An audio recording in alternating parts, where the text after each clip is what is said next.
relax to the sound that goes around, around, around, around. She said, hey, hey, hey, feeling the fire with the burning desire. Every day we inspire but never expires. But we gon' chill today, let me rock the world tomorrow. Yeah.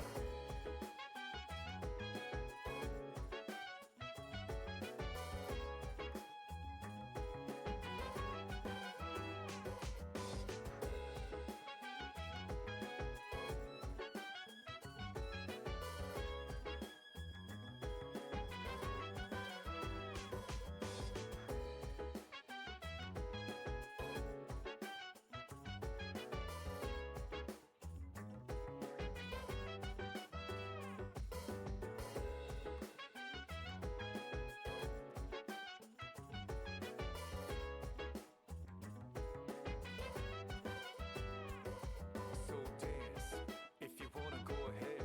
Free to do whatever, I'm chilling on my bed. I'm minding my biz, so mind your own biz. Whatever like is, we gon' flow with this head. Hey, hey, hey, feeling the fire with the burning desire. Every day we inspire but never expires. But we gon' chill today, let me rock the world tomorrow, you know? Hello? Hold on. Hold on.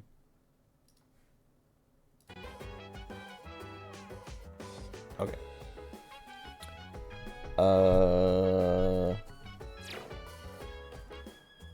What's up?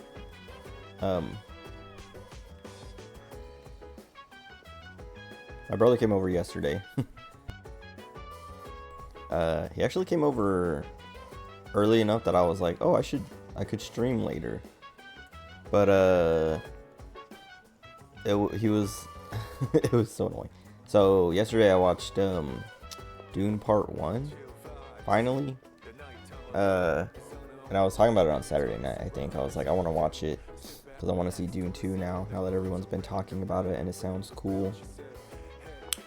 So I watched Part 1 and then I finished it around like 2 p.m. And so I laid down to go to sleep. I hadn't slept yet, so I laid down to go to sleep. And then at like 5, my brother came over. Like him and his wife came through the front door.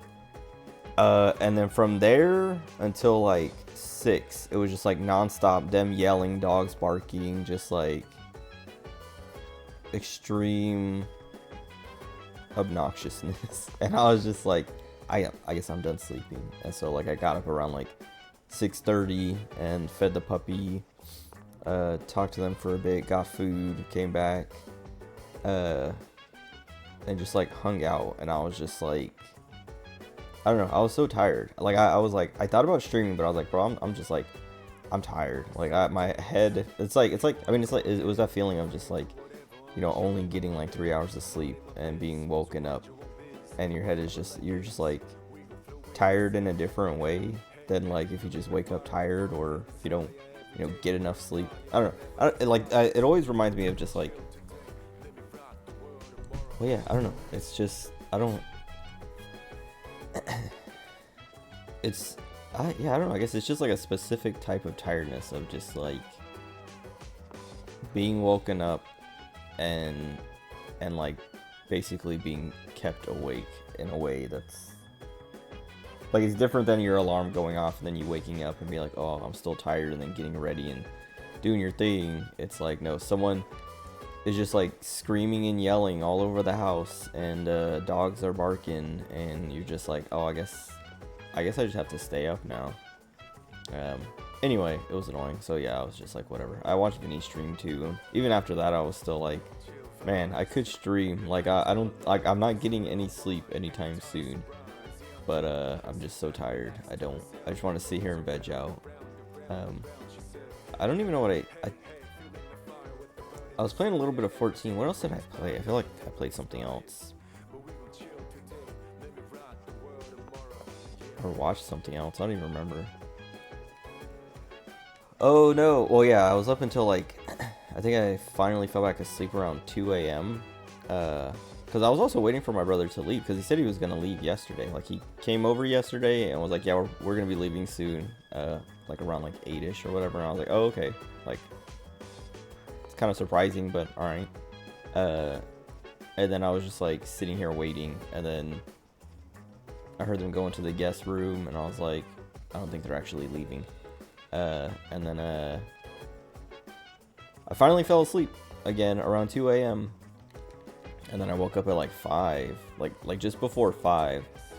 And I was like, dude, this sucks. Like, I've gotten like 6 hours of sleep in the last like 30 hours. But like broken up into like 2-3 hour sessions, which is not ideal.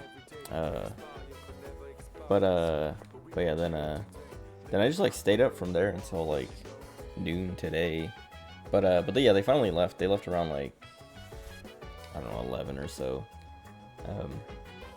But I remember I fell asleep watching Markiplier videos, and then when I woke up, it was still Markiplier videos, but I don't even remember, like, whatever. It was just like, I woke up at like 2, and I was like, oh yeah, I forgot that I had fallen asleep to Markiplier videos. And then, cause whatever he was playing, I was like, what is this? Like, like I was in like that kind of like, confused state of like waking up where you're just like, what, like, what's happening? Where am I? And I was like, it was like one of Markiplier's older videos, which I don't really like. There's like an era of Markiplier that I just like missed, and I don't like it. But anyway, I woke up and I was like, who is that? What is this? What is he playing? And then I was like, oh, it's Markiplier. And I was just like, what is this game though? I didn't remember what it was, but it was just like, I don't know, him just like, I don't know, he still does it nowadays, but like doing like the overreacting, you know, I mean, that's what he's always done, I guess, but I was just like, what am I like, why am I watching this? And then I was just like, whatever. And then I got up and ate some food, and actually I remember choking on my spit as I was waiting for my food to cook, because I was like trying to be real quiet, to not, because our puppy, because they brought their dog over too, who is our puppy's sister, but like I was trying to be quiet so neither of the dogs would bark, because our puppy was whimpering and whining like all night because he wanted to play and be out because there's people here, and so I was trying not to like wake him up so that he could, like, you know, so he wouldn't do that again, and then also like to be quiet so that their dog doesn't wake up and start barking and whining or something like that and wake them up. But as I was like in the kitchen making food, I like choked on my spit, and so I was like I inhaled and I felt the spit like go into my lungs basically, and I just like stopped breathing, like just held it there, because I was like, I know as soon as I breathe in or out, that's gonna move and like make me cough, like, because like I don't know how to explain it, but it was like I felt it, like I felt my, like I inhaled and was like, I caught it, like basically just like stopped my lungs or throat or whatever, right, like to like, I don't know, to know that I choked on my spit or was going to choke on my spit, but like as long as I don't move, as long as it doesn't move, it can't irritate, and I won't cough. And so I just like held it for like 5 seconds, and then was like, I have to breathe, and so I was like and just like started coughing, and I was like, dang it, I was trying to be so quiet. And then yeah, whatever. Anyway, what was I even talking about? Oh, whatever. Yeah, so like I got up for like 5, and then I was just like, now it's just like, I can't go back to sleep right now because I'm not gonna be able to fall asleep. So I'm just gonna stay up until like 7ish, feed the puppy, and then try to go to sleep. And so that's what I did around like 7:30. I let him out and fed him, and then crawled into bed to like try to go to sleep. And then I just heard my brother's wife, my sister-in-law, and I heard her like get up and like, you know, do stuff in the kitchen, you know, deal with her puppy and things like that. And then heard her talking to my brother, and just like, I don't know, from like there all the way until they left, it was just like noise again. And I was like, great, I can't sleep, I'll just like, I don't know, lay here in bed until they leave. And yeah, then they left, and I went to sleep. And then yeah, then I woke up at like I don't know, like 5 something. No, it was like 6, because like it was like right at the start. Maybe it was like, I don't know, I woke up right at the start of like Vinny's stream, and then I was like, I was too lazy to put on Vinny stream. Like I was so tired, and I just like, cause whatever I was watching, the stream that I was watching that I fell asleep to had ended. And I always like, my mouse is a wireless mouse. Like it's wired right now, but this wire comes out, and then there's like a little switch to turn on the wireless mode. And I take it to bed, and like I just like have it in my bed so I can like change the video or change the stream or whatever. But I was so tired that I just didn't even bother with that. And like I was just like, I got on my phone and was just on Twitter for like an hour, and then it was like just in silence too, because like I was saying, I usually have like a stream or something in the background like playing for background noise, and I was just like, when I woke up I was too tired and like too lazy to just put on something else, and then I got on my phone and just like browsed Twitter for like an hour, and then eventually I was tired again and I was like, okay, I'm going back to sleep.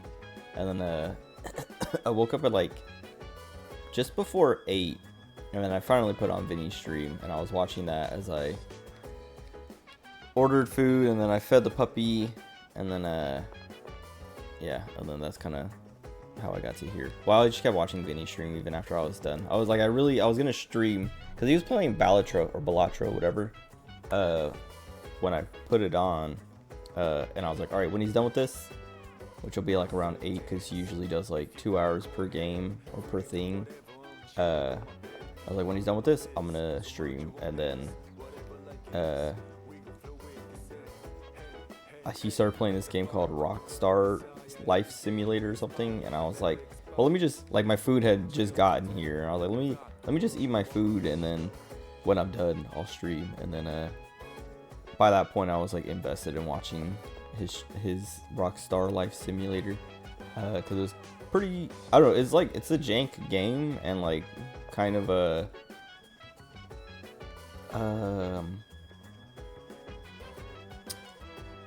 not a scam, I don't know, it's like I don't know, it's like almost like an asset flip kind of game, using AI for all the NPCs and stuff like that too, so like you can talk to them, but it's basically like talking to a chat bot or whatever, like an AI. But I don't know, it was just like, it was funny.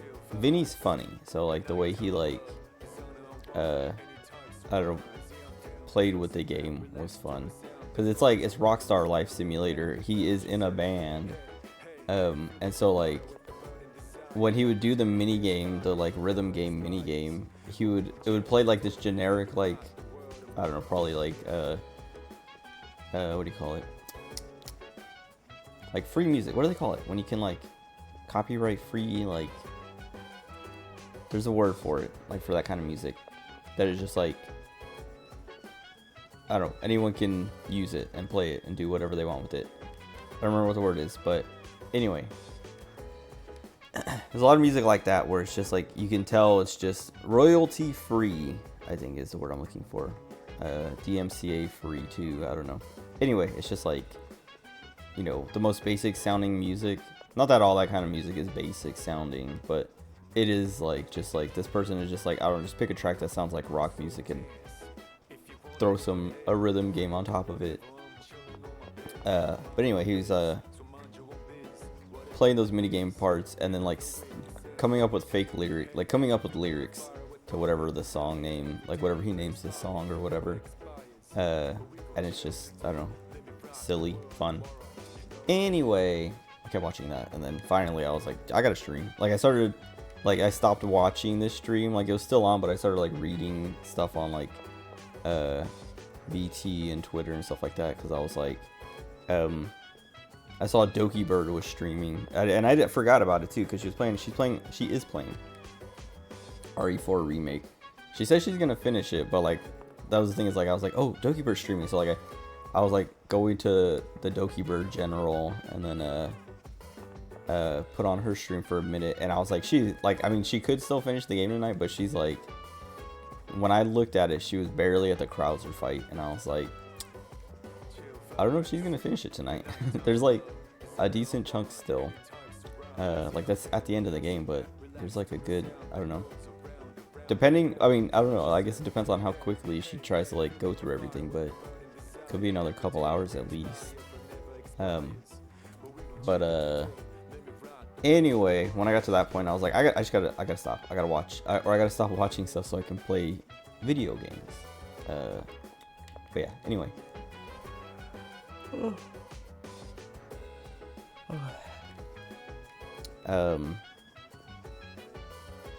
Oh yeah, so I watched Dune Part 1. I don't know if I'll see Dune 2 in theaters.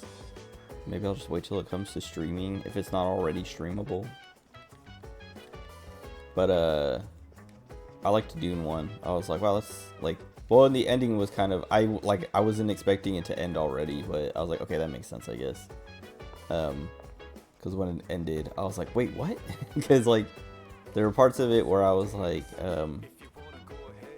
rewinding, because I was like, what, like, wait, what did they say? Or, you know, what just happened, or whatever. And like, I would see like how far through the movie I am, and then when the movie ended, I was like, wait, the last time, like, I guess I just like hadn't rewinded it, like skipped back at all for a while, because like I was like, the last time I clicked to like skip back 10 seconds was like the movie was barely like halfway through.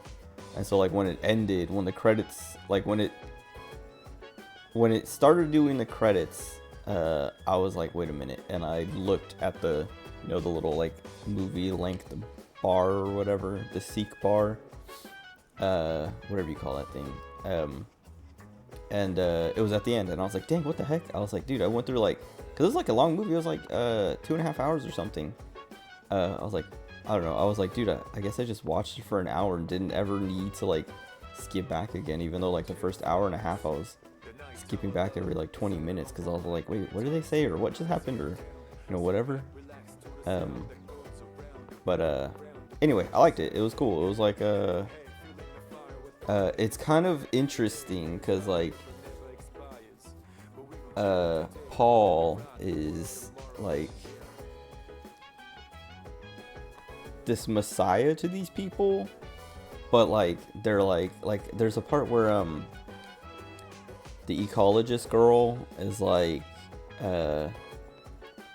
she says something in, I don't know, Fremen or whatever their language is, and it like gives you the subtitles, and it's like basically saying like the Messiah will know your ways as if he was born knowing them or something like that. Like you don't have to teach him, because like she's checking out their suits, and his suit, like he had done something to his suit that like only someone like her would know to do, and she's like, who?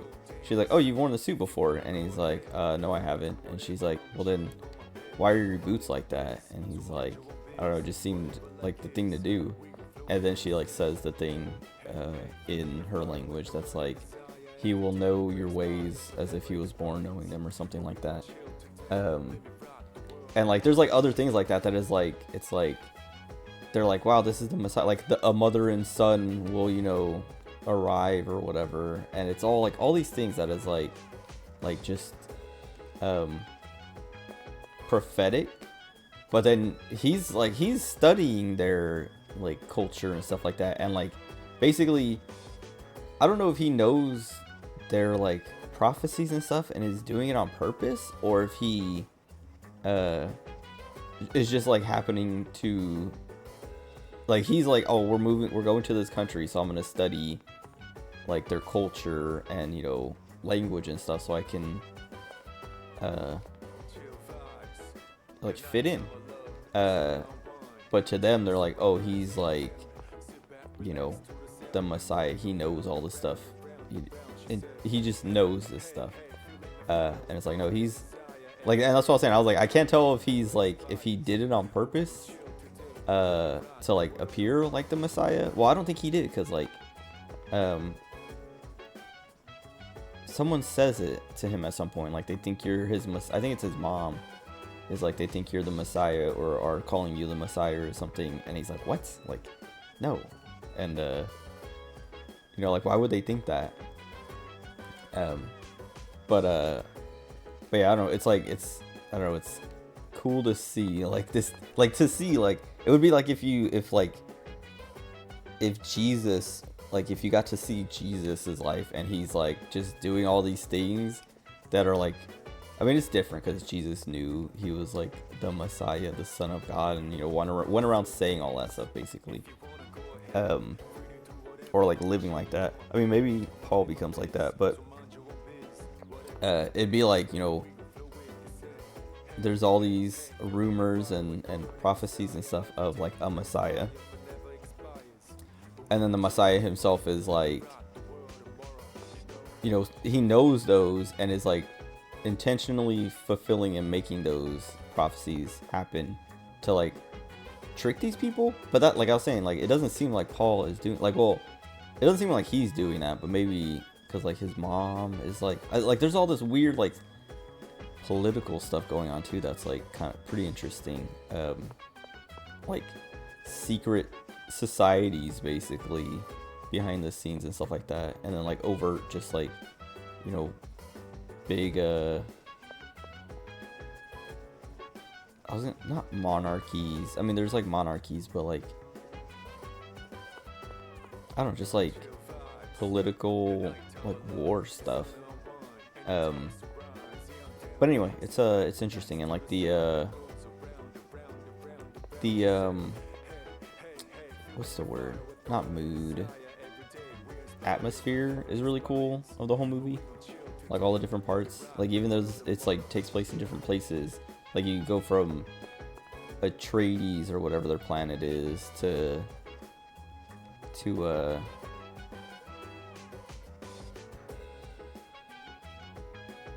what's the sand place? The desert place. How did I forget? Whatever. That's the desert planet with the sandworms. And then even like House Harkonnen or whatever, like all the different like locations, they're all like they are different, look different, but they all like, it keeps like the same like atmosphere everywhere. It's really cool. Like the same vibe. It's pretty consistent and it's good. Anyway, it was a cool movie, and I was like, I enjoyed that, and I want to see the second one. Because if I didn't like it, that's why I watched it, was like just to be like, do I care to see the second one? Because everyone is talking about it, and I watched it and I was like, I do care to see the second one. I just don't know when I'll see it, because I'm not like, it wasn't so good that I was like, I have to see it now. But it was like good enough that I was like, I would like to see the sequel. Especially with the way it ends, because now he's like joining the Fremen or whatever they're called.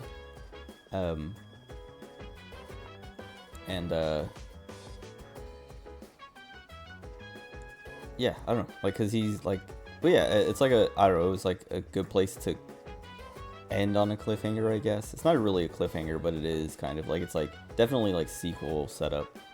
But it's like a pretty intense ending that like then like slows down to be like, all right, that's the end of the movie.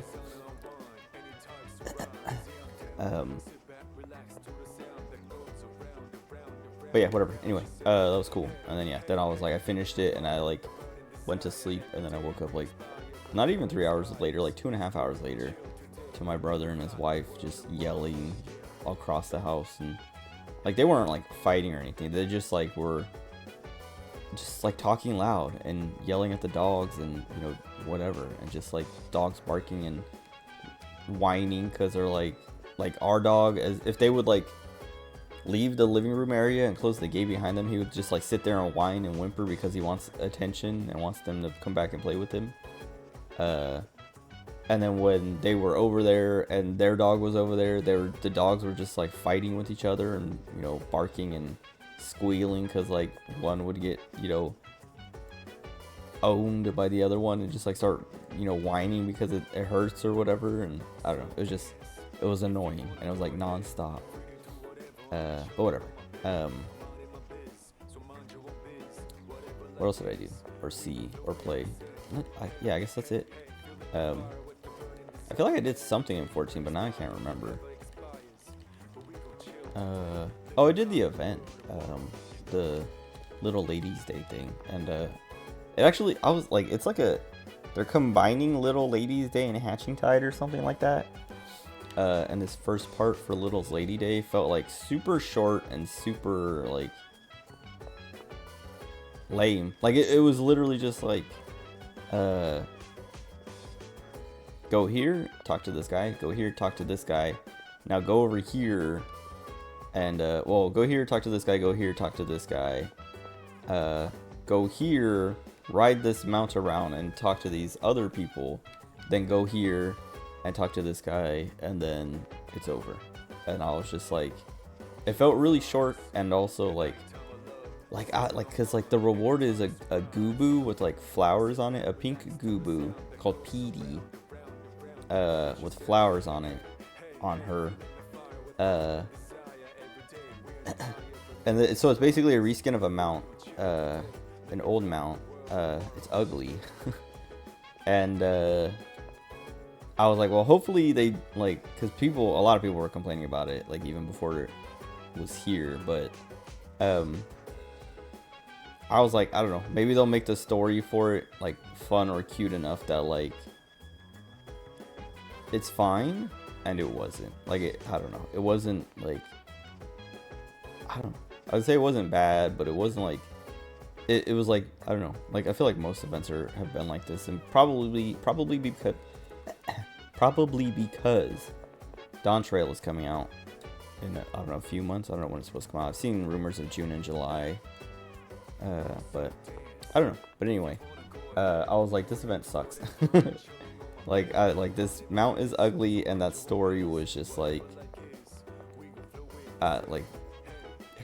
it didn't even feel like anything was there. It felt like it was just like the lowest effort, minimum effort thing to just be like, here's a reskinned mount, an ugly mount too. Like that's the thing, is like I was saying, I was like, it's so ugly, and just like a reskin that hopefully they make it, I don't know, they do something in the story that makes it like put some meaning behind it or meaning into it, but they didn't.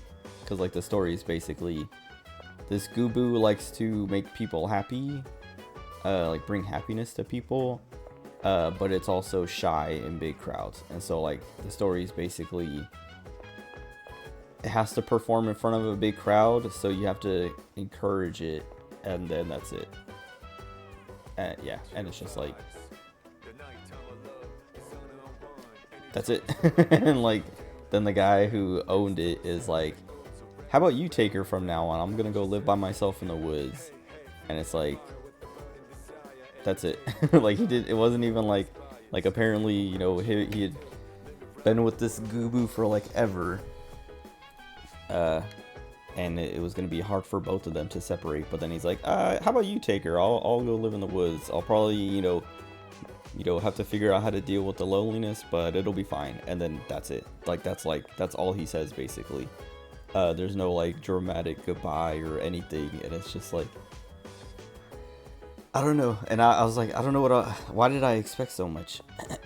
I mean, there's still the part 2 with the Hatching Tide stuff, I guess, that starts in, I don't know, it's supposed to be like this weekend, I think. But I don't know. Anyway, that's kind of it. What do I want to do? We're not hanging out with Ken. We're not cooking with Yukari. Oh wait, computer stuff. I even saved over here because I wanted to remember to do that, and then I ran away.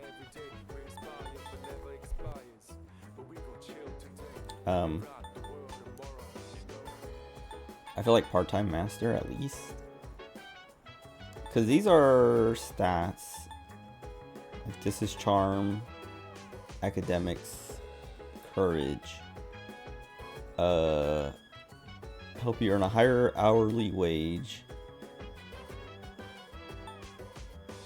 Muscle and mental strength.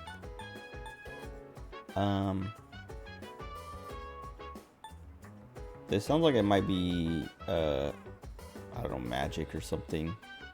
Well, or it could just be, well, this could be academics, I guess, I don't know. I mean, the only thing I really want out of these, like, I want this part-time thing because I'm gonna be working a bunch because there's nothing else to do at night anymore. Especially since like I think we only have 2 characters left that we need to get all their passives.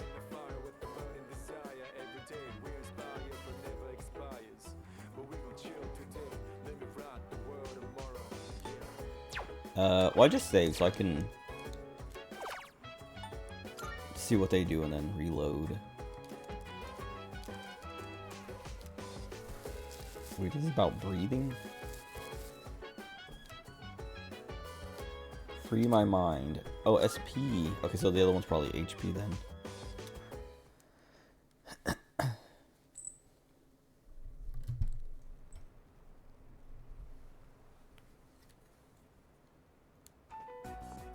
Oh. すいません。空いてたんで勝手に使ってました。ここに来るとは珍しいな。部活。Oh. はい。活動報告先生に頼まれちゃって。そうか。大変だな。別に先輩よりかは全然大したことないですよ。ちょっと聞きたいんですけど。先輩って何のために戦ってるんですか？私の戦いは食材だ。昔も今も変わらない。私は何のためとか本当言うともうないです。お父さんのこと分かっちゃったし。ただそれでもお父さんの残したものをせめて私が消せればって。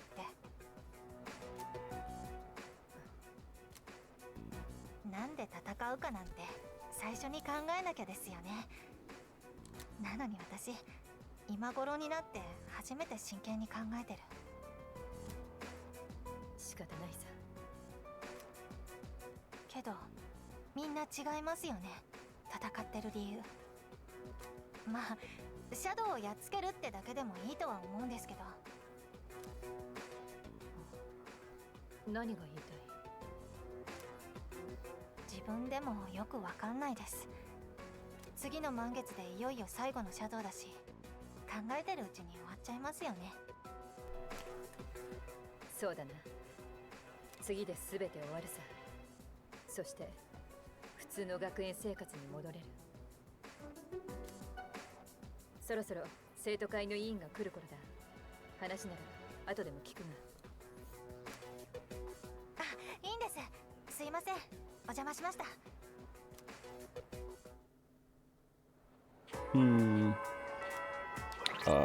Okay. I'm just gonna assume the other one is HP and just do the part-time thing. Wait a second. Okay, yeah. I was like, wait, where's Junpei?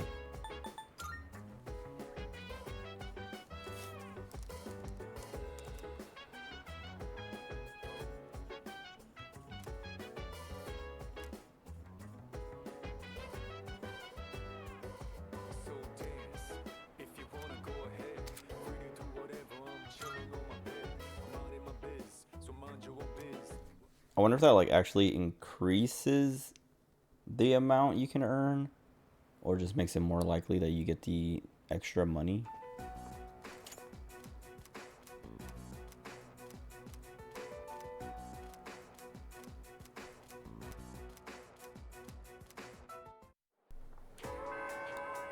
Okay.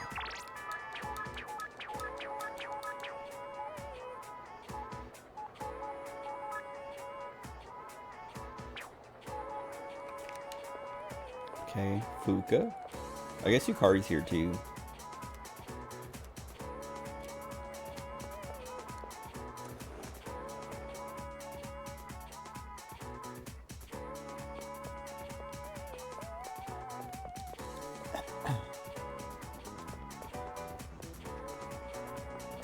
Oh, the puppy. I don't know. Like he's weird about eating his food. I was talking about it the other night. About how he's like not eating anymore, or at least he's not eating like that's the thing is like he is eating. He's just not eating right away. Like he used to, you put his food down, he would run over and you'd have to be like sit and like make him, you know, sit so he can actually put his food down without him just like attacking it while it's in your hand and knocking it all over the place. And also like,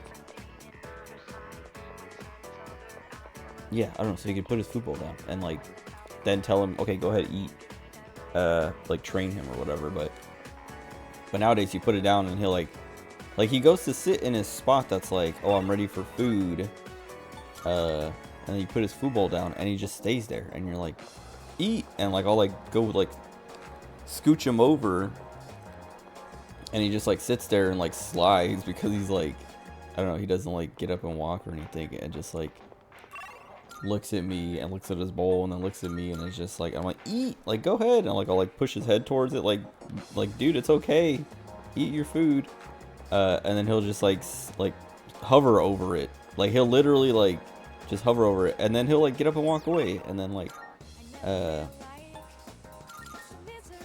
sometimes he'll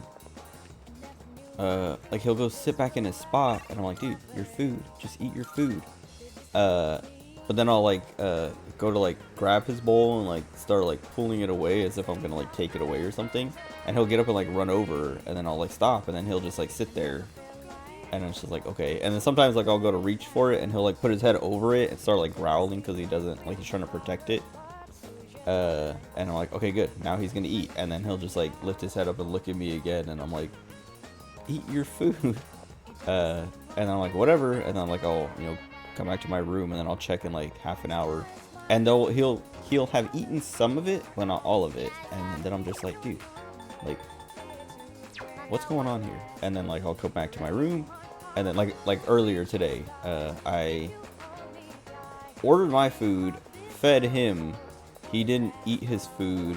When my food got here, I went to like, you know, check on him to see if he had eaten yet, and I don't think he had eaten any yet, and I was like, all right, whatever, and like I came back to my room, ate my food, went back out there, and he had eaten some of it. I was like, okay, he ate some of it, and then came back to my room, and then like right before I streamed, I was like, all right, I gotta put this guy to bed, and I went out there, and his food bowl was empty, so he ate it all finally, and I put him to sleep, and then took his bowl and put it in the sink. But yeah, I don't know, it's weird, like he's not, I don't know, maybe he's just like, I don't know, I was gonna say matured, so he's not like, you know, food and freaks out and just like instantly runs over and just like starts scarfing it down and is just like, I'll eat when I'm hungry, you know. I don't know if dogs do that, but yeah, it just takes him longer to eat his food now, like longer for him to like work up the appetite, I guess, and to eat it. Like he eats it in like sessions, I guess, I don't know, but he's still eating, so it's like, okay, cool. But I don't know, it's just like annoying because like it makes me worry like, is there something wrong with this guy? But also it's annoying because then I have to like keep checking to be like, did he eat yet, so I can get his bowl and, you know, put it away so he doesn't lose it, because he likes to play with his bowl when he's done eating, and sometimes he loses it. Like he'll like, I don't know, like either like push it under the couch or under the fridge or something, so that you have to like look for it. And I remember there was one time he like, we have 2 bowls for him, and we just like you feed him once in the morning and then once in the evening, and you just put like, you know, you use one bowl and then use the other, and then the next day wash them before you do it all over again. But there was like a few days or like a week where he only had one bowl because he lost the other one, and I remember like I was feeding him and I was like, where's this other bowl? And I was like, oh well, whatever. And then I asked my mom later, and I was like, do you know what happened to his other bowl? And she's like, I don't know, it's gone, like he lost it somewhere, but I have no idea. Like she's like, I don't, like I looked under the couch, I looked under the fridge, I looked everywhere, and I have no idea where he could have put it. And then like a few days after that, I was like going to feed him, and there's 2 bowls, and I was like, oh wait, his other bowl is here. And then I asked my mom later, and she's like, I don't know, like it, like she's like, I came out to feed him, and there was just a bowl out. Like his other bowl was just out, and she was confused.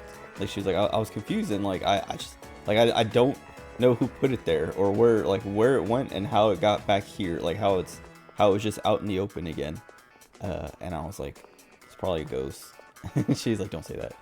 But I thought it was funny. But like I don't know, like because he does it with his water bowl too. Like I don't know. Like the only times I've ever seen him do it with his water bowl is like, at least when I saw that his water bowl was like under the couch, there was no water anywhere, so I assumed he drank all the water and then like played with it rather than spilled the water, because I feel like the water would have been like the floor would have been wet or the carpet would have been wet, and there's no clue or no signs of water being spilled. But anyway, his bowl was under the couch, and I had to pull it out and refilled it. But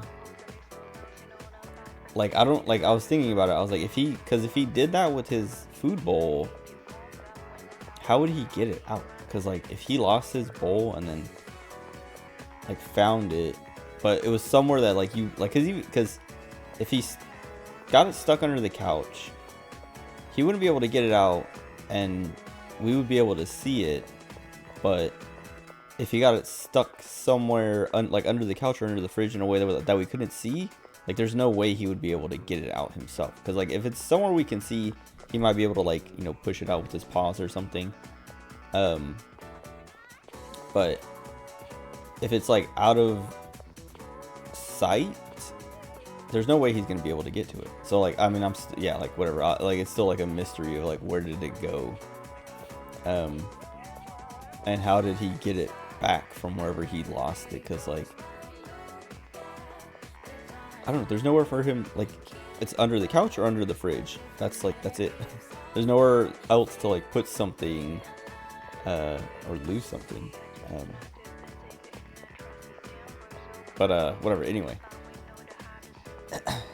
He's annoying because like I said, I have to like, that was weird, my controller like acted up and then it sounded like the music skipped. Maybe it's the game and not my controller. Yeah, whatever. Anyway, this puppy is annoying because like, yeah, I feed him and then I have to like keep checking to like be like, all right, did he eat his food? Can I take his bowl away now? And then even like I was saying, he won't eat his food, so like to mess with him, I'll be like, all right, fine, I'm taking it away, and I'll just like grab it, and he'll like run over and like, you know, like I was saying earlier, put his head in the bowl to act like he's eating, and then he'll even growl and be like, you know, let go of my bowl, and then I'll like let go of his bowl to be like, okay, good, now eat, and then he won't eat. It's like, what do I gotta do to make this kid eat? But anyway, I was already talking about that. I just like talked about it again. Oh, I should have a priestess, I think. Oh, let me save actually.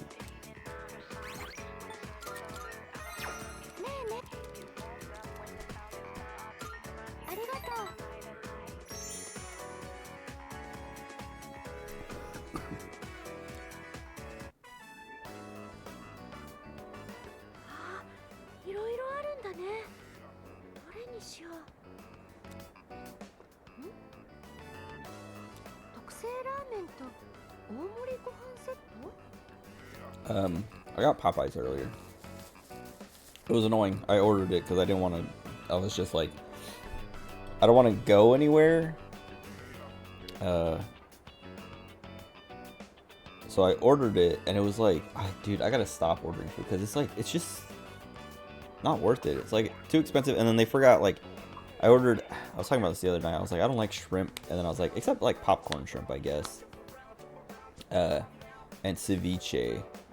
But I wanted chicken, and so like I just like looked up chicken on DoorDash and was like, Popeyes came up, and then this other local place came up, and I was like, okay, Popeyes or this local place.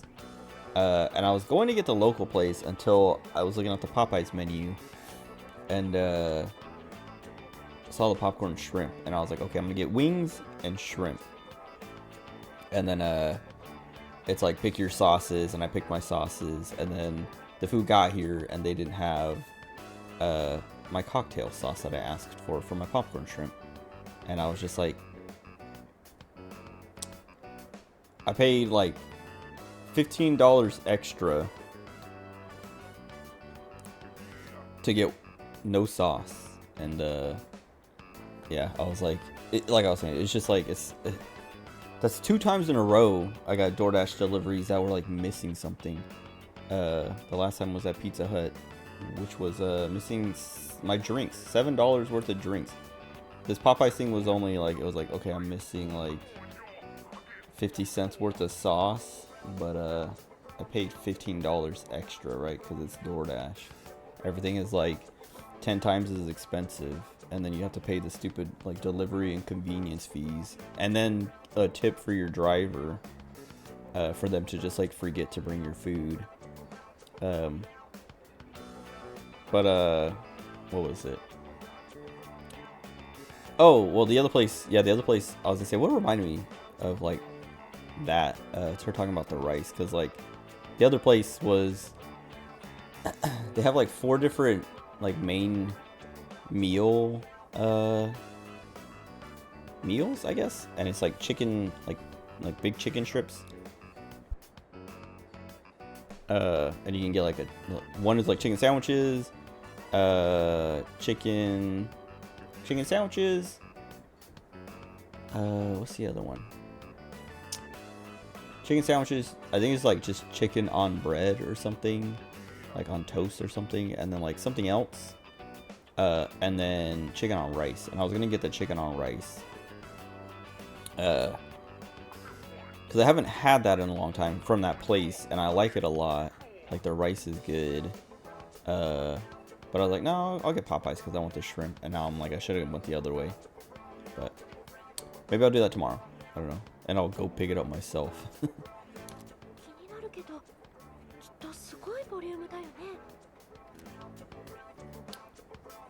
You better not order that. I'll eat your ramen for you. No. I want to say I'll eat your ramen for you. Oh.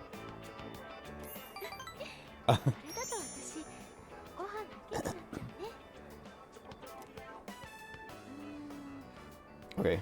I thought she was like seriously considering it. I mean, maybe she was. I don't know. But I was trying to like be cute and joke with her.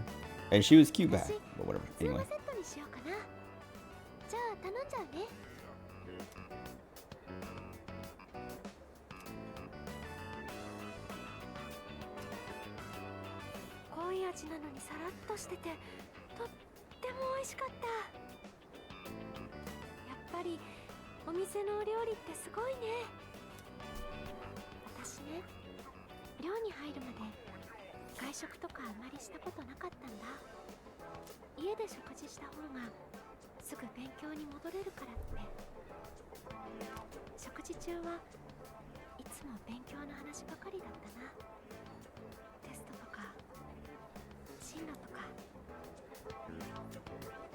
She dropped like 20 decibels.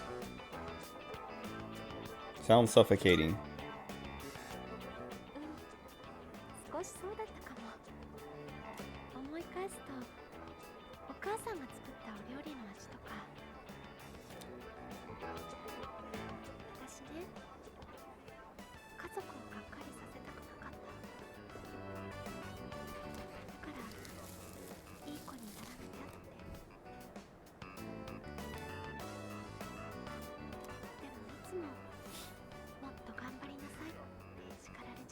Dude, I'm so tired of her like going from normal talking to super quiet whispers. It's like barely audible. I don't even know if that was audible, but like that's my point. She talks like normal voice and then just like drops super quiet. To the point where like the music that's like already like lowered when they talk. Like the audio adjusts where the music gets quieter when they're talking. She's talking so quiet that like the music lowering is still like loud compared to her.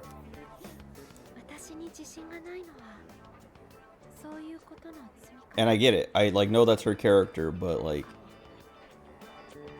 I was saying, like every time I complain about this, they could have like, I don't know, turned her up so that her normal voice is a little bit louder, because even her normal voice isn't that loud. So it's like, I don't know. It's just annoying. I guess it's immersive, so it's like, oh, if you were talking to Fuka in real life, it would be like this, where you're like, huh? Can you say that again? Can you speak up? I mean, I guess I wouldn't really say that kind of stuff to her. I mean, I would probably be like, huh? Like, what was that? Can you repeat that? But I don't know. I like Fuka. And like, she doesn't do this. I don't know. I feel like it's only in her social links.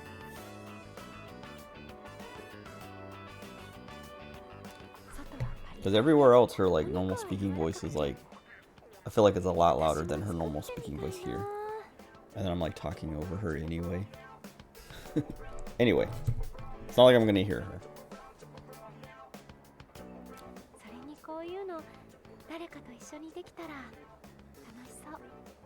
I wonder if the English side has the same issue.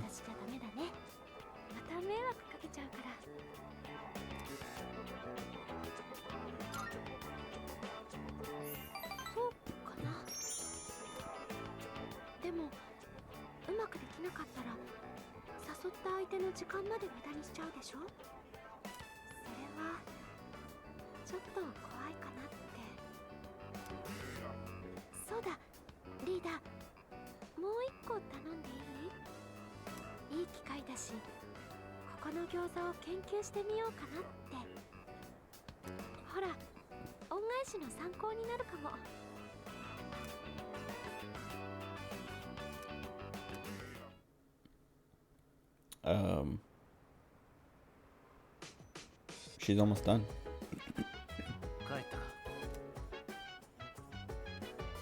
And there haven't been any like romance things yet, I don't think. At least not that I remember. Unless like the last one was.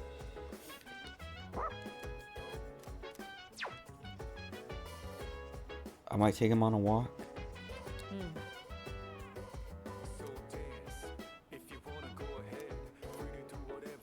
Of course I'm nervous. Not really.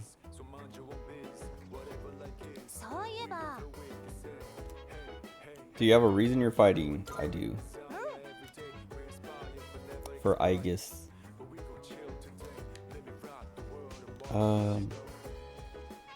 Did we finish this with him? I think we did. Yeah. So probably actually hang out with Junpei and not walk Koromaru. Wait, where's Junpei?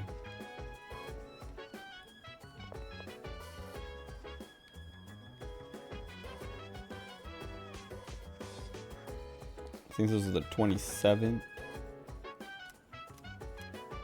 Oh, it's the 25th. I'm glad I checked, dude. Holy crap.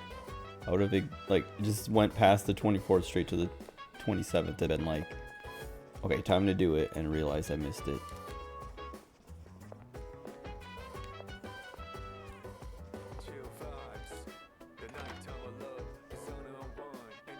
Maybe the plants are the 27th? The 2nd. Wow. Where is Junpei? He's not in his room. He's not out here. Probably not out in the city. Well, if Junpei's not around, then we'll take Koromaru for a walk.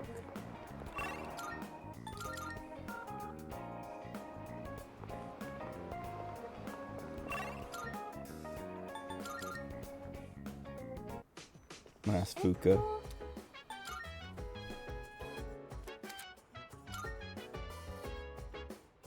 Okay, I just want to make her tell me that he's actually missing.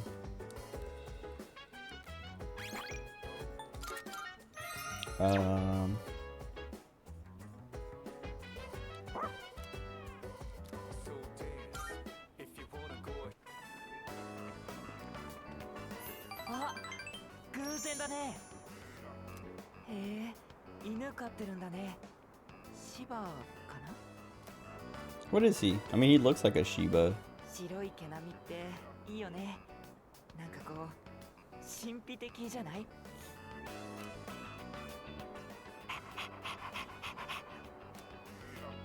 あー、やっぱりかっこいい。触りたいな。 Just pet him. でも怒るかな。ねえ、今度撫でてみていい？大丈夫。 Study the proper way to pet a dog. Bro, just pet him.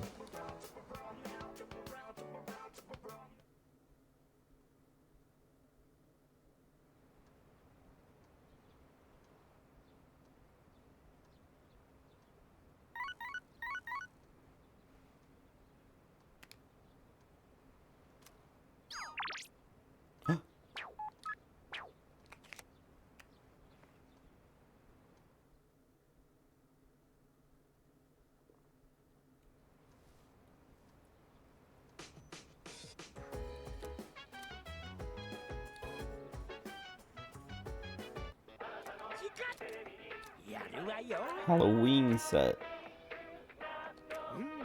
Pumpkin mask. 50 Halloween candies. Gimme. I pressed X like 15 times there. I was like mashing it, and then I stopped because it wasn't taking my input, and then I pressed it one more time and it still didn't take it, and then I pressed it again and then it worked. Samurai training set. Anyway. I don't know what's going on with my controller. Why it's acting up now. I would hang out with Yukari. But it's Sunday, so we have to hang out with Kamiki.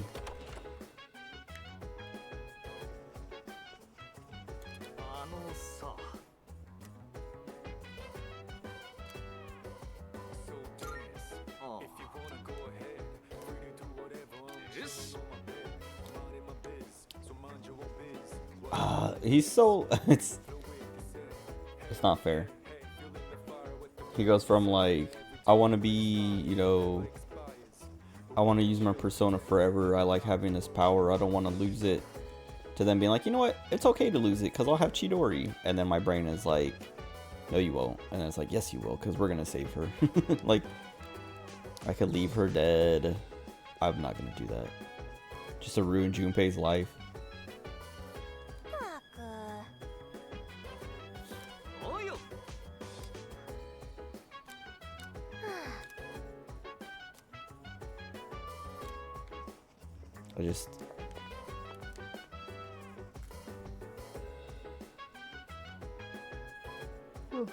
I don't want him to suffer because he gets Chidori. I want him to suffer because he was a jerk for no reason to me, because he was jealous.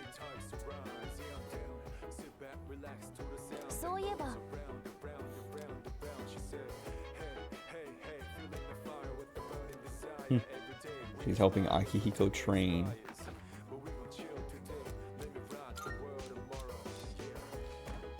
Okay.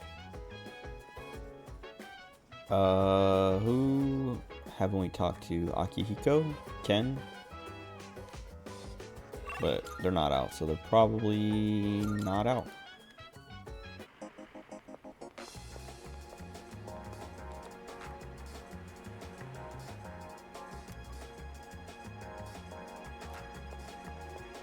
Deface her.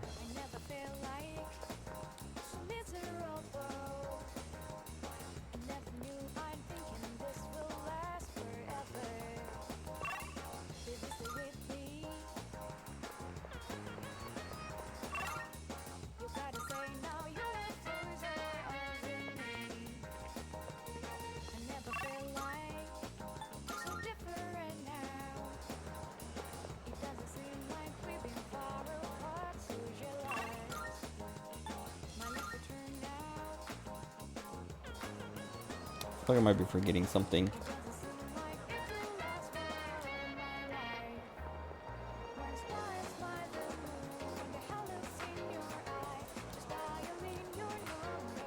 Why does she look so different than like she's doing the same thing, but her design, like her white like sweater jacket thing, whatever it is, coat. Feels so different because everyone else is always like gray and black like this or this.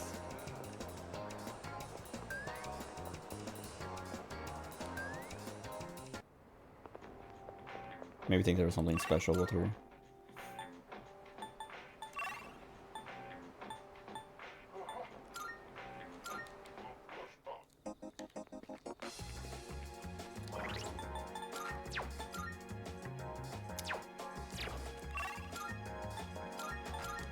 My money.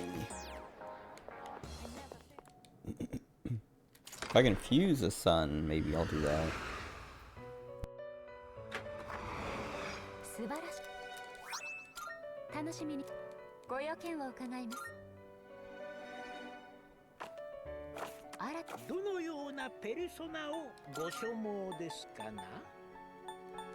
まだ扱いきれません。Akasha Arts.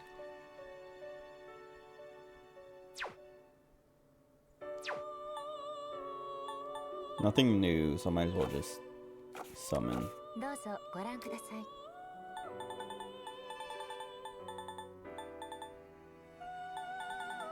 こちらのペルソナですね。こちらを引き出すのですね。 They're so expensive. And we have the discount. おやめになりますか。また。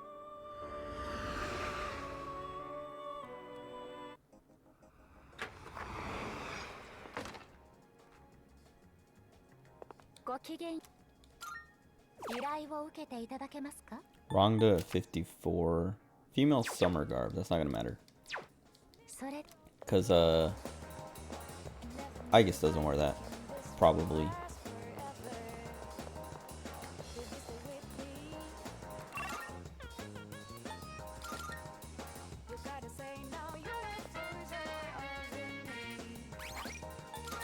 I feel like I'm still... I don't know. I'm like, I feel like I'm missing Persona or Social Link still. Because I definitely don't. I don't have a tower. I don't have...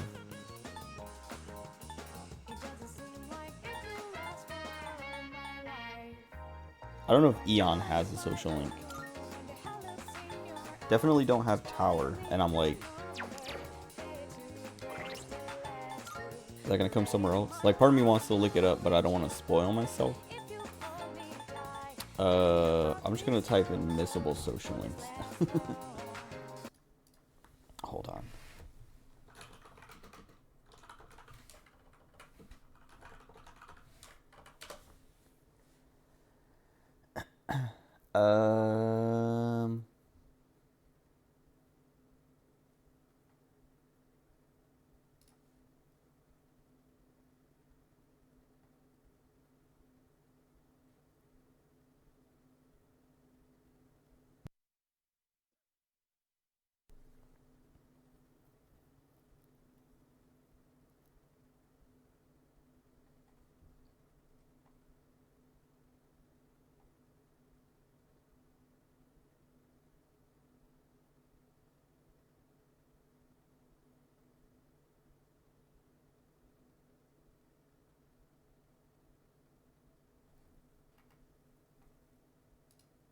Oh, whoops. That's from 2009.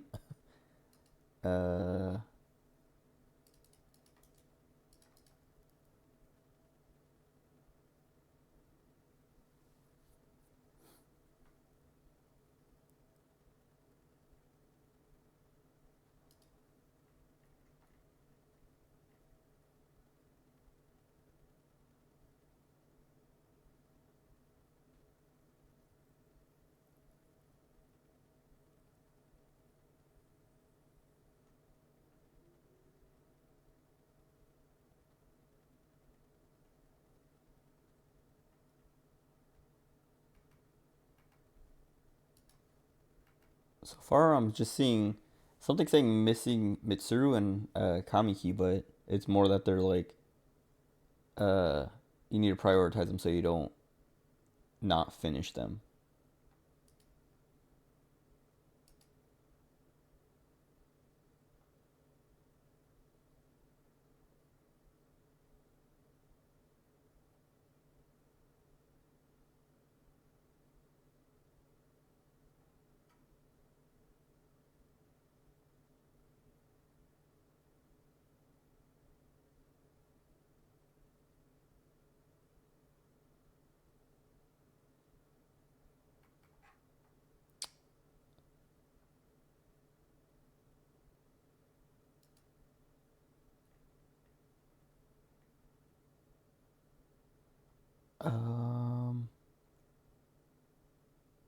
So saying one big missable one is Bebe. Because you need to... It says you need to do the Hierophant, Academics level 2. Oh, this doesn't even seem that hard. Because it's just like all stuff that... It tells you that.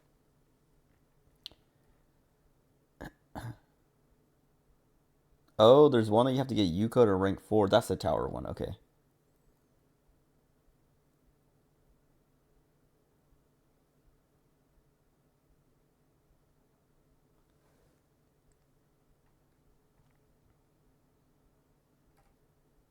Okay, so I'll hang out with Yuko, I guess, a couple times to like get to that point so I can get that person.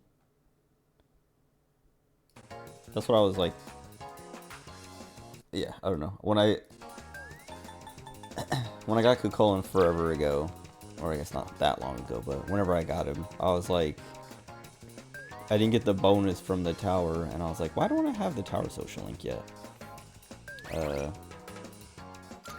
gotta remember to do that, I guess.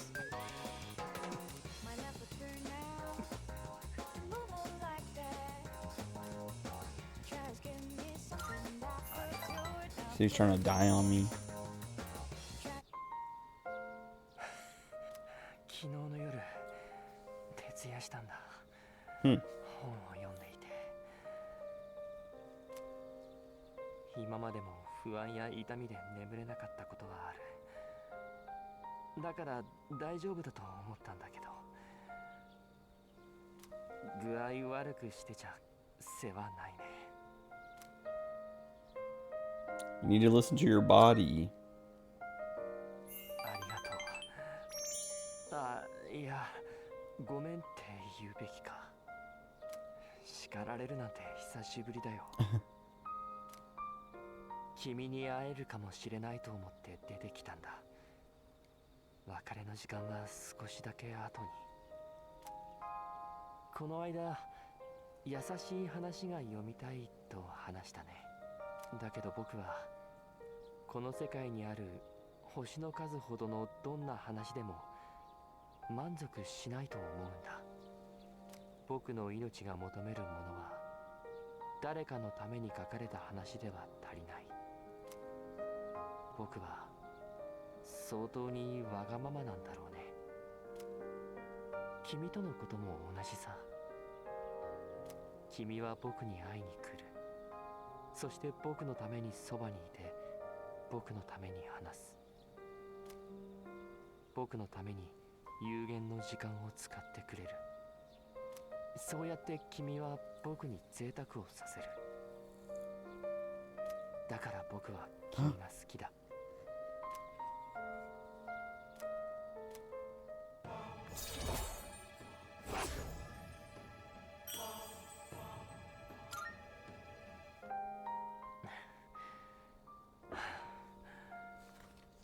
ごめん、気分が良くなって喋りすぎた。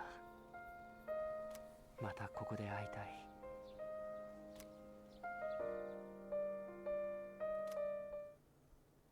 Just my weekly dose of depression. おかえりなさい。 I like her little shawl or whatever you would call that.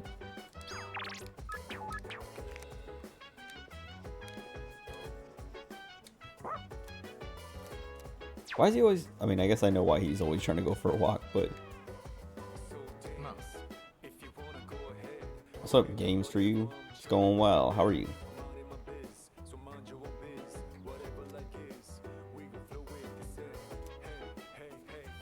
Oh, I can check the fridge.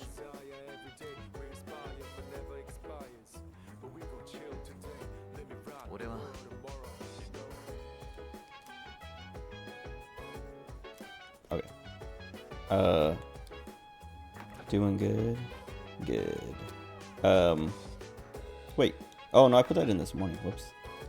Gotta check tomorrow. You love talking about video games? Sweet. That's like... I guess it's not like my only purpose for existing, but I don't know. I just love video games a lot. It's your name. It's pretty good. You got games in the name. Have you played any? I don't know if you like. There's like just like a list of video games down there that's just like, or at least on my like in the, what do you call them? I guess like below the stream. But it has like unless you're on mobile, I always forget what the mobile looks like. Wait, okay, you finished Persona 3 Reload and you're playing Unicorn Overlord. That's literally like, as soon as I finish this, I will be playing Unicorn Overlord.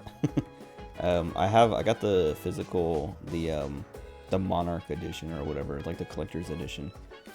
But I haven't opened it yet. I was gonna wait until I actually went to play it.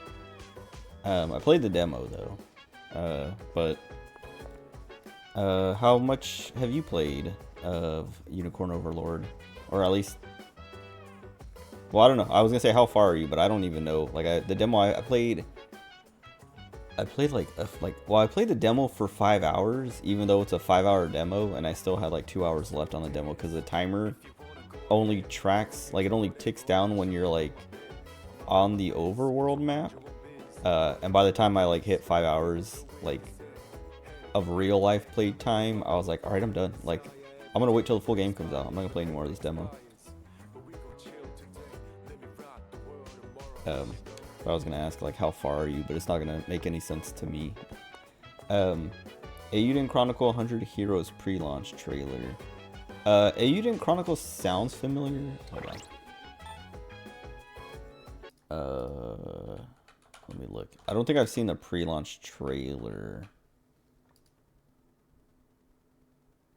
I'm trying to remember why I've seen this name before. Hold on. I'm gonna look and see.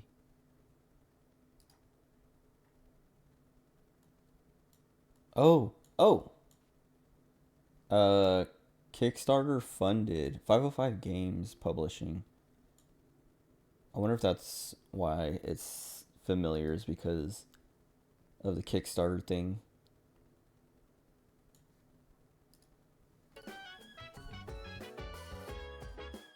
Level 14, fighting evil forces in the eastern part. Okay, I never made it east, or I was like working my way east in the demo, I guess. But didn't get very far. Like what I remember from the demo, so you're past where I got. But I got to,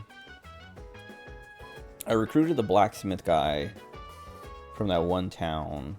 Or I don't know if he's a blacksmith. He like repairs the town. Like when you recruit him, or like you have the choice to like, I don't know. Or it makes it seem like you have the choice to like kill him or recruit him.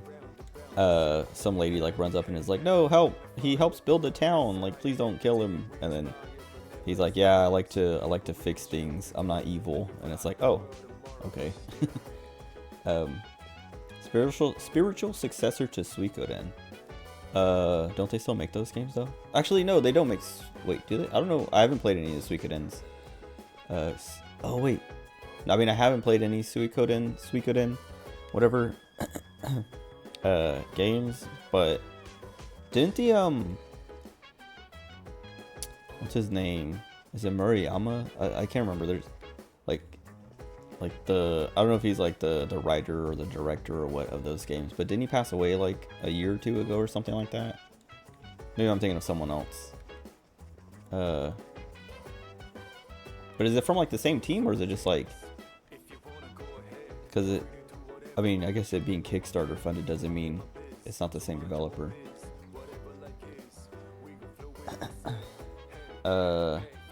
Suikoden 2 should have a remaster come out this year. Not sure why Konami is waiting for it.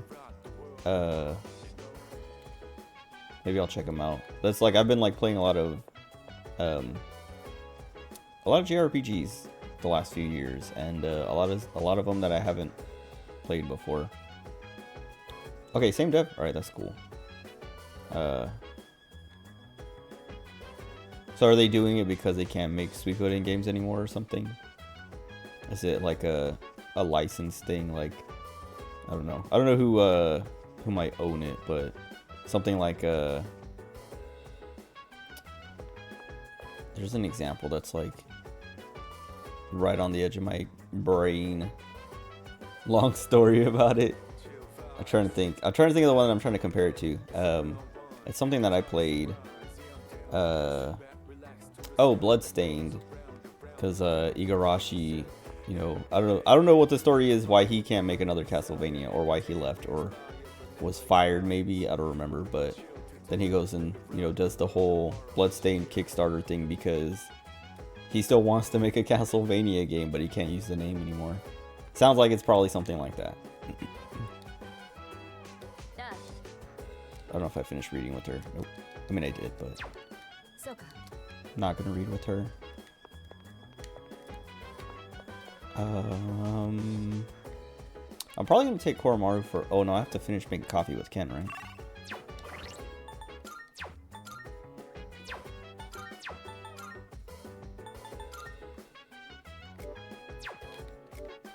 Yeah. So I think we watched all the movies with them. Eiyuden Chronicle creator as well as Suikoden creator died last month. Okay, so yeah, okay. Dang, that sucks. I mean, it always sucks when someone dies, but is his name Murayama? Why is the name Murayama like in my brain? I feel like I read something about someone. Maybe it was last month and not last year. Maybe I just like looked at the dates wrong or something.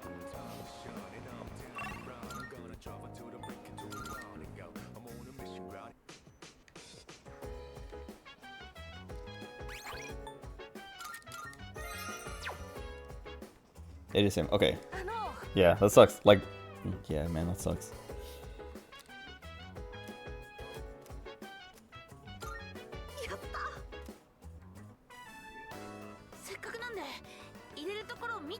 Maybe that's why I saw his name trending. I don't know when I saw it too. It was like within the last couple weeks, I think.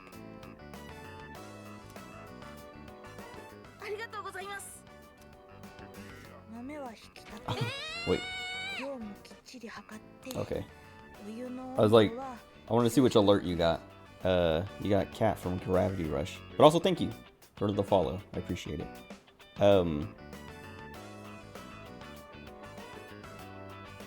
What was I gonna say? Something about all the Eiyuden Chronicle stuff. I don't know. I mean, I might check it out. There's something else I was. What's it called? I literally just added it to my wish list like yesterday. Tsurugi Hime. I was just thinking of like other games that are like smaller, I guess. Maybe not like indie, but I don't know when that's supposed to come out, but it just like recently got its like I don't know, some kind of trailer. Like it's like you called it a pre-launch trailer for that, for Eiyuden Chronicle. This one was like a kind of similar, I guess. Hold on, I'm just looking at Steam. Some kind of trailer. I mean, I don't know how long it's been out for, but I watched it last night finally. Okay, it came out in December. Their like, I guess, announcement trailer, teaser trailer is what they called it. But it's from an artist I like.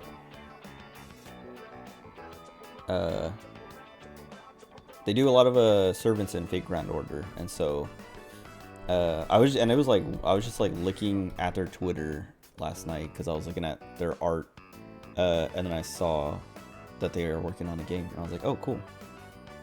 Or at least doing the art for a game. Getting classic remasters of Legend of Legacy and Class of Heroes. Oh, it came out today. Okay, from PlayStation today. Is it console? Is it like PlayStation exclusive?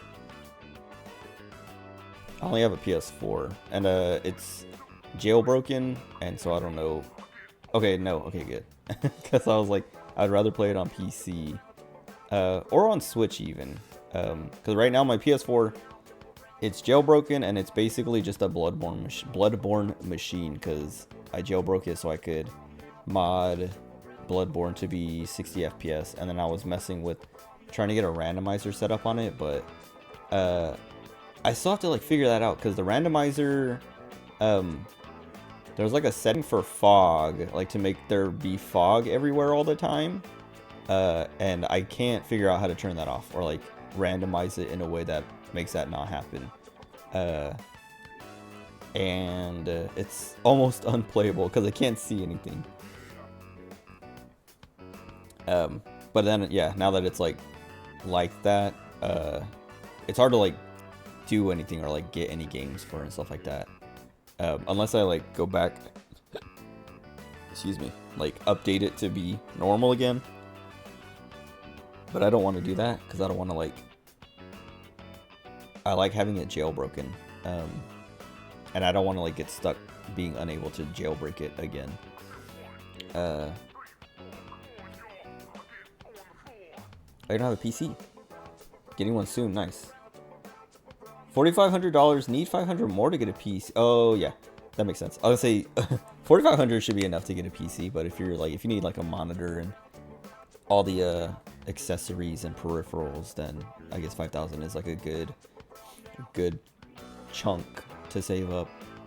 Are you gonna get a? I mean, I'm assuming you're gonna get a pre-built. I don't know if you haven't had a PC before. I don't know if you'd be confident enough making your own, like building your own PC. And also it's not that much cheaper anymore. Pre-built one, okay, yeah. Because I was gonna say, like I'm not working right now. I quit my job last month, but I'm in IT. I do a lot of computer stuff. So like building PCs is nothing to me. But I always try to say like build your own PC because it's fun and it's interesting. Like I don't know, I thought I like computers, so it was like fun to do. But it's also a little bit cheaper and you have more control over like the parts in your build. Whereas like a pre-built, you're just gonna get like, you get to like pick options, but it's a lot of like, you're limited on your options. But like I was saying at the beginning, it's not that much more expensive anymore. And I don't know, it comes with all kinds of like, usually it comes with like warranties and stuff like that, so that like if something goes wrong you can send it back or get things replaced. But I feel like $4,500 is probably enough already. I mean, I guess it depends on what you're trying to get. Because I would say get 2 monitors. I don't know if you've ever like had more than one monitor or anything like that. If you like ever used a PC with multiple monitors, but oh, welcome back. Sorry, I was talking about building PCs. Because I'm in IT. That's like, I don't know how much you missed, but quit my job last month, and I'm just like, I'll be looking for a new one soon. But I do IT work, so like I'm all in. I'm all into computers. Okay, wait. Skytech Gaming. Oh, 2,600. Okay, that's reasonable. i9-149. Okay, wait. Very nice. Yeah, yeah, I was saying building your own PC is cheaper usually and you have more control, but it's not that much cheaper anymore. So yeah, like you need 4 terabytes. I mean, 1 terabyte to start is like decent. I mean, you can upgrade later, and you can also just like add in more later too. 4 terabytes is a crazy amount. Like I have 2.5. Actually, hold on, let me see. Oh, I have 3 terabytes. But I actually, so like you're saying 4 terabyte SATA SSD. I have a 1 terabyte SSD and then 2 terabyte HDD. That have been I've had that like set up for years. But I do want to upgrade my SSD because it's pretty full. It's a 1 terabyte and I have like 200 gigs left. and that 200 gigs has been there. Like, I haven't installed much because I only have 200 gigs. So it's not like, oh, I have 200 gigs left. It's like I got to 200 gigs and started installing stuff on the HDD again, the hard disk drive, because I was like, I don't have room on my SSD anymore. Most PC games I'm thinking about getting are geopolitical games, sports text simulation, Microsoft's Flight Sim. What's sports text simulation?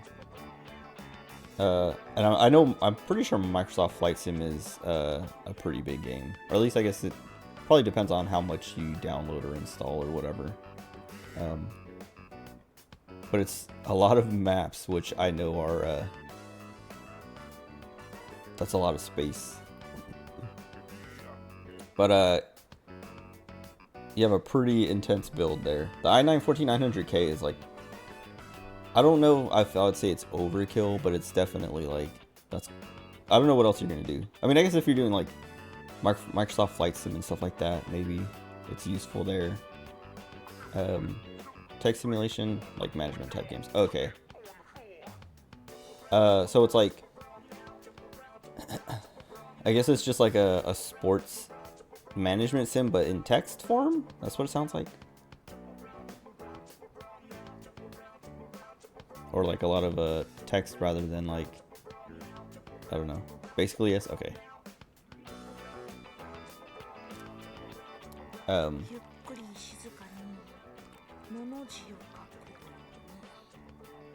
Hold on. Let me let Ken do this thing.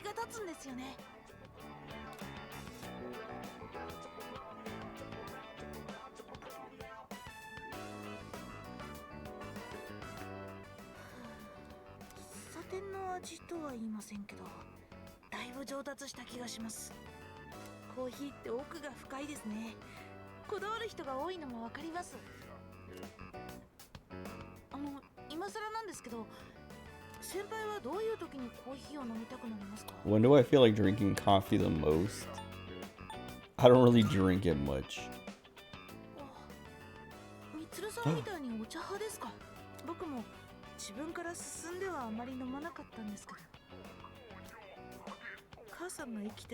didn't even think about that. Mitsuru is all tea. He's all coffee. But I'm definitely more tea than coffee.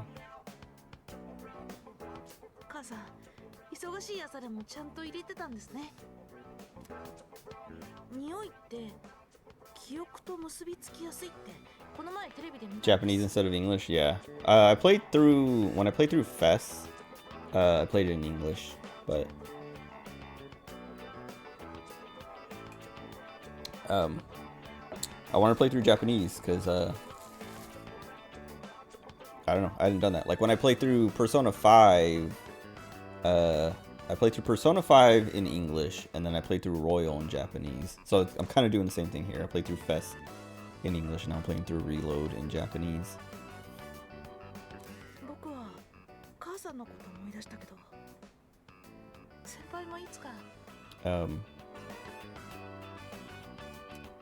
I don't know, it's interesting to play in Japanese because like I was in Okinawa. I lived in Okinawa for a couple years. I was in the Marines, and I got stationed in Okinawa for a couple years.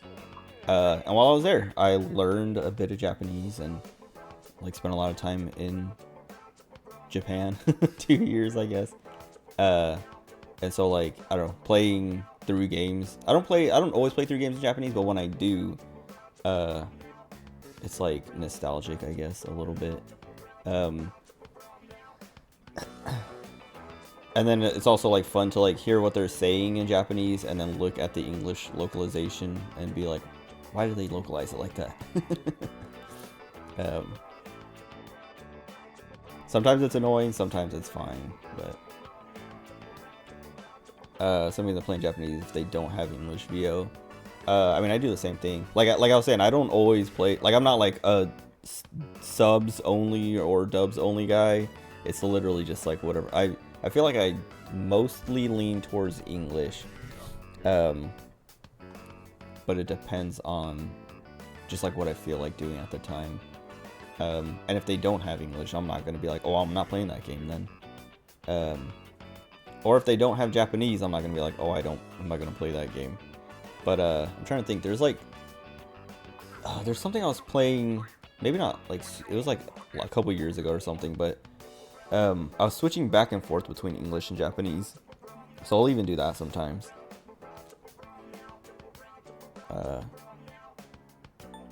Let's do it more often then, I guess. Be nice to this little kid. 時間があるうちに練習してまたごちそうします。せっかく思い出してくれた時に I don't remember what game it ない was. だけの思い出じゃ悲しいですから。 Oh, it was Xenoblade. Xenoblade 2. I was switching back and forth between English and Japanese. なんだか久しぶりに何かに打ち込めてる気がします。集中力もついた気がする。 Which I guess that was like a year ago. もしかしたらコツコツ練習したおかげかな。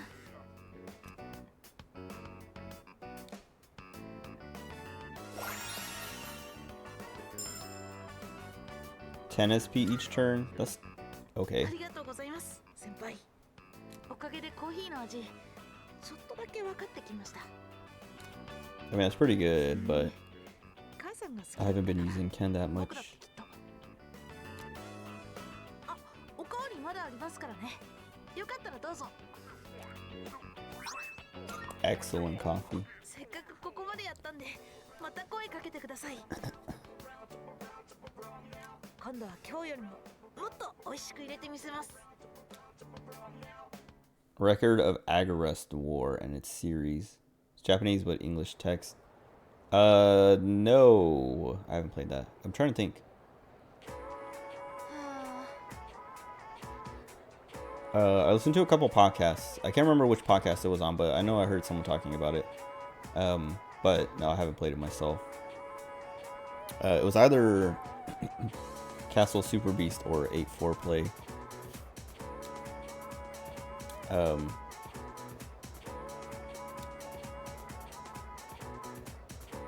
trying to remember why they were talking about it. Was there like a newer release system or something? Or newer release system? I like read your message like as soon as I said that, and like I saw the system and it just like planted itself. Has marriage system, generational heroes, characters to continue the story game. So kind of, I mean, I'm sure Fire Emblem maybe took this from them, but I don't remember which Fire Emblem game it is, but isn't there a Fire Emblem game that does that? Like you pick a partner and then you have a kid, and then that kid, like the story continues where you have that kid, like you play as that kid or control the kid or something.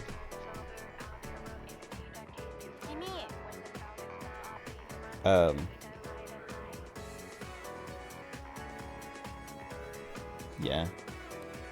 I don't know if I've ever played a game that actually does that. Other than games, I guess, where like,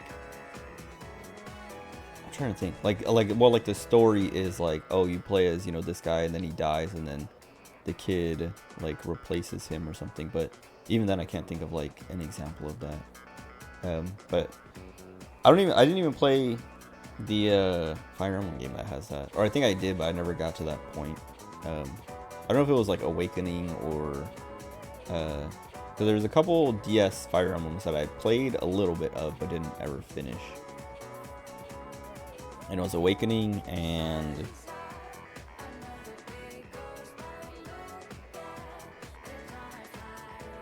Fates. I don't remember which one it was that has that though. Kids inherit their parents' traits.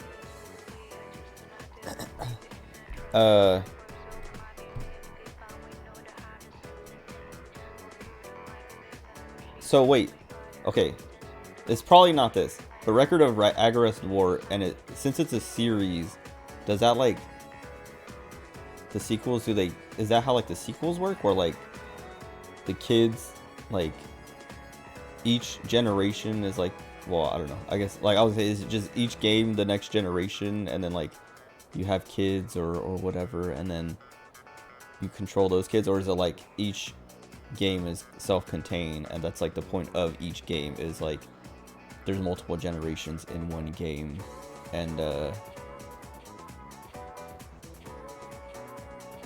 like that's how, I don't know, is it like Game continues in one game, but the series can continue the story of the prequels. Okay. Okay. So, do your characters carry over, or is it just like more story? That like the story continues, but like the characters don't. So like when you play the next game, is it like, okay, this is what happened in the last game. Here's a new game. Here are your new characters, and then you start again, or does it have like a save thing where like it's like, oh, we see you have a save from the last game, so bring your kids over into this one, and then do it again.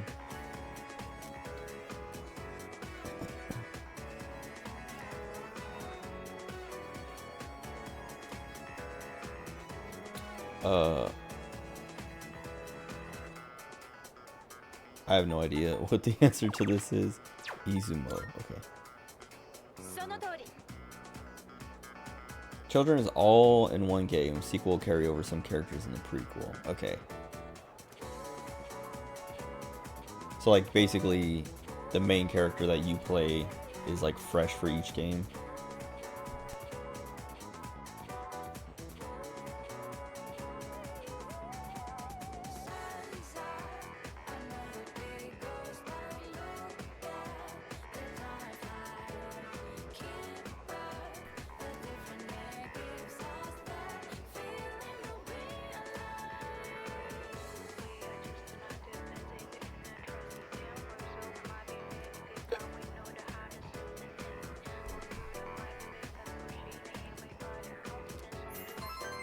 First game in Agarest War, 5 generations. Sequels 3 or 4.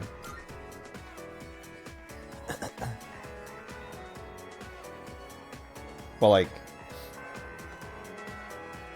but those don't carry over to the next games, right? I guess I think you kind of answered that already, but like whatever you do, or whoever you end with on your like 5th generation in the first game doesn't show up or isn't related to the sequel, right? It's just like maybe like other major characters or something.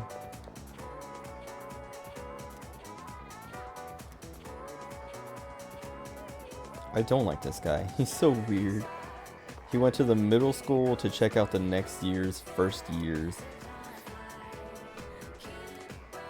And then the cops came after him.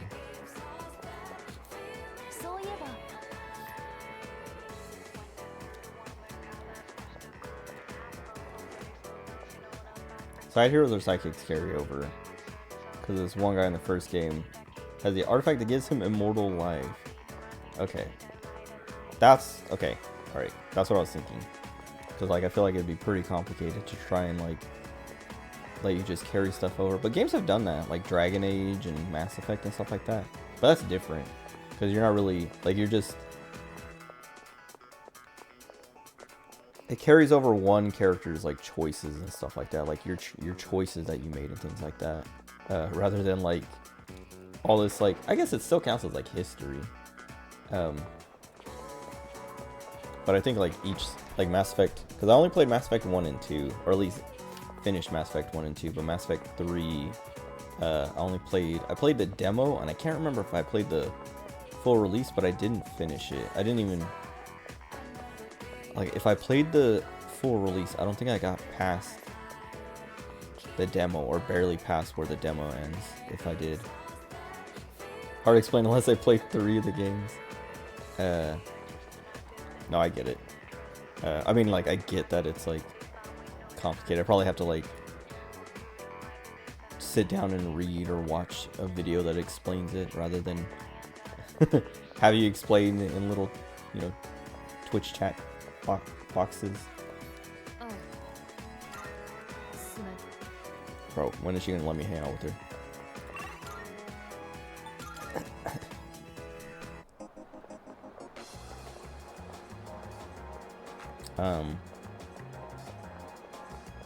Yeah, because Mass Effect, I don't know if you played Mass Effect, but dude, nobody wants to level up. Man. And Yuko's not here. Probably hang out with Fuka. I don't know. Never played Mass Effect? Okay. Very good. The first one's my favorite, but a lot of people like the second one a lot too. I mean, I liked the second one too, but I like the first one more. But the way Mass Effect works is like you make your character and you play through the whole game. There's like a lot of choices and things that you make, things that you do that get like tracked basically, so that when you finish the game, when you play the second game, it's like, do you want to import your character from the first game? And then you can do that, or you can start over, like you make a new character. But even if you make a new character, it asks you some questions like, okay, so there's 3 different ways to do it. When you go to play Mass Effect 2, you can import your character from the first game, and it'll import all of your choices and everything. You can create a new character and say, I played Mass Effect 1, but I don't have a save to import, and then it'll ask you a bunch of questions, and you answer like, this is what I did here, this is what I did there, and then it basically simulates importing your character. And then the third way is just start with a new character. It is a Western RPG. Okay, dude. All right. Witcher 3. I played The Witcher 3 twice, and never got past like 4 to 5 hours, and I just like, I didn't like The Witcher 3. Mass Effect is different. Mass Effect is a Western RPG, but it's more like a CRPG. Like, it's not very like, at least the first one. There's action in it. Like, it's kind of a shooter when you get to the combat, but it's very tactical. Like, not like a tactics game where you're on like tiles and stuff, but like you have a squad and you issue commands. It's like I've never played KOTOR, or I've barely played a little bit of KOTOR, not enough to like actually, you know, really know anything about it. But it's like KOTOR or Dragon Age, if you've ever played Dragon Age, where like you have like a little team and you basically just tell them to use different abilities at different times and things like that. And then like while your stuff is on cooldown, you're shooting a gun. But it's not like it's not like it's third person, but it's not like a third person shooter. It's more RPG than shooter. It's just like kind of like your auto attack is shooting a gun. But the sequels get more shootery, I guess. Like when Mass Effect 2 has like a lot more a more fleshed out shooter system. But there's still quite a bit of like RPG abilities and things like that in it. Anyway, Mass Effect is very good. I like it a lot more than The Witcher 3, because like you, I did not like The Witcher 3. I played it once. I got like 4 or 5 hours in and was like, this is not for me. And then I tried again like a year later, because my friend was like, bro, play Witcher 3, it's so good, you got to get past that.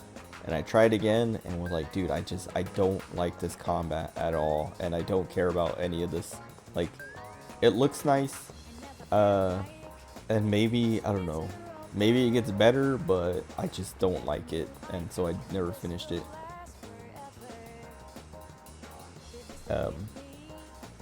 And then then I dropped it and I've never gone back. But Mass Effect is like fantastic. Pretty much used a JRPG since the 1980s. You're probably older than me then. I was born in 92. And I didn't even, I mean, I played a little bit of RPGs when I was younger. I played FF4, I think was it was either my first, or, I mean, I guess if you count Pokemon was my first JRPG.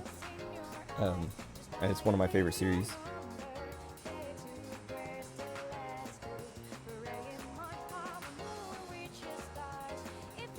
But Final Fantasy IV, I had it for Game Boy Advance, and I loved it. And that was like, I guess, like, what got me into JRPGs, I guess. But I'm not even like, I don't know, I keep saying this, I'm not even that big into JRPGs. And then if you like look at my history of the games I've been streaming in the last like 3 or 4 years, it's all like, it's like JRPG, then something else, like something shorter, then JRPG, then something shorter, then JRPG, then something shorter.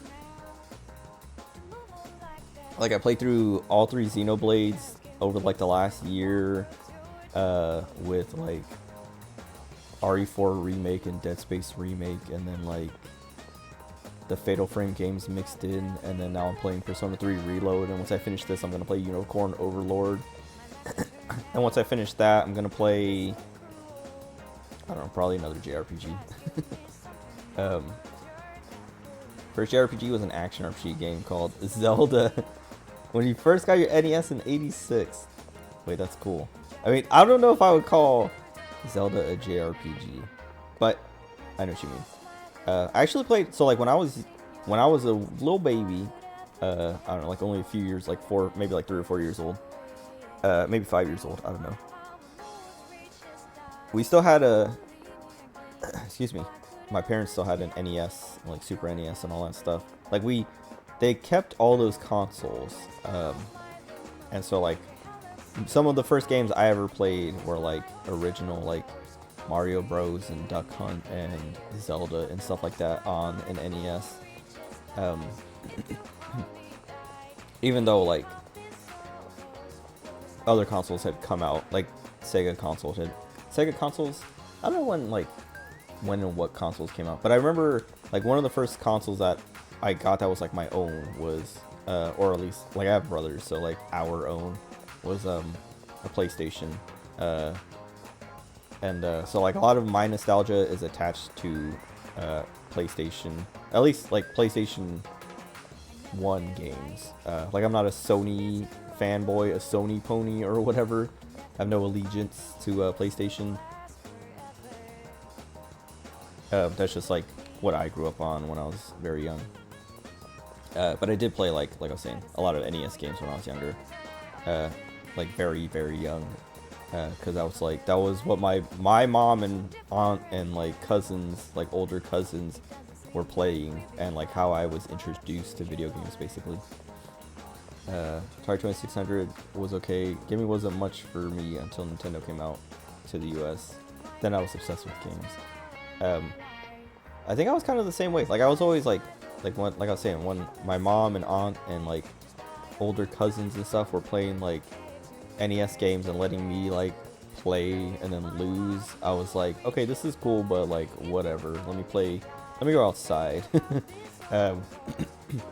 Like when I was that young, I was more interested in watching like my aunt play, because she was really good. She would literally play the original Super Mario Bros, or at least I guess like Super Mario Bros, not like the original, but like, I don't know, the one that everyone thinks of when you say Super Mario. But she would play that, and like, you know, she knew all the like little tricks, like the different like warp pipes and stuff like that, and I always thought that was so cool, and I would just like watch her play.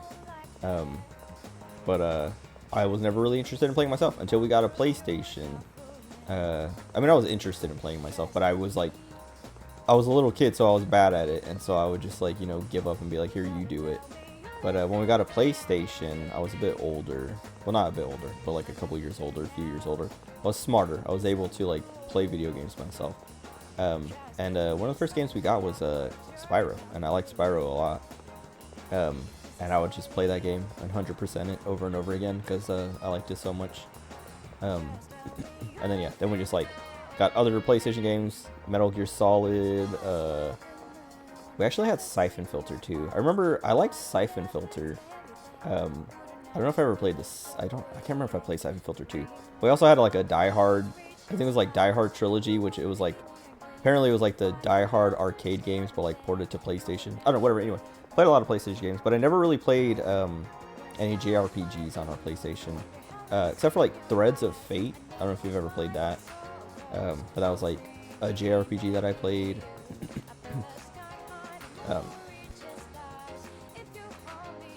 FromBack95 says, Squaresoft, now Square Enix, wanted to make Final Fantasy VII on CD, and Nintendo said no, so they went to PlayStation, so that's when I got a PlayStation 96.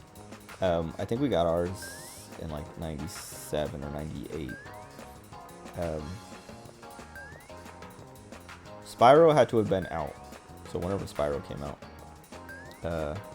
But I never played FF7, so like, that was the thing, is like I had a PlayStation, but never played FF7.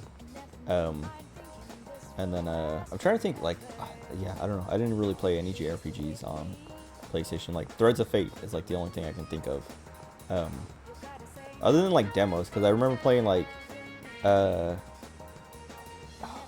it's like, it has the name, it has the word Rhapsody in the name. I can't, maybe it was just called Rhapsody. But I remember playing a demo of that. I played a demo of like I guess like Brave Fencer Musashi, if you count it as a JRPG.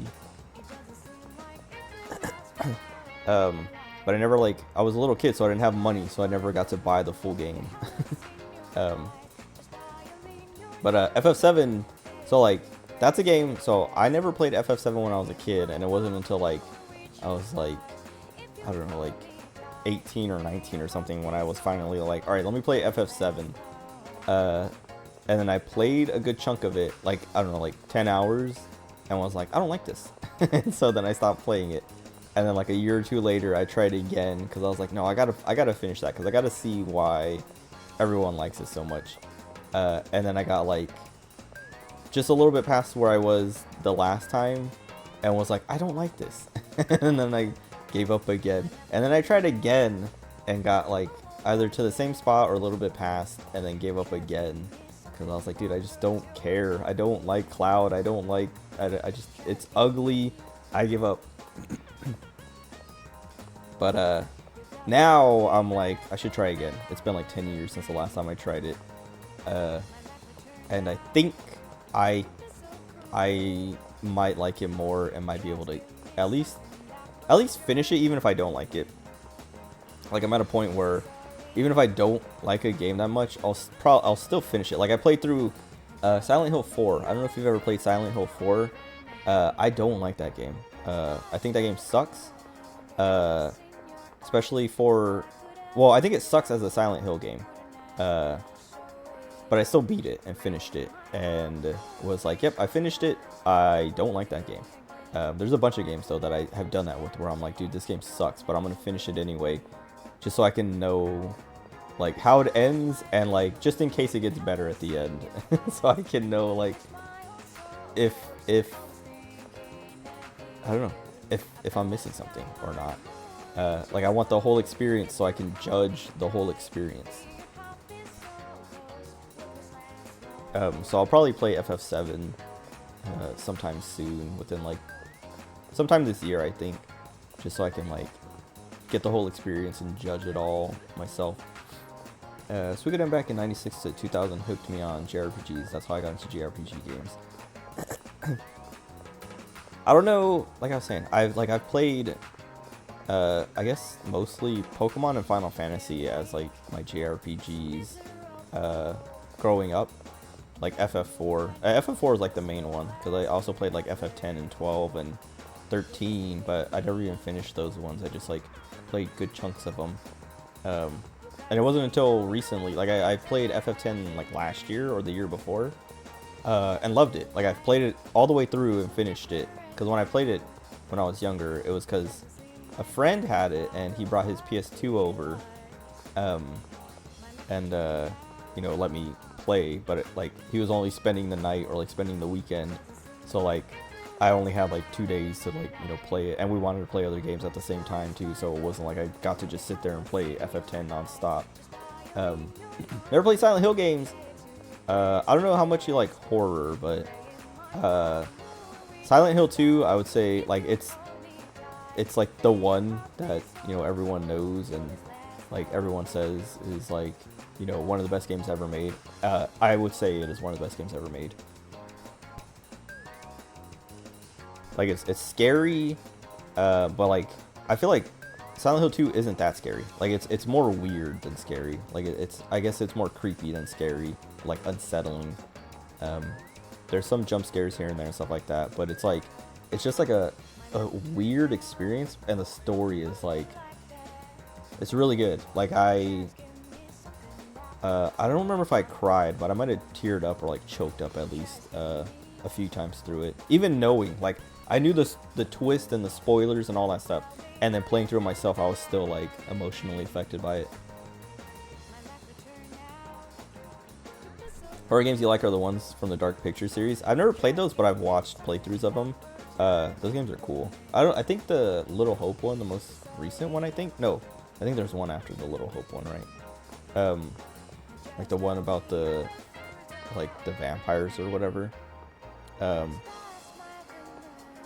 don't know, but I know I think I've watched playthroughs of all of them, and I think whatever the more recent ones seem like the weakest ones, but I still think they're really cool. And like Until Dawn, I never played that one myself either, but I watched a playthrough of it, or multiple playthroughs of it, and that one is also really cool. But I would recommend playing Silent Hill 2. There's like all kinds of like, well, when you get your PC, because I was gonna say there's all kinds of like the PC version. Basically, all modern versions of Silent Hill 1 through 3 are bad, like all the collections and stuff like that. But people went through the trouble to like fix the Silent Hill 2 PC port and do all kinds of modding and stuff to make it like really good. But when you get your PC, you should play that version of Silent Hill 2. It's it takes a little bit to set up, but it's not that hard. Like everything is all on one page, so you just like click some links and you know, download some things and click some things, and then it's good. But oh man, I don't know who to hang out with. It's either Fuka or Yukari. I mean, it's gonna be Fuka because we're almost done with her. But it feels like a waste because she won't rank up yet. Horror game that's supposed to come out based on either Tales from the Crypt or the Dark Side. Like the next Dark Pictures game? Or is there just like a horror game that's coming out that's supposed to be like that? I don't know. I never watched The Dark Side, but I remember watching Tales from the Crypt when I was younger and like being terrified because like my dad liked that. I don't know. I can't remember if it was a show or a movie or like movies or like anthologies, I guess. Like, I mean, it's anthologies, but I can't remember if there was like what, when I watched them with him, it was always like he would put in a VHS that had like multiple episodes on it. From another dev creator. Wait. Is it dev creators or is a dev named creators, or is the dev like just a different developer?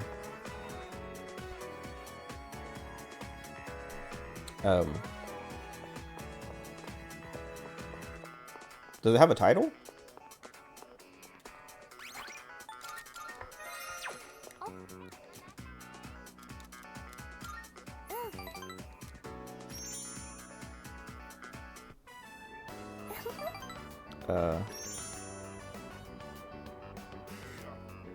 Trying to think what other. Oh, well, I was saying Silent Hill 2. Yeah, that's like a. I would say you should play it. Maybe if you can get like, I don't know what kind of like consoles you have. If you have like old like PlayStation 2 or whatever. But if you can get a copy of Silent Hill 2, I would recommend playing it. Or wait until you get your PC and then, like I was saying, play the like super, I don't know, fixed Silent Hill 2 PC version. I don't remember what they call it. Hold on. Let me look, because I think I still have it installed. Just have to find it.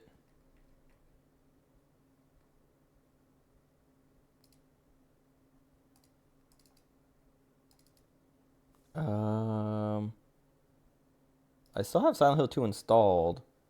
Oh, okay, whatever. There's this README that says it's the director's cut, but I think you download the director's cut, and then, oh, SH2E. I don't know what the E stands for. Enhanced? Hold on. Enhanced edition. So yeah, if you just like look up enhanced edition, there's a website. And it's just like all there, and like it gives you instructions on how to do it, where to download things, and set it all up. They canceled the game. Wait, what was it called? Or did it not even have a name yet? That sucks. I'm trying to. I know something else got canceled recently that I was bummed out about. No name yet. Okay, yeah, that sucks. I don't know. Do you play other horror games, or have you played other horror games? I don't know. Like, are you big? Okay, I like to say I'm big on horror games, but there are a lot of horror games that I haven't played because like I just like the kind of trend recently of like the type of horror where it's like just run away from the monster and mascot horror is like I'm not interested in that at all. Like Outlast and then yeah, like the mascot horrors like Poppy's Playtime, Five Nights at Freddy's, like those are not for me. Oh, rarely play horror games unless it's from Dark Pictures. Only have 3. Do you not do well with horror? I know like a lot of people don't like horror because they don't like being scared. Like my brothers, they don't like watching scary movies or playing scary games because they don't like being scared. I like to make fun of them for it, but I get it. I'm weird. Like I was talking about this the other night, but like when I was younger, when I was in 1st grade, I always finished my homework and like classwork super fast. So my teacher would just be like, here, read some books. And like I would go over to the bookcase and just pick a book and read it. And I read through the Scary Stories to Tell in the Dark books. Like I think there's like 2 or 3 out at the time. But I read through all of them pretty quickly. And then I kept rereading them because I liked them so much. But like I would get nightmares every night or most nights. And like it got to the point where I get sleep paralysis. I used to get sleep paralysis a lot when I was younger. Oh, The Quarry. Oh, I think that's the one isn't that the most recent one? But I would get nightmares and would wake up, like I would get sleep paralysis and then like would wake up screaming and like hallucinating, or at least hallucinate while I was having sleep paralysis and stuff like that. And I would wake up screaming and whatever. My mom would come in and be like, what's wrong? You know, like freaking out. And I would be like, the monster, he's behind the door or whatever. And she would like move the door, be like, there's nothing there. Like, stop screaming, calm down, you know. Because I'm freaking her out.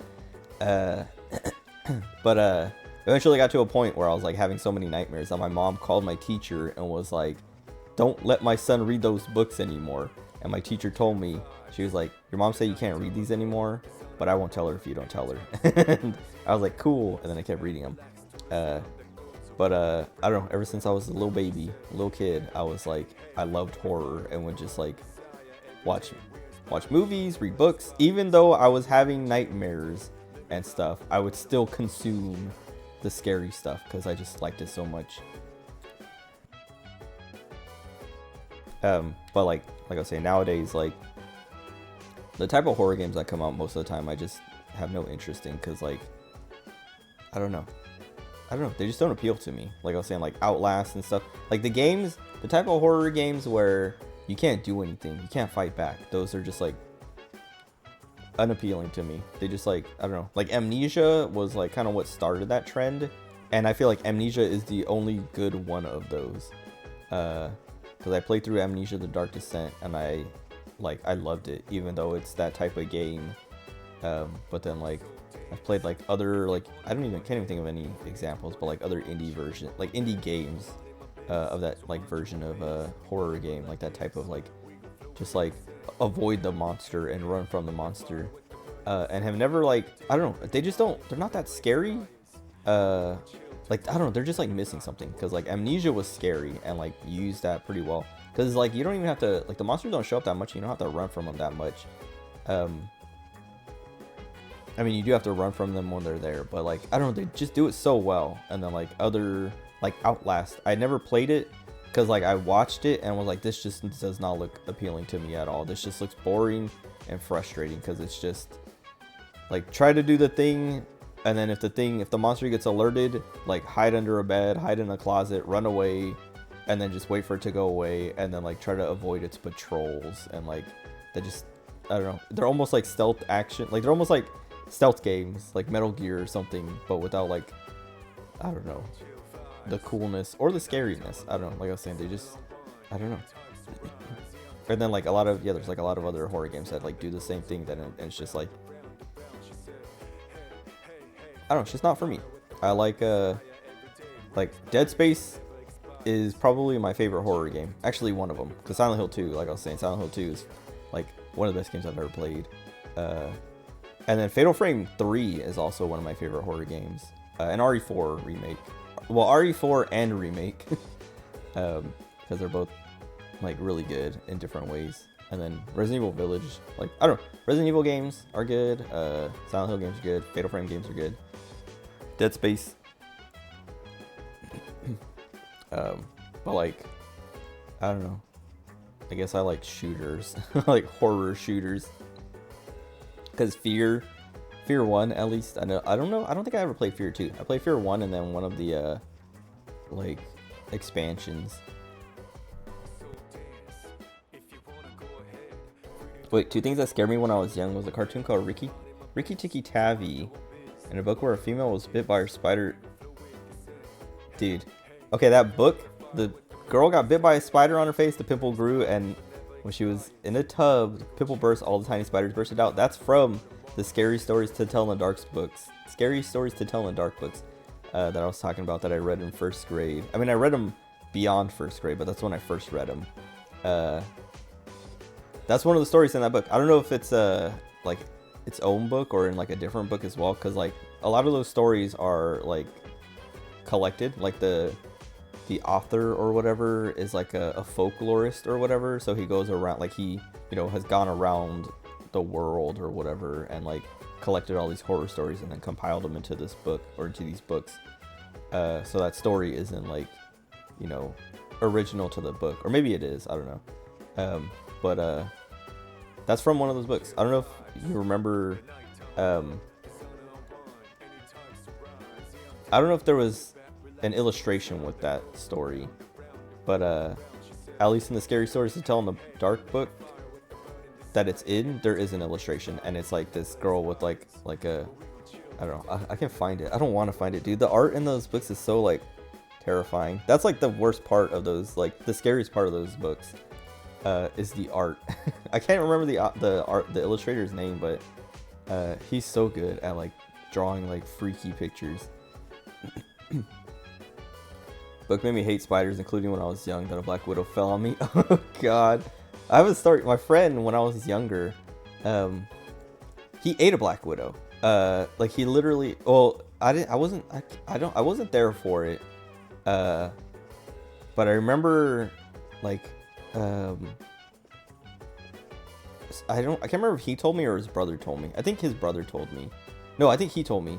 But he was telling me a story about like, he's like, yeah, once when I was little, a black widow like dropped down from the ceiling, like it was like on a web coming down, and he said I just grabbed it and threw it in my mouth and ate it. And he's like, I think his brother told me, because he was like, I saw him do it and he just like ate it and like that was it, and just like didn't, like, I don't know, acted like nothing had happened, because like just like someone, that's why I think his brother told me the story, because I think he was like, why did you do that? And he was like, just shrugged, and then they just like went about their lives like nothing had happened. Until they told me that story, and I was like, what the heck? Like, that's like, how do you eat a black widow without being bit and go to the hospital for poisonous bite? I don't know. And I think it might not have been a black widow. I don't know. Like, that's like when they told me the story, I kind of thought the same thing. I was like, I don't know, like maybe like ingesting black widow venom isn't as bad as like getting bit, but at the same time, like I feel like I mean, maybe you could have chewed it up fast enough that it didn't get to bite you, but like I don't know, that just like that's intense. I don't like spiders. I mean, I used to be like terrified of spiders when I was younger. Like I remember I have this memory of one time being in the bathroom pooping as a little kid, and a spider like crawled by the toilet, like crawled out from behind me, and like was like basically, it was like by my feet, but it wasn't like coming towards me or anything. And I just like picked my feet up and screamed for my mom or like my dad or someone.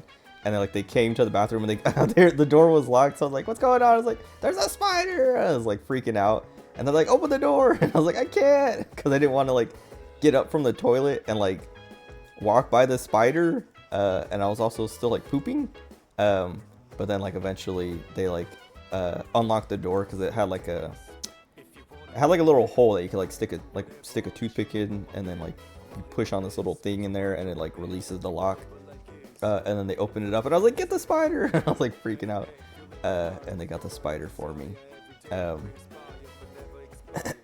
but I was always terrified of spiders when I was younger, and then I kind of got over it as I got older. I still don't really like them. I don't want spiders in my space, but if I see a spider, I'll leave it alone and like let it, like nowadays if there's a spider in the bathroom, I kind of just like let it stay in the bathroom as long as it's not like on or under the toilet. But if it's like in my room or like on my desk or on my bed or something, like there, yesterday I went to get food, and when I got into my car, like I was walking to, like I walked around the front of the car to like get to the driver's side to get in, and there's like a spider web and a spider, and I was like cause I started walking and I like my arm hit it and I like pulled my arm back because I was like, that's a spider web, and then I saw it and I saw the spider and I was like, okay, I'll go around the other way. And so then I went around the back side of the car and then like opened the door, because it was like going from the bush next to my car to the mirror, the side mirror, and then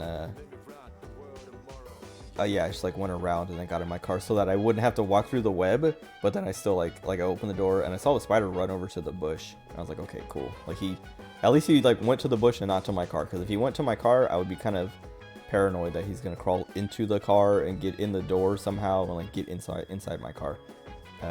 But then when I pulled away, the web broke and everything, and so I'm pretty sure he's just like chilling in that bush now, unless he tries to rebuild his web on my car again. Spider being bigger, the worst fear I have about them. Tarantulas more the ones I'm more afraid of. I've never held a tarantula, but I don't know, like I think I might have been more, I definitely was more scared of them when I was younger, but nowadays I think I would like, if someone was like, would you like to hold this tarantula, I would be like, no, but I'll do it anyway. And then hold the tarantula to just like be like, cool, and then I'll be like, alright, get this thing off me. But I'm not gonna freak out. I think the thing I'm most scared of, I think I've talked about this before, but it's like, it's kind of ironic too, is the dark. Like not being able to see basically is like the fear. Not necessarily like a fear of going blind, but just like darkness. Like if I go out, like, so hit the mic. I usually leave a light on in the kitchen, that way I can see like when I go out to the kitchen in the middle of the night. But if that light gets turned off, like if my brothers turn it off or if my mom turns it off or someone turns it off, and like I leave my room, leave the hall, like turn and see that it's just like pitch black, I'm like, okay, I'm just gonna grab my phone and turn on the flashlight and then go, because I'm just like, it's like I'm not, it's not that I'm scared at that point, it's just like I can't see, but I'm also not gonna walk all the way to the kitchen in the dark and do everything I want to do in the dark. Like I know there's light, I know where the light switches are, and I could walk to the light switches and turn them on, but there is like that little bit of fear that I'm just like, I don't want to walk that far in the dark. Like, let me get a flashlight, so then I get my phone and just turn on the light, and then walk to the light switch and turn it on, and then I'm like, alright, I'm good now. But other than that, I don't really have many like other like phobias, I guess, or like, you know, big fears. And like I was saying, it's just like the dark thing is literally just like not being able to see or know what's like in the dark with me, even though there's nothing in there with me. Cause like even if cause I've had like cousins or friends over and they've slept in the living room, so the kitchen lights off, so it's like darker for them. I've had moments where like days and nights where that's happened, and then I go to the kitchen to like get water or something, and I'm like, I turn on my phone's flashlight and I'm just like doing everything in the dark, and I can hear them sleeping there and I know they're there, but I'm still like, I really, really want to turn on the light, but I don't want to wake them up. So I'm just like dealing with this like this little bit of fear as I like refill my water or do whatever. And then I go back to my room and I'm like content because it's like, I don't know, but like it's dark in my room right now. I mean, I have the light from my monitors, but like that's the thing is that like that's why I said it was like ironic, is because like I'm kind of nocturnal. Like it's 45 minutes past midnight. I've only been up for like 3.5 hours or so. Like I got up at like, well, I guess I got up at like 8ish p.m. But I don't like being awake during the day or going out during the day. I like doing everything at night, and then going to sleep early in the morning, or like, you know, after the sun is out. So like I live in the darkness, but I'm also scared of the dark, as ironic as that is. But like I was saying, I'm not really like that scared. I just don't like being unable to see what might be there, even though there's nothing there. Or I know everything that's there. Cause like, I don't know, like I'll come into my room and, you know, if like my PC, for some reason, like if my monitors are off for some reason, like there have been nights where I've woken up and my PC like shut itself off in the middle of the night or something, or the power has gone out or whatever, and I wake up and it's just pitch black, and I'm like, in my room, I'm like fine. I'm like, okay, like I can't see, but it, like I'm so familiar with my room. I know where everything is, and like I feel like I would know if something was in my room, like if there's a monster or a ghost or a person. But like once I leave my room and it's dark, that's when it's like, okay, there's a lot of space out here for things to just, like corners for things to hide in and hide around. And I know it's irrational, but that's what a phobia is. Anyway, slept on my bed and dreamt a cockroach crawling on me. While I dreamt, I felt something in my hands moving, and I freaked and threw something on the floor. Turned on light, and it was a cockroach. Dude, that's horrifying. I actually have a story like kind of like that where I had hamsters. Okay, it's different though, but it's similar. It's a similar thing of like dreaming of something happening, and then you wake up and it's like it's real. But I had a dream once where and this goes to like the sleep paralysis I was talking about earlier. Like I used to get sleep paralysis. I mean, I still get sleep paralysis, but I used to get it a lot when I was a kid, and now I get it like once a week. Like it's less frequent than when I was a kid, but it's still like weekly at least. Sometimes more than that. But I had a dream once where there was like a disembodied hand like in my dream, and I was like running from it. Basically kind of like the hand from it's from the Addams Family. I can't remember what the name of it is. Is it just Thing? I can't remember. But I had a dream that there was like this disembodied hand chasing me around, and then at some point like either I fell or I was laying down or something, like trying to hide from it, and then I felt it crawling on my back, and I was like freaking out, and I couldn't move, and then I was like super scared internally, but I was too scared to move. And then I started to wake up, and then I had sleep paralysis and I couldn't move, and I was like, okay, that's why I can't move. But I could still feel it crawling on my back, and I was like, what is this? Like, and I was like freaking out like internally, but I couldn't move because of the sleep paralysis. And I just feel like this hand on my back, and I'm like, dude, this is like who is touching me? Like it's either a disembodied hand or someone is like touching my back or something, and I was like freaking out, like what is going on? And then I finally like snapped out of my sleep paralysis, and I rolled over and like threw my blanket off, and like there was no one there, and I was like, what the heck? And I was like looking around because I was like, where's the hand then? Like what? Like where is it? Like what's going on? And then I saw my hamster crawling around, and I was like, this stupid jerk! And I like grabbed him and put him back in his cage, and I was like, this little guy got out of his cage and was crawling on my back and like made me have a nightmare, and then was freaking me out while I had sleep paralysis. And I felt bad for him too, because like the way I like threw my blanket off must have like maybe not launched him super far, but like he must have been like, what the heck? But that was one of the like the most terrifying moments of like I was saying, I get sleep paralysis a lot, and like some of them I get hallucinations. Like I was saying, those scary stories to tell in the dark books.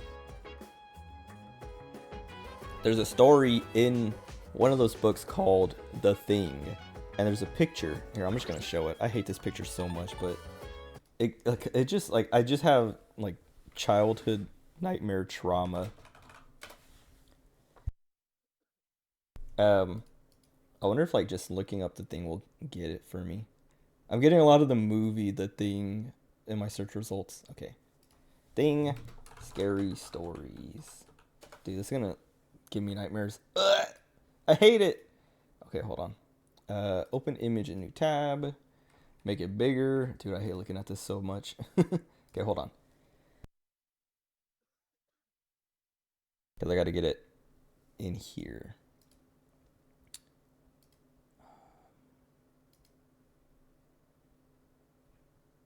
Gotta get the right tab now. Ugh.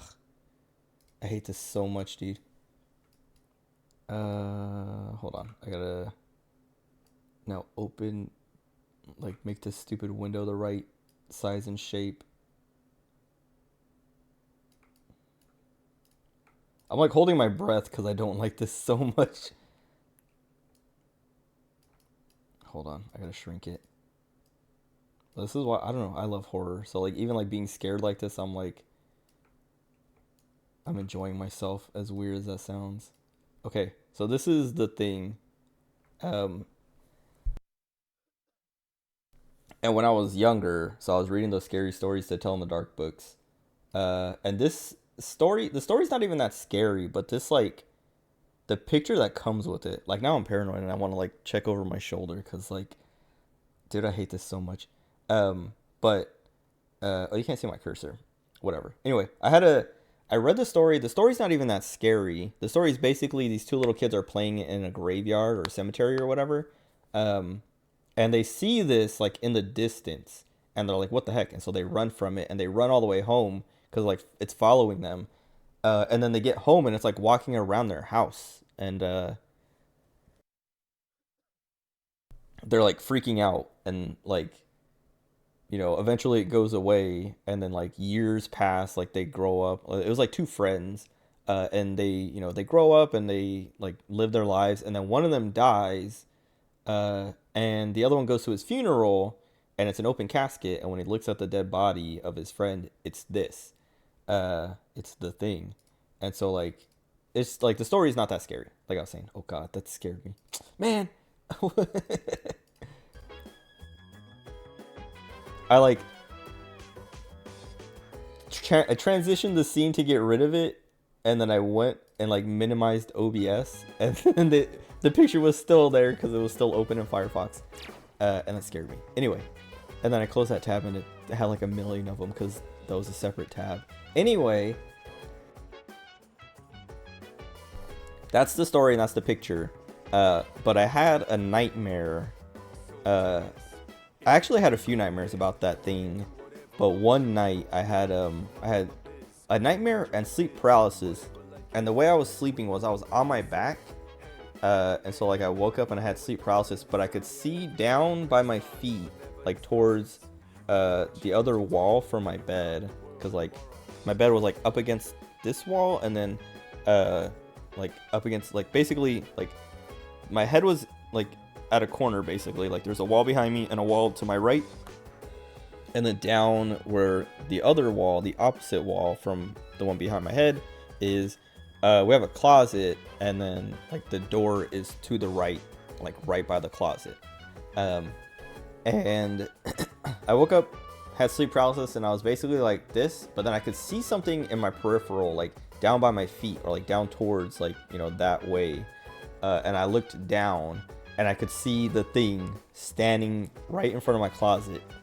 And I was like, just like trying to scream, but I couldn't because I had sleep paralysis. And I'm just like trying desperately to scream. And like, I'm still like hallucinating. So in my dream, my hallucination or whatever, my mouth is opening and I'm like yelling, but nothing is coming out. And the thing is just standing there staring at me, and I'm like freaking out, and I can't do anything. And then finally, like, I can move again, and like I was saying, I was like trying to scream the whole time, and then finally, like, one of my screams like actually comes out, and I'm like, ah, and like just like screaming, and like, mom, like screaming for my mom once I can hear my voice. And she comes running in. This is what I was talking about earlier, and she's like, what's happening? What's going on? What's wrong? And like turns on the light, and I'm like, the thing is behind the door. And she's like, what? And she like, you know, moves the door, and she's like, there's nothing here. And I was like, no, it's there. It's in the closet. And she's like checking the closet. And she's like, there's nothing here. And I was like, no. I'm like freaking out, super like terrified. And then eventually I calmed down, and then you know, she's like, what? Like, you know, relax. You're having a nightmare. It's a bad dream. Nothing happened. Well, like, still to this day, that picture, like, it, like, terrifies me, terrifies me to my core, unsettles me, you know, more than anything. Because all the art in those books is like that, but like that picture, I don't know why that picture specifically is so terrifying for me. Anyway. Another story. I was in bed, I was dreaming. Dream came out as a giant tarantula ran towards me, and on top of me, my left hand grabbed it and tossed it. When my left hand tossed it, my right arm moved. The tarantula was in my right hand. Oh, the tarantula was your right hand. Okay, I was gonna say, dude, wait, that's terrifying. So wait, your own hand betrayed you. Wait, that's kind of funny. Man.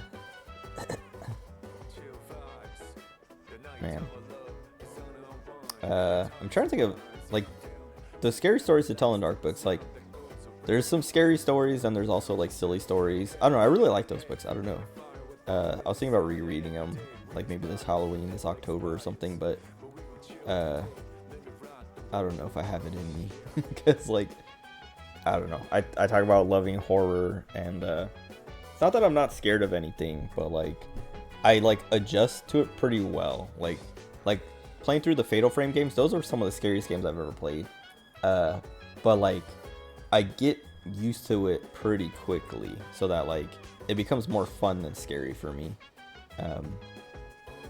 Like, I'll still get scared and like jump scared and stuff like that, but like for the most part, I'm just appreciating the atmosphere and the designs and like the horror aspects rather than like being scared. Or when I dreamed about falling from the sky and seeing that I'm about to hit the ground, and when I hit the ground, my body bounces on the bed. Oh, I've had dreams like that. Well, I don't know if this is like the same as yours, but like I've had a lot of dreams where like I jerk in my sleep, like my leg kicks or something, and like it happens in my dream, but like it happens in my dream perfectly timed with like my real life self, and like I like wake up to that. Like one dream I had was I was running. This was like a kind of scary dream, but I was running. I was literally like running on a track or something, and like I was like the dream, at least the start of it that I remember, was just me running, and I'm like running, and I'm just like I just keep running, and then I think like why am I running, or like what am I running from? And I look behind me, and I see myself like chasing me, and I'm like it freaks me out, because I'm like, why am I behind me? Like, what is that? And like I get scared, and then I start running faster, and then like I'm like looking over my shoulder, and then I turn back forward, and then there's this like low little like wall, and I like go to jump over it, and then my back leg hits it, like my right foot catches it, like I didn't clear it with my back foot, and like it catches, and I go flying forward. And then like as soon as like I'm about to hit the ground, like my leg kicks, and I like, you know, jerk, like I like jump in my bed, and I'm like, you know, like I don't know, it was like timed to like hit that wall and like wake me up at the same time with like a little kick. And I was like, why did that happen? That was so weird.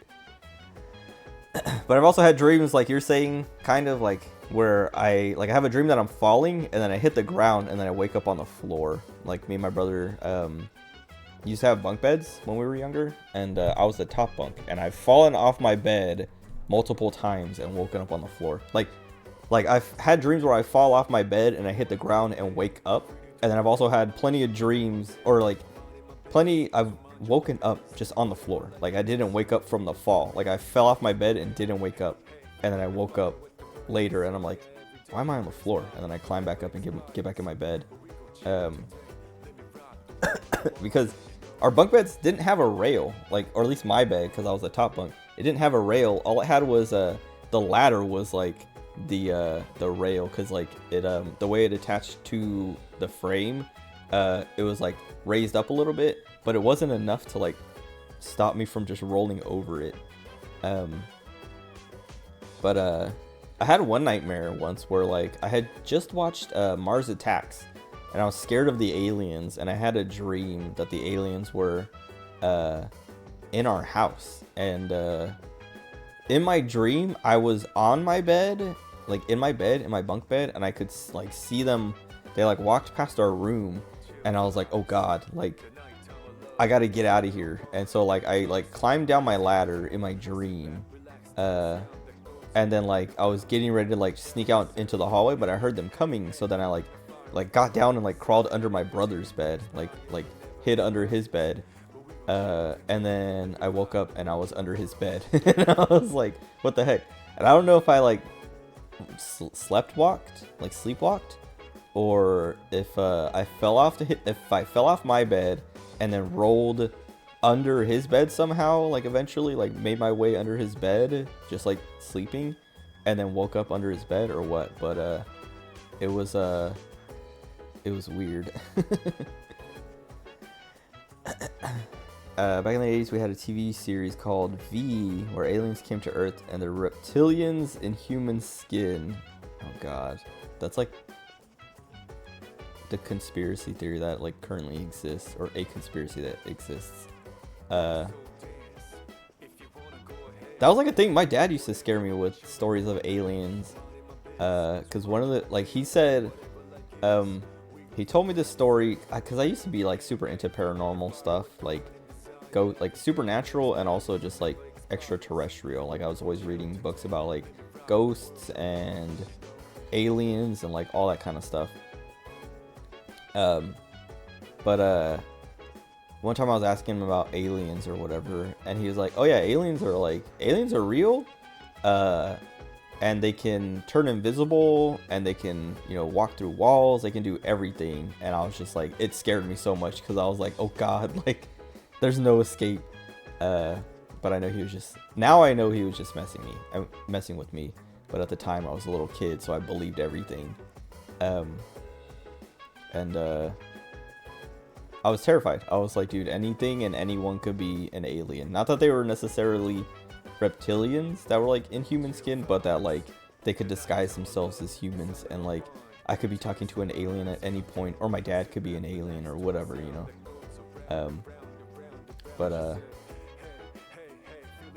trying to think. I don't know. I have like a million sleep paralysis stories, and that house that I lived in when I was younger, I'm pretty sure was haunted. I always talk about it and tell people, like, you know, like I tell my friends, I've told plenty of people the stories of that house, and like because I'll like, you know, I usually like ask them like, do you believe in ghosts? Or, you know, like what do you think about ghosts? And a lot of them are like, nah, ghosts aren't real or whatever. And I'm like, okay, well, I'm gonna tell you some stories from when I was younger and the house I grew up in,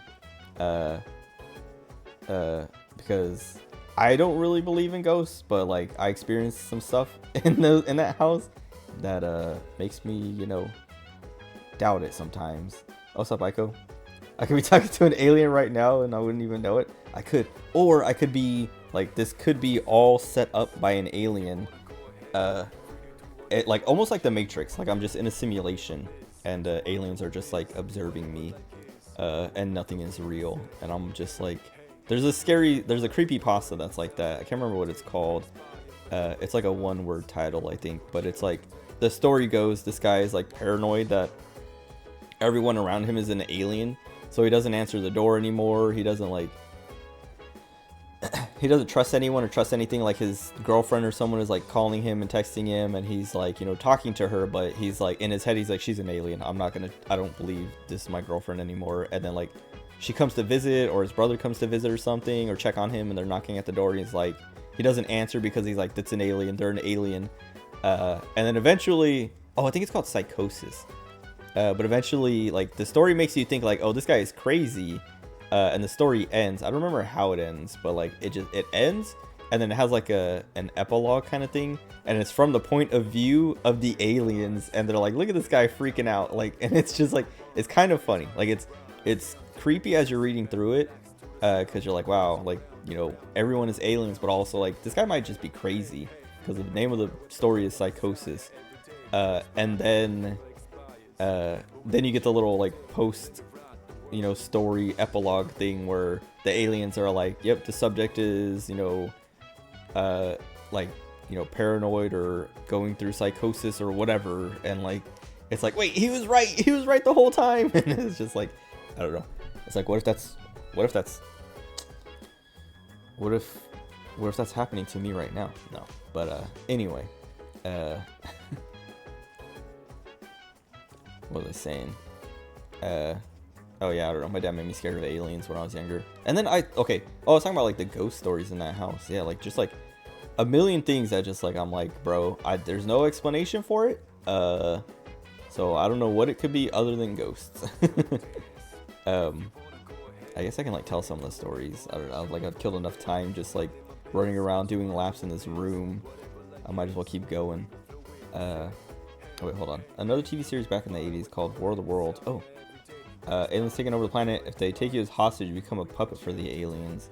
I never watched this series, but I watched, I've seen at least 2 movies, I think. Like the more recent one that came out, I think like Tom Cruise is in it or something. And then there's like an older one that I saw as well. And then I've listened to some of the like the radio play like versions or whatever in class. Like I had a class, like English class or something, and the teacher was like, you know, we're gonna learn about radio or whatever, and the story is told over the radio. And we listened to like parts of War of the World or War of the Worlds. I believe aliens could exist, but they're likely only about as intelligent as humans if they aren't just lower life forms.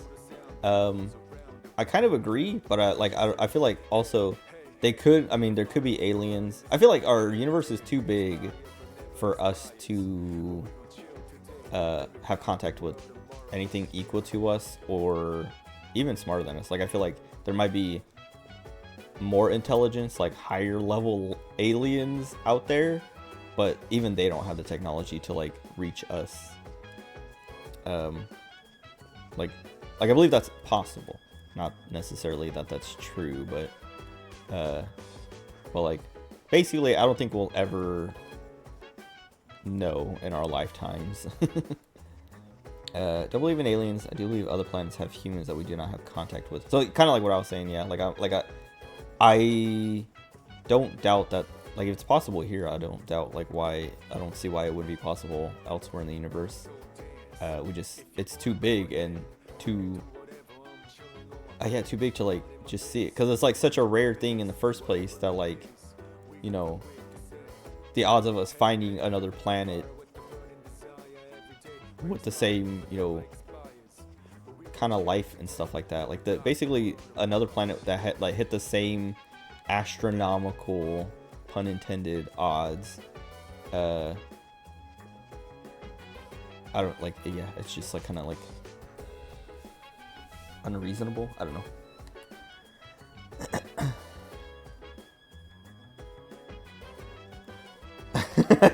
How disappointing would it be that alien organisms are just basically the same as everything we have on Earth? They even like are at the same point in time, like they have the same technology and I don't know, the same they might just be like blue. It's like Avatar. I guess Avatar's not the same though, because they're not like futuristic. They're like tribal aliens. They still like, I don't know. But I guess that's like also the point of Avatar, is that they're like more in tune with nature, rather than like they don't need technology or don't want technology, I guess. I was gonna tell like some ghost stories from the house that I grew up in. There's only, I mean, I feel like there's, oh, sorry, I hit the mic. There's probably a lot that I just don't remember anymore. But the first one that comes to mind is always, my aunt lived with us for a little bit, like her and her kids, my cousins. They moved in with us for a little bit, and she was always up late on her computer.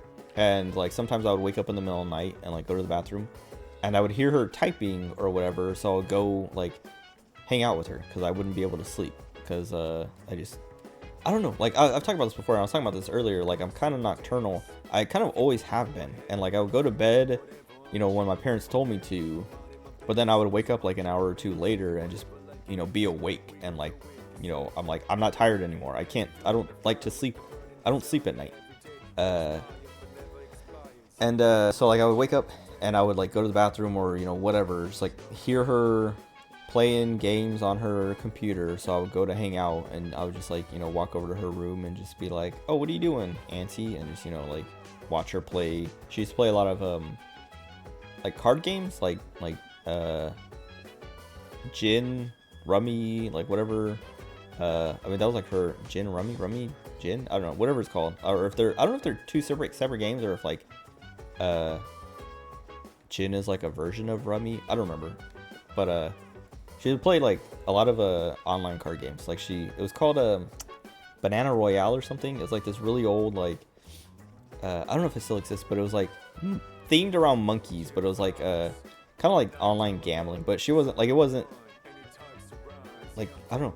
It was more just like a community kind of, like you just like join. You can buy like the credits with money, but it wasn't very expensive, and you don't really play. Like it wasn't that big on gambling, I guess. Like it wasn't like the modern gambling sites. It was just like you could play for free, or you could buy, you know, buy credits or something. I don't remember what you get for spending money, but I know there was like some reason to spend money. But anyway, she would just play all these card games and stuff like that, and like, you know, chat with her friends and stuff, and I would just like sit there and watch and like talk to her about whatever. But anyway, one night I woke up and I went to the bathroom, and then I heard her typing, and I went over to her room to like hang out. And as I'm walking, because like the doors are on the left side, and so I'm walking down the hallway, and on my left I can see like her door is like open a bit, and like I can see into her room, and I can see her chair, like where her desk is, and her chair is, and there's no one in it. And I'm like, what? And like I get closer and like I look in, and I can still hear the typing, but no one is sitting there. And like the monitor was on, but like she always left it on. But I'm like who's typing? And like I didn't look at the keyboard, or I couldn't see the keyboard, but I could hear the typing, and I was like, I'm going back to bed. I just like turned around and walked briskly back to my room and got in bed and just like laid there like listening to the typing, just like who is typing on that computer. And it was freaky. And then I fell asleep and woke up, and you know, whatever. I don't think I ever told anybody about that, at least in my family, until I got older. And then there was another night. This one's like the scariest one, because my brother, like, what's the word? Verified it, I guess. Wait, hold on. They have aliens where animals have human intelligence. We'd be encountering the true Thundercats.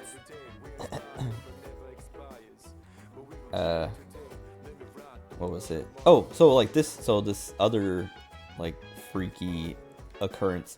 I was saying, me and my brother had bunk beds. So like the bunk beds were like perpendicular. So my bed was like up, like parallel to the wall, up against the wall, and his bed was like the head of his bed was up against the wall, but then the rest of it was like long ways. So like they were like this is my bed and this is his bed.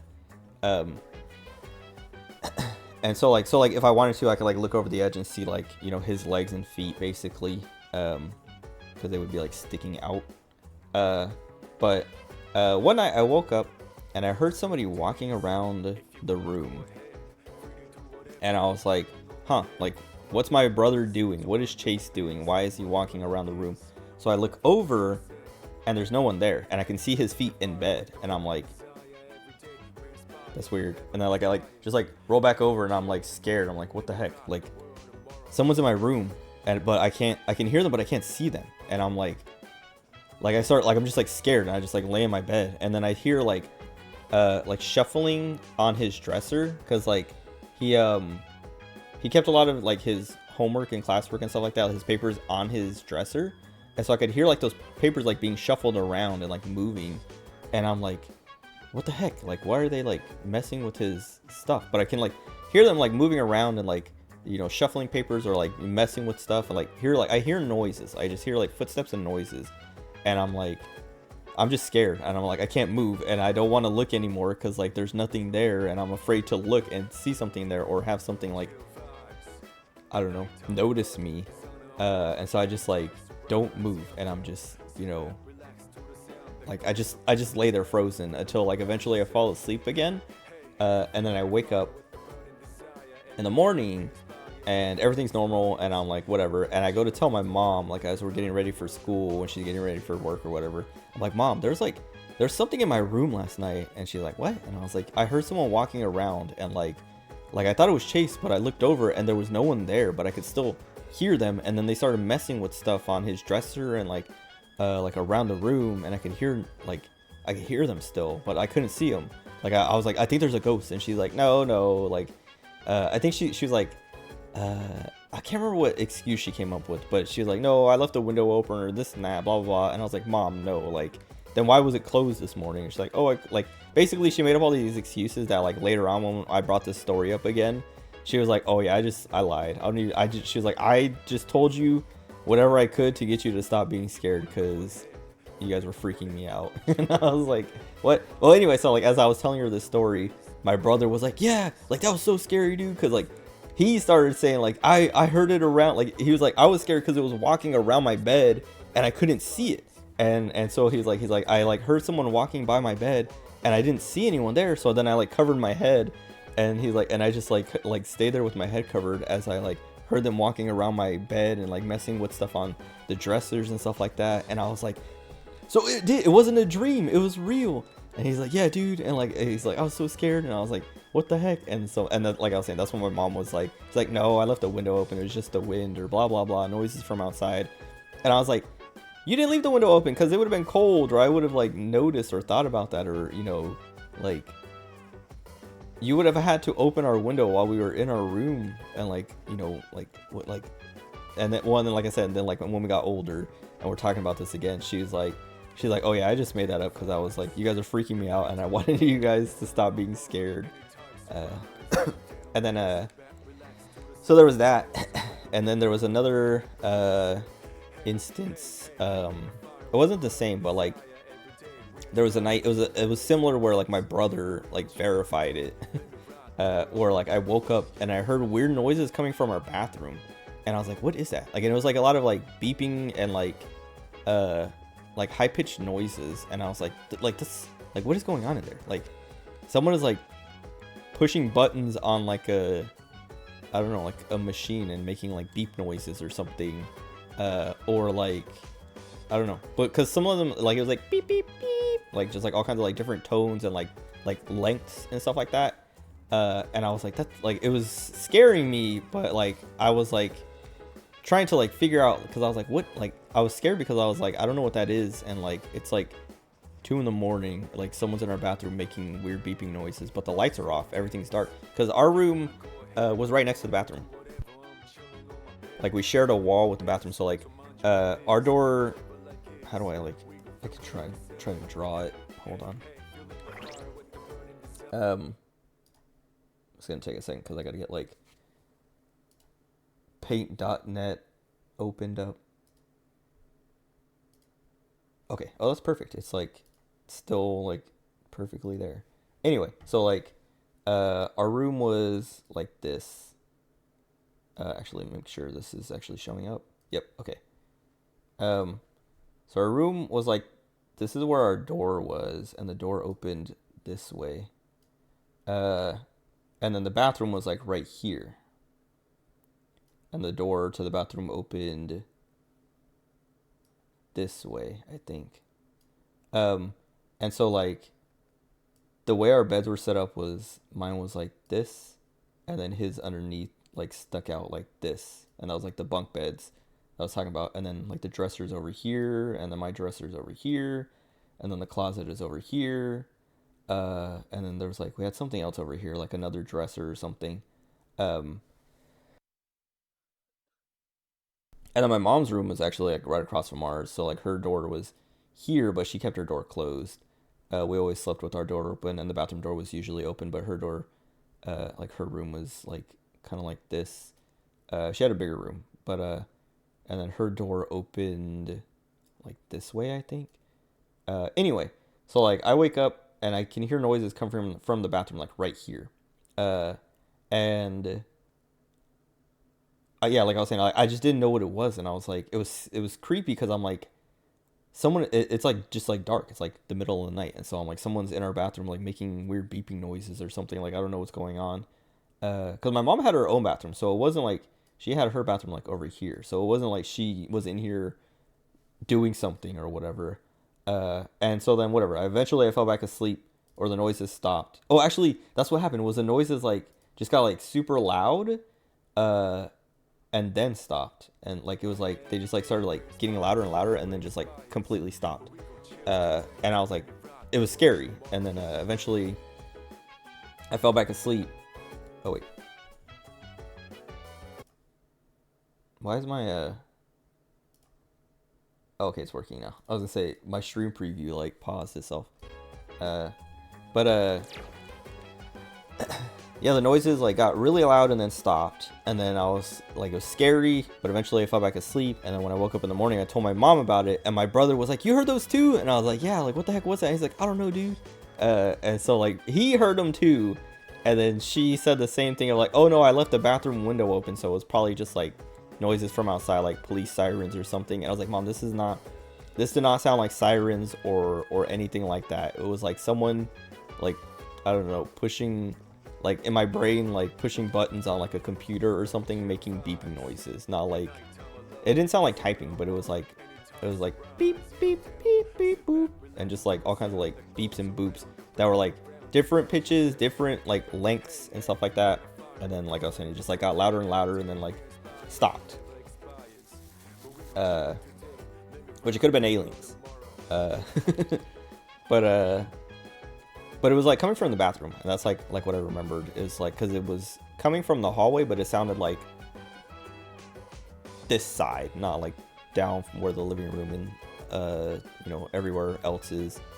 But yeah, but she was like, no, I left the bathroom window open. And I was like, well, it wasn't open this morning when I got up to pee.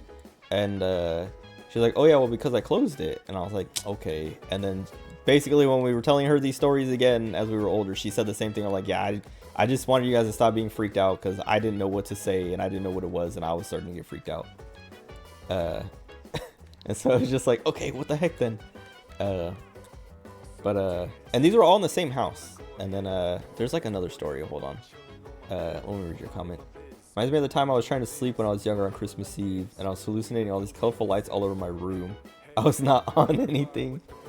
I remember I woke up on Christmas Eve, because like I was saying, I didn't sleep through the night. I would like go to sleep and sleep for like an hour or two, basically take a nap, and then wake up and just like lay in my bed until like the sun came up, and then I might fall back asleep right before I have to get up for school again or something.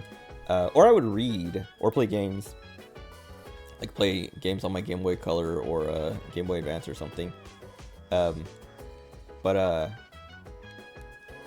there's one Christmas Eve. This is how I found out Santa wasn't real. It's like I woke up, I went to bed, woke up a couple hours later or whatever, and heard noises coming from the living room and was like, what the heck is that? And like I walked out, and I saw my mom wrapping presents, and I was like, Mom, what are you doing? She's like, go back to bed. And I was like, what are you doing? And she's like, I'm wrapping presents. And I was like, oh, okay. And then I went back to sleep.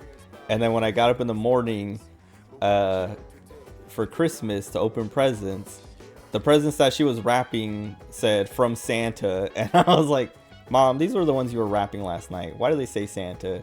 And she's like, Santa's not real. And I was like, oh, okay. But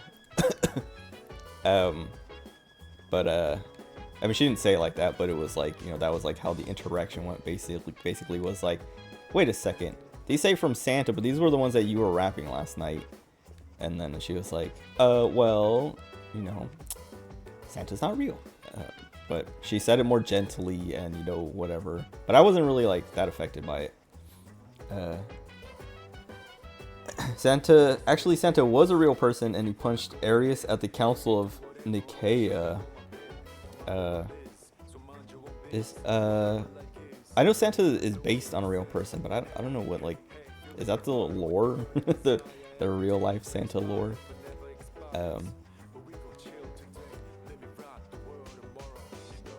Hold on, I'm trying to think of more like ghost stories to tell from my childhood. Well, there was one story my grandpa told me, because he lived with us for a little bit, but he told me a story where he said like he got up in the middle of the night to get water, and he went to the kitchen, and at the dining table he heard people playing cards, and the chairs were all pulled out as if people were like sitting in them. And he said he could hear like cards shuffling and being like dealt and like flipped and stuff like that, as he was getting water, and he was like, it freaked him out, and he went back to his room or whatever. But he told us that when he woke, like the next day, and I was like, great, thanks for like, you know, like terrifying kids again. I mean, he didn't really scare us that much, but like my grandma was the one who used to tell us a lot of scary stories. Like she had us scared of our neighbor for the longest time. Our neighbor was an old lady, or her neighbor was an old lady, and we went to my grandma's house, and she said the lady across the street, her name was Soap Sally, and she used to kidnap kids, or she kidnapped kids and turned them into soap. And so every time that old lady would like come out of her house to like do anything, we would be terrified and we would hide, because we're like, we don't want her to get us. And it was just like, I don't know. It wasn't until I got older and realized like my grandma was just making up stories to scare us, that I was like, this poor old lady across the street, she probably like just saw kids, you know, run and hide every time she came out and had no idea why. But it's because my grandma was telling us that she was a child kidnapper killer. St. Nicholas of Myra. He was a bishop in the early church, arguing theology with Arius, and it got heated.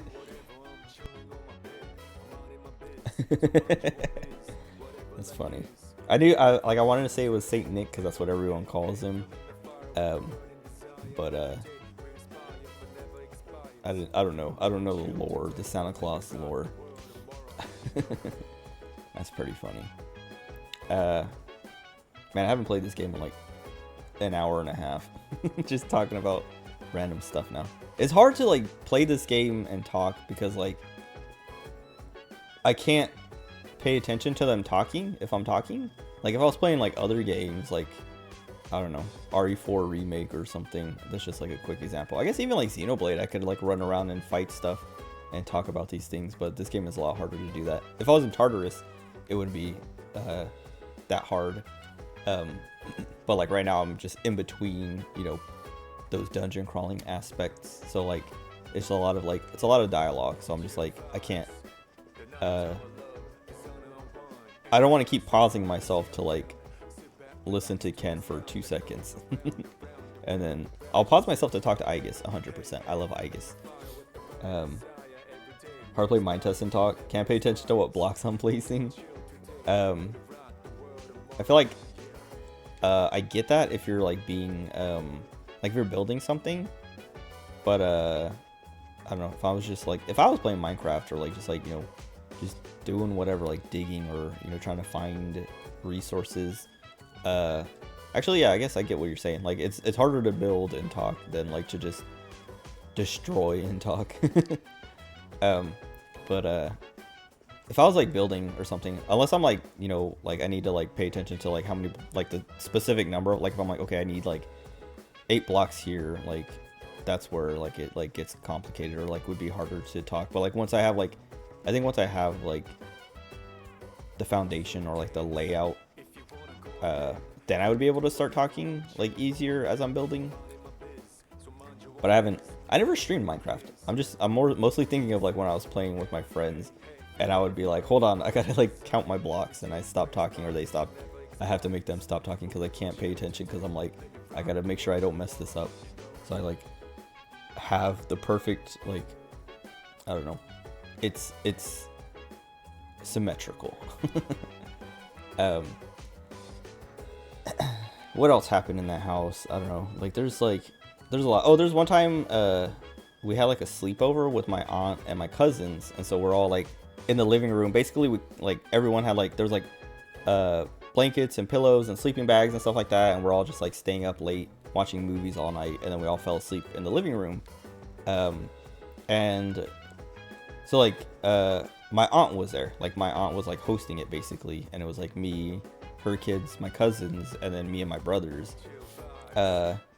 And I don't remember, we didn't watch anything scary. At least I don't remember watching anything scary, but we watched a bunch of movies, and then eventually just, you know, went to sleep. And so we're all sleeping in the living room, and I woke up, and so like the living room, it was like, oh wait, might try to stream again soon. Need to binge anime. A lot of anime, maybe from the fun of watch School Days again.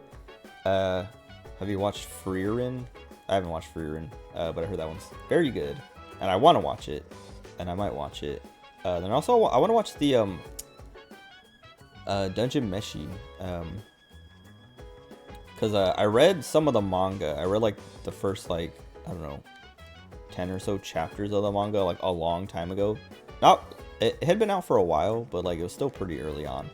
But I read a bunch of it early on, and then didn't finish. Like I stopped watching or stopped reading for some reason. Not because I didn't like it or anything, but I just like, I think I just started reading other stuff or whatever. And I had always meant to get back to it, but I just never went. And then now the anime's out, and I'm like, okay, maybe I should watch the anime now. But I heard that's good too. Or at least like, I haven't seen anyone say anything about it being bad, so I assume it's at least good enough. But what was I saying? Oh, so we're having the sleepover. I guess those are like some, I don't know if you've seen those yet, but maybe you might be interested in those. We had a sleepover where, you know, my aunt came over with her kids, and we watched all these movies, fell asleep in the living room, and my mom was home. She just like, maybe she watched it like with us and then went to her room to go to sleep, but she didn't sleep in the living room with everyone. But I woke up in the middle of the night, and so like I don't want to pull up PaintNet again to like draw a layout, but like we had a living room, and we called it the dining room, even though the real dining room was like connected to the kitchen. I mean, all these rooms were connected. They just had like open, like, you know, they're like kind of like dividers, I guess, but like you could just walk from one room to the next. There was no doors. But the living room to the dining room, to what we call the dining room, there was like 2 steps down. So it was like a little bit lower in the ground, but it was still just like, you could like, basically I woke up and I was facing the dining room, which had a couch. Like I was looking at the back of this couch. And so I like, you know, it's basically 2 steps down, and then, you know, I could see like the couch and stuff like that. So I'm like, I woke up and I was like, just like staring at it, and I was like, well, now I'm awake. And so I was just kind of like thinking, I didn't remember what I was thinking about, but I was just like looking there, just thinking, you know, just being like a little kid who woke up in the middle of the night and can't fall asleep. And as I'm staring at the couch, just like thinking about whatever, I see this like white ball just like come from like behind the wall, like out of like, you know, out of my vision, out of like blocked by my vision, just like slide out from behind the wall and just float across the floor, like right by that couch, like, you know, down the 2 steps, like on the floor there, just like float all the way across, and then like all the way out to like like to behind the wall where I can't see again. and I got scared and just like covered my head and just like laid there for like, I don't know, like just held it there and was just thinking like, okay, what do I do? Like, where do I go? What just happened? And I was like, I'm gonna go to my mom's room. It's because I was like, I'm just gonna climb into bed with her because I'm scared. And so like I got up and like I started like walking super fast to the hallway.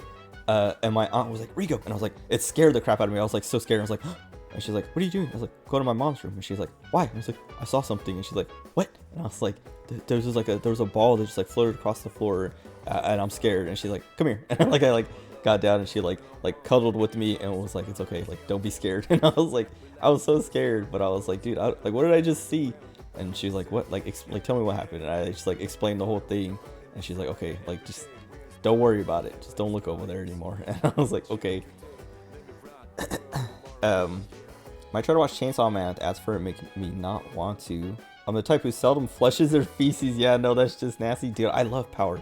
Hold on. Power is I love Power so much, and I can't even. Yeah, I can't. Okay, I have this Aegis figure. I gotta get it out of the way for a second. I have 2 Power figures right here, and then I have more in their boxes because they're too big to put anywhere. But I love Power. She's the one who doesn't flush. She also doesn't take showers, or at least not very often. She's very gross, but she's very cute. And she's got a cool power. There's something in the way.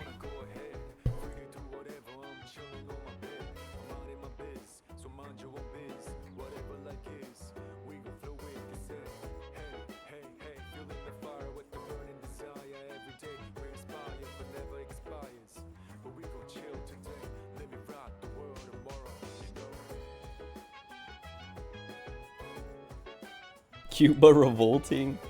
Oh, nice. I kind of put Aegis back in the perfect spot. I was trying to line it up with the dust line on the desk, because there's like a tiny little ring from where she was, but I wasn't sure if that was like the actual line from where she was placed. I like Power a lot. She's very she's annoying, and I think that's what it's funny, and I like her a lot, because she's like she's gross and annoying and like cocky, but she's so fun. Yeah, I have those 2 figures, and then I have a couple other. I have her bunny, like the bunny outfit figure, and I have another one that's like, I don't know, she's standing on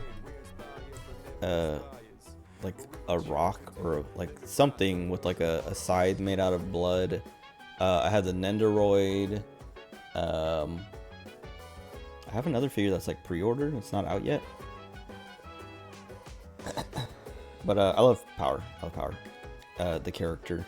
I don't care much for Power, the concept. I watched so I've read all of the manga up to like the part 2, I guess, like where Asa comes in, Asa and Yoru, who kind of become the new main characters. But I did read a good chunk of that, like at the beginning at least. But then when I watched the anime, I only watched like the first 2 or 3 episodes. I watched until Power showed up, and then I watched like that episode, and then I didn't watch any after that because like I wasn't a big fan of the animation, like the mix of like 2D and 3D, which I know like a lot of anime does that anyway nowadays, but like the when the 3D would show up, the frame rate of the 3D wasn't like equal to the rest of it, like the 2D, and it just looked weird, and I didn't like it. But apparently it got better later on, so I don't know. I have issues with finding anime. I can look for hours, and sometimes I just drop stuff within 20 seconds if I don't like it. I'm kind of the same way, where like I just said, like Chainsaw Man, I love the manga, and the anime like was fine. It's just like there's just like this one little kind of nitpicky thing about the 3D being weird frame rates that maybe kind of drop it. And then yeah, like there's a lot of anime where I've watched like the first few episodes and then just dropped it because I was like, I liked it, but I didn't like it enough to keep watching it. Excuse me. Trying to think of like the last anime I actually finished was I don't know. Anyway, wait, if I didn't like Cars, I wouldn't like Initial D. The art style has grown on me. I never watched Initial D. I played the arcade games. And I guess I've seen like the memes and I've heard the songs, but never watched it because I don't like cars and I don't really like racing anime. Doesn't appeal to me that much. Okay, what am I doing? Wasting time. Am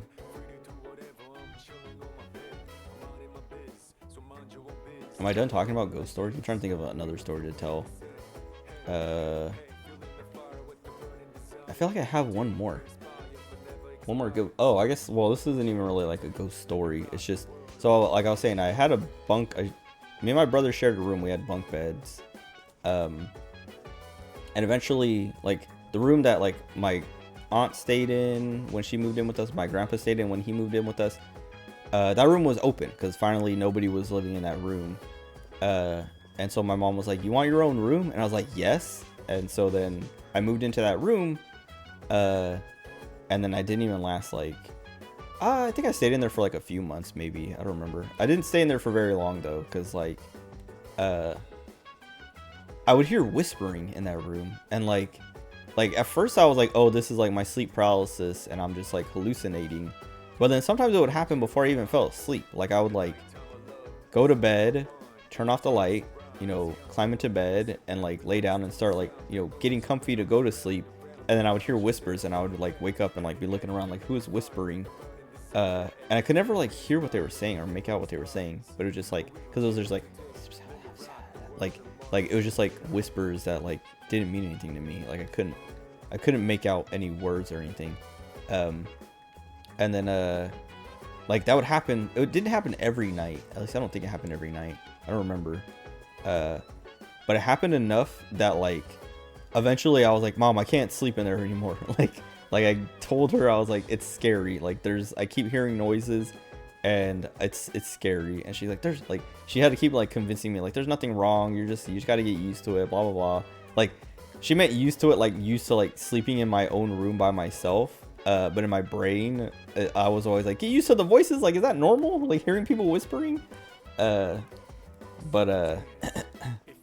don't know, she kept like convincing me to like just like, you know, sleep, just try one more night, or you know, like stay in there, and like the voices wouldn't happen. So I'm like, okay, like, you know, maybe it was just that night, or maybe I was just like, you know, imagining it or whatever. And then then eventually I just like was like, I can't take it, I can't do it anymore, Mom. Like I started like getting up in the middle of the night and then going back to my old room and then climbing up to my old bed because the bunk beds were still there. And actually, so my youngest brother at the time, he's 5 years younger than me, 5 to 6 years, like 5.5 years younger than me. Because it's always like when my birthday hits, I'm 6 years older than him, and then when his birthday hits, I'm 5 years older than him. But he moved up into my bunk bed, like that old bed. So like he now took that bed. And my brother's, the other one, still had, the one who's 1 year younger than me, still had the same bed.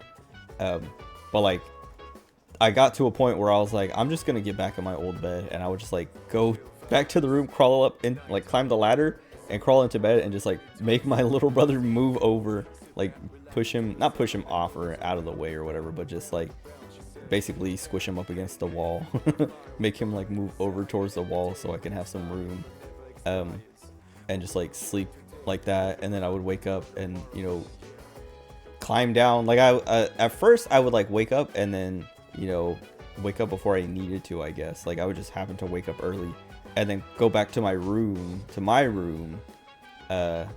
and like, you know, get ready for school or like whatever. So my mom never even knew at first, and then eventually like I started waking up later, or she like came in early one time or something and saw that I was up there. She's like, "What are you doing up there?" And I was like, I told you I'm scared of sleeping in my room. And she was like, you know, go back to your room. And it's like, okay. But eventually she was like, all right, fine. And so then she gave me my old bed back, and then my little brother, I can't remember. I don't remember if he just like went back to her room, because he used to like, because he was young enough that she was like, he would sleep in the bed with her, you know, like he was like a little baby or whatever. But then like, I don't remember what happened after, like where, because he didn't move into that room, that other room. I don't remember where he ended up sleeping after that, because like we didn't all share a room. At least not yet, because when we moved eventually, and we weren't like super poor, but we were poor enough that like us 3 boys had to share a room at this new apartment, because it was just like, it was just gonna be temporary. I mean, it was temporary, like it was only for a year or something, but and it was like the only thing my mom could afford, like 2-bedroom apartment, and she gets her own room, and then we have to share a room. But what was it? I can't remember where my brother used to sleep, because me and my other brother, like we share that room. We had the bunk beds, and then like at one point we had our beds split and separated. Like we had 2 beds that were on the, actually, so I think our beds were split. Like I had, like we were on opposite sides of the room, and then like because that's how I remember our room being set up before my parents divorced.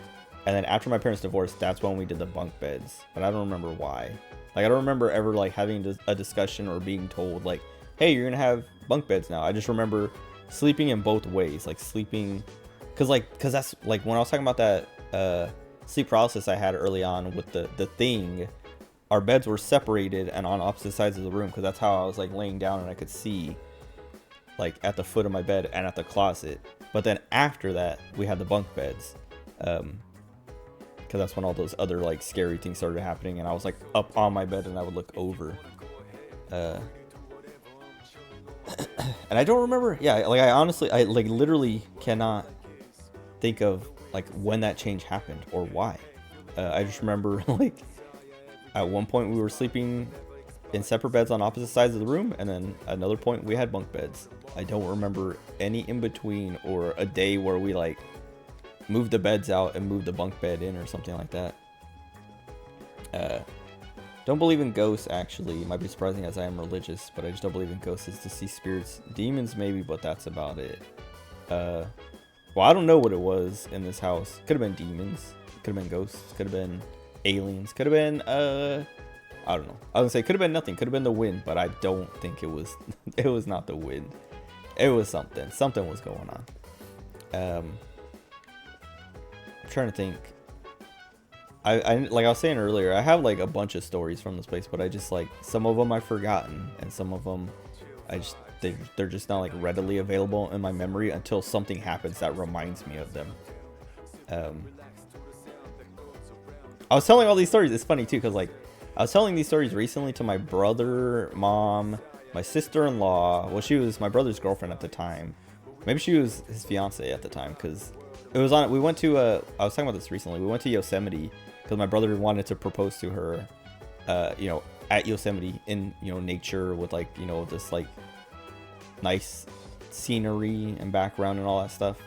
And he wanted us there because he was super nervous about it. So it was me, my mom, my brother, his girlfriend / fiance a day later, and his girlfriend fiance's cousin.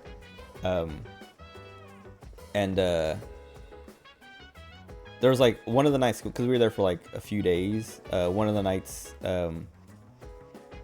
we were just like, it was dark and we're like in this cabin. It wasn't even like that like in the middle of the woods or anything. It was like there were other cabins nearby, but we were in this cabin, and like I don't even know who started, but someone started telling, I think my mom was just like, Rigo has like a bunch of like creepy stories to tell. And I was like, you want to hear them? And they're like, yeah, let's hear them. So then I was like basically just telling all these stories, and then like more of like other experiences. But I just wanted to focus on the house because like the house, like I was saying, that house was like haunted or something. But I was telling them all these stories and they were like, okay, that's enough. And I was like, are you sure? I got some more. And they're like, no, that's enough. We're scared. And I was like, okay. And they were so scared that they didn't even want to like, cause I was going to talk about skinwalkers and like, they're like, don't even, like my brother, like as soon as I started like bringing up skinwalkers, like I didn't even say skinwalkers, but I was like, there's another, like, I have like, I can tell you some stories about like, something very like related to our situation right now. And my brother was like, I think I know what you're going to say. Don't say it. And I was like, why? And he's like, dude, even just mentioning the name is going to bring them. And I was like, fine. Could have been some creepy guy named Joe. Dude, could have. The ghost name was Joe. He was a creepy guy. No, I don't know. Could have been my little brother's imaginary friend, Charlie. I don't know if I've told that on stream. I think I have. My little brother, not the one who's a year younger than me, the one who's 5 to 6 years younger than me. He had an imaginary friend named Charlie, who was a grown man. So like when we were younger, and we would like go places, he was like real like smaller. Like if I was like 10 years old, he was like 5 years old. So he was like a lot younger than me, at the time at least. But like he would like be walking with Charlie, and he's like holding his hand up in the air, like it's like, okay, so his imaginary friend is an adult who's holding his hand like higher up because he's like taller, and it was like really weird and creepy, and like, yeah, my little brother Max, that was his like imaginary friend, and he was so serious about it too. Like my aunt was like joking around one time because my grandma used to have this van, because there was 6 of us basically, like me and my 2 brothers, and then my aunt had 3 kids, and so my grandma would, you know, babysit us or like take us to go do stuff, and so she had a van to fit all of us. And my aunt was driving it one day, like she was driving us around for something, like she was borrowing it and taking us somewhere, and I can't remember what made my aunt do this, or maybe my grandma was driving and my aunt was there with us. I don't remember what happened, but like, or what the situation was, but basically my aunt pulled over, or we pulled over, and my aunt opened the door and pretended like she threw Charlie out of the van, closed the door, and then we drove off. And my little brother was freaking out and screaming. He's like, no, go back and get it, we gotta go back, and like crying and everything. And we're like, we were laughing at first, but then he like was like so like just like freaking out so hard that like my aunt was like, okay, and like we went back, like we literally turned around, went back to where she like kicked him out, and like opened the door and pretended to let him back in, and then went going again, and my brother calmed down and was fine. Like it was like real, and it was just like, what the heck? And like, and then yeah, then there's just like other like weird things that he would like say or do with Charlie that was just like, is Charlie real? Like, dude, what is going on? Charlie, are you here? Oh god. I had no problem with Charlie. I had no beef with Charlie. Charlie, if you're listening, I didn't know you very well, but you're cool. Please be cool. No, I remember like there was like I was saying, there was like other just like instances, or what do you call it, like just like, I don't know, like things happening where my little brother was like, oh yeah, that's Charlie, or like, you know, like me and Charlie are doing this, or like blah blah blah, like nothing like weird, just like weird because it's like he's supposed to be imaginary, but it's like so real with what my little brother is like describing or doing, or like, you know, whatever, like how he's interacting with him. It's like he's like, it's like it's so like perfect for it to be imaginary that it's like it makes you believe that there's actually an invisible person there. But I don't know, he eventually grew out of it, and I don't remember like, you know, when he grew out of it, but eventually he just like, you know, never talked about Charlie again, or like Charlie wasn't around anymore. And I remember asking him, like, my brother doesn't remember much about Charlie either. Like he remembers having an imaginary friend, and remembers like, you know, some of those specific instances of like, you know, like like he remembers my aunt pretending to kick Charlie out and then like you know, freaking out, but he doesn't remember what Charlie looked like or anything. Like he doesn't like remember like much about Charlie at all, and so that's like it's all like it's extra weird because of that, because it's like this dude was like such a big part of your childhood and you don't remember anything about him now. But I don't know, it's weird. Because nobody else like me or my brother, my other brother, or any of my cousins, none of us had imaginary friends. Like my little brother was the only one who did. And so it was like such a unique experience for all of us. And then like for it to be like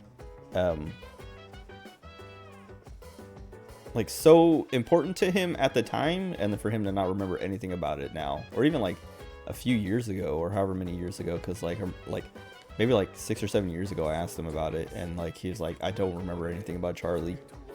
It's weird. But anyway, what else? Let me just like waste more. Let me just do a whole stream of just talking about like weird, creepy things that I've encountered in my life. Oh, I had this dream recently, actually. Like within like the last couple months. And it was, I don't know if it was about Charlie, but it was like an invisible man. So in my dream, I talked about it on stream too, I think. But like I had this dream and I had sleep paralysis. It gave me sleep paralysis when I woke up from it. I think it gave me sleep paralysis. Maybe I just like, what was it? I don't remember if I got sleep paralysis from it. Basically, whatever. Anyway, so I had this dream where everyone was in the garage, and I was like, and it was at that house that I was like telling all the stories about, like the haunted house. And every time I have a dream at this house, like it turns into a nightmare every time. And like, so like nowadays when I like have a dream and I realize like I become lucid and I'm in that house, I try to wake myself up immediately because I know it's going to turn into a nightmare. But anyway, I was in this house, and I don't remember what I was doing, but I was like in the kitchen or in the living room or something, and I heard everyone in the garage, and so I was like, what's going on? Or either I heard everyone in the garage, or like one of my brothers came out and was like, dude, come check this out or something. But for some reason I went to the garage and everyone was there, like my brothers, my mom, and my dad, who I haven't seen or talked to in like 16 years. But we're like, everyone's in the garage and they're like, dude, watch this, and they like, someone like has like a ball, like a tennis ball or a baseball or something, and they like throw it up like over to like they just like throw it, and like something, it just stops in the air, and like, dude, look at that, like it's crazy. And then like he like, the ball comes back and they're like, yeah, there's some guy there, and he's like catching the ball, or like you can like interact with him or whatever, and they're like, watch, give him a high five or whatever. And I remember like I was like skeptical, and I was like, dude, they're playing some kind of trick, or like I don't know, they're like, I don't know how they're doing this, but I didn't believe it. And so I was like just watching them like, you know, throw the ball back and forth and like try other things and stuff like that, and it was like, you know, interacting, and I was like okay, like cool, like you got this, like I don't know, I was like, I like walked over to it and I was like, hey dude, like what's up, haha, so cool. And like I went to like I can't remember if I like went to give it a high five and then like was like psych or whatever, but I did something that made it mad, because like I was like just playing, like teasing it, like pretending like, oh, high five, ha, psych, haha, too slow, haha, whatever. And then they're like, dude, stop messing with him, like actually like serious, like we're serious, like try it, like watch, give him a handshake or something. And then I think I either went to give him a handshake or another high five, and I was serious about it this time, and it grabbed my arm and like yanked me up into the air, and then I woke up and like I can't remember if like I woke up like jumped, like startled, or if I just like woke up and like had sleep paralysis or something. But it scared I think I like jumped, like I like was startled awake, but it scared the crap out of me. And when I woke up, I was like, what was that? And I was like, dude, that was terrifying, because I didn't believe them. I thought they were like, you know, pulling some crazy trick on me or something to like trick me into believing that there's an invisible man there or something. And then like, yeah, then it just like grabbed me and lifted me up into the air, and I was like, okay. Like it was real, but it was just in my dream. But it was at that house, the haunted house. I'm trying to think what else. I don't know. But I have a lot of, like I was saying, I have like a lot of nightmares about that house. Not even like about the house, just like nightmares that take place in that house or start in that house. I don't know, it's weird, and that like adds to like I don't know. I was gonna say it adds to like the scariness of, or like to my like belief that there was something going on in that house, like either it was haunted or something scary going on there. But it could also just be like I had all these weird experiences as a kid that like nowadays it's just like those are, if I'm gonna dream about that house, it's gonna be something scary like that because it's just like so associated with like the fear and creepiness of all the different things that happen there. So it's not that there's something really going on there. It's just like all the experiences I had that were weird and unexplained when I was younger, have now like turned that house in my mind, in my dreams, into this like haunted house. But whatever. Anyway, those are just like like I was saying, there's just like stories from my childhood and from like I don't know, yeah, like just like that house. Only in that house, like I was saying, like when we moved from that house when I was like 11 or 12, like everywhere we lived after that never had like creepy experiences like that. And like I was saying, my brother corroborated a few of the, you know, events in a way that was like I didn't tell him, you know, hey, you know, this happened, you know, tell everyone this. And I was saying, I didn't even talk to him beforehand. Literally just like go to my mom and like, Mom, something creepy happened last night. Here's what happened. And my brother is just like off to the side listening. And then he comes over, he's like, dude, I was there too. And that happened. Like I heard that, or I heard this, or I saw this, or I didn't see this. And, you know, like just like he literally volunteered the information himself because he's like, yes, Rigo is telling the truth. And also I was there, you know?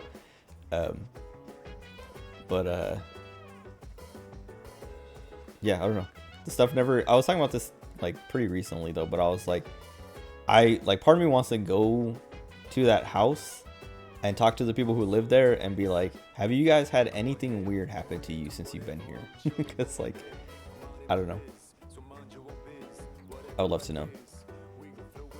I'm trying to think. I feel like I was saying, there's like a billion things that happen at that house and I just can't remember, but I guess I'll play the video game now. Am I being helpful? I guess. No, of course.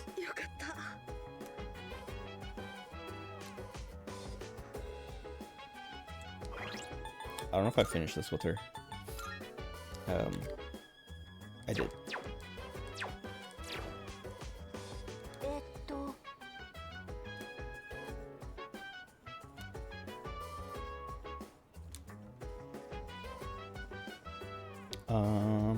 Missing Junpei.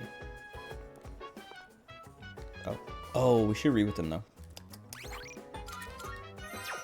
Oh wait, also let me get my taiyaki out of the fridge and see what the next date is.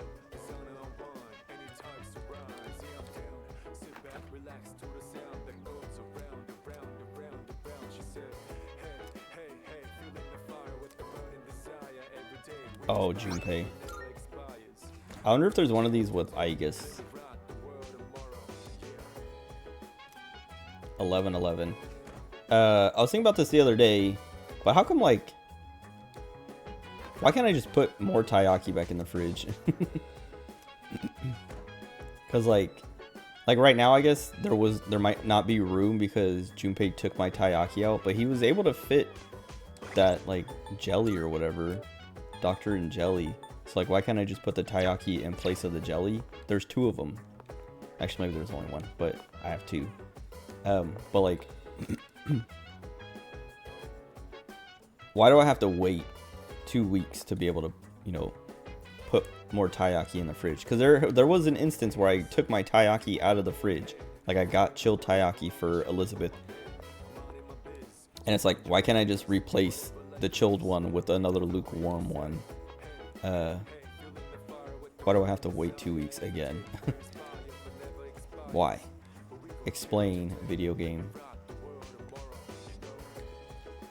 Because it's like I was saying, I can understand if like, I don't know, if I went to the fridge and it's like, oh, I took out like something smaller than the taiyaki, so there's no room to put the taiyaki. But taiyaki's not that big. But also like, yeah, I don't know. Like there are moments where I take out my taiyaki plus more, and it's like there's no room right now. I gotta wait till the 11th to put more in. And it's like I just made room. Anyway. Baseball.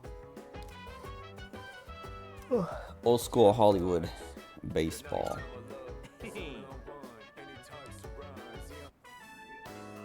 だいぶ前のだし、絵はレトロっつうか、まあ古き良きってやつ？主人公の眉毛とかノリかよってくらい不定し、お前こういう昔の名作ってどうよ？Old classics, timeless masterpieces.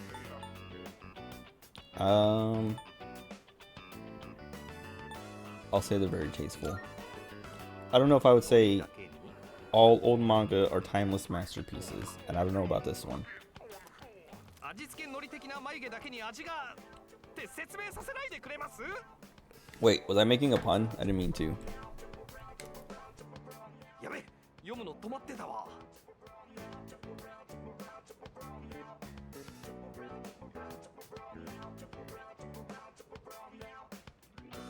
Okay.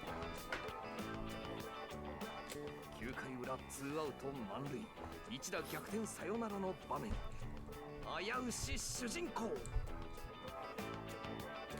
お前もさっさと読まねえと俺がネタバレしちまうぞ。ちくしょう、ここで終わりかよ。もっと先まで借りときゃよかったぜ。確かここからさらに熱いんだよな。主人公のライバルがさ。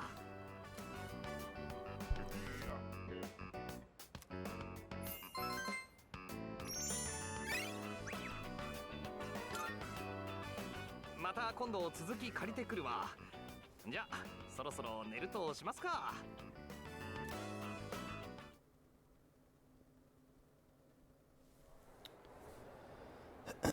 I'm still sitting here trying to think of more stories to tell.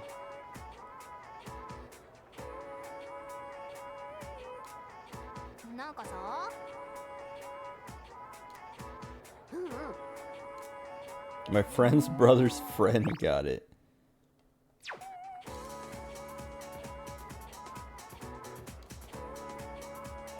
Nostradamus predicted this.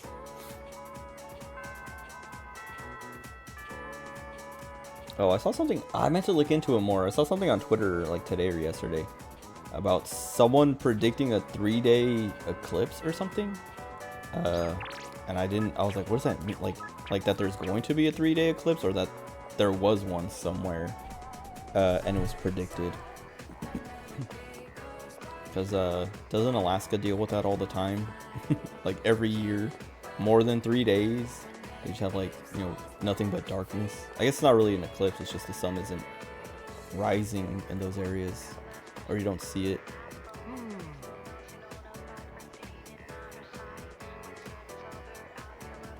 But also, I don't know if like they were saying it like a fortune teller, or like a soothsayer or something was predicting it. But I'm like, can't you just like predict that if you like, I don't know, do, you know, astronomy? Like you can see, like they can predict eclipses. So wouldn't you be able to like, you know, predict?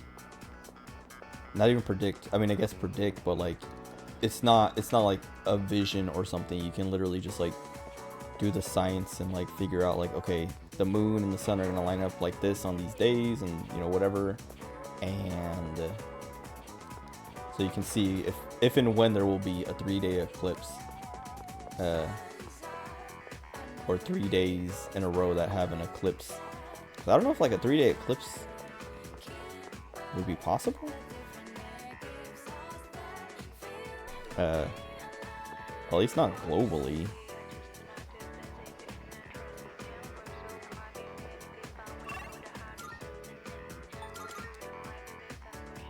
But either way, I meant to like, this guy's by himself. Oh, is his girlfriend getting apathy syndrome?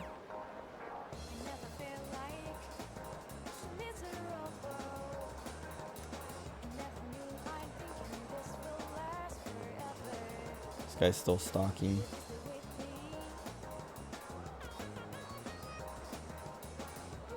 This guy sucks so bad. Even when when she was stalking him, he was being mean to animals and things that made her like stop stalking him. And now that he's stalking her, she's doing nice things to animals and things. Like she just fed a cat, like she saved a cat from being picked on and then fed it. And he's like, why would she waste her time on that? Excuse me, man. Yeah, that guy's annoying. He's just like, I'm gonna be mean to animals and then be like, why would you be nice to the animal? Even though, like, isn't that why he's stalking her? Is because he's like, wow, she's so nice. I guess not really. He's stalking her because she stopped stalking him. So he's like obsessed with, he became obsessed with her because she was obsessing over him.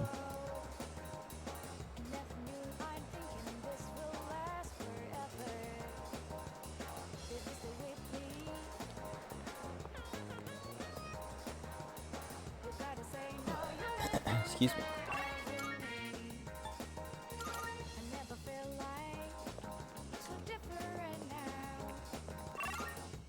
I'm glad we saved Maiko, even though we don't see her anymore anyway. Though it felt so bad.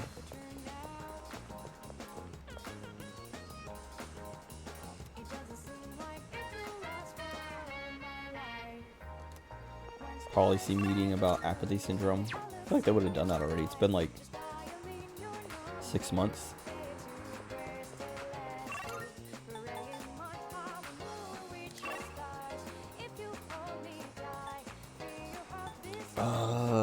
Where's Yuko?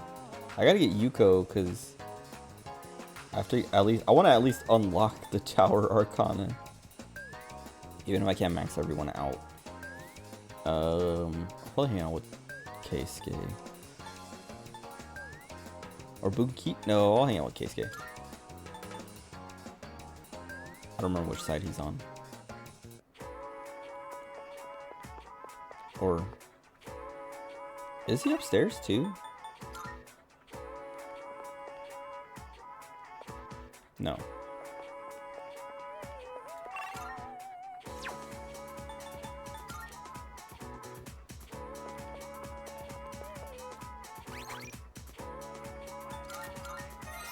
Trying to think if there's anything else I need to do.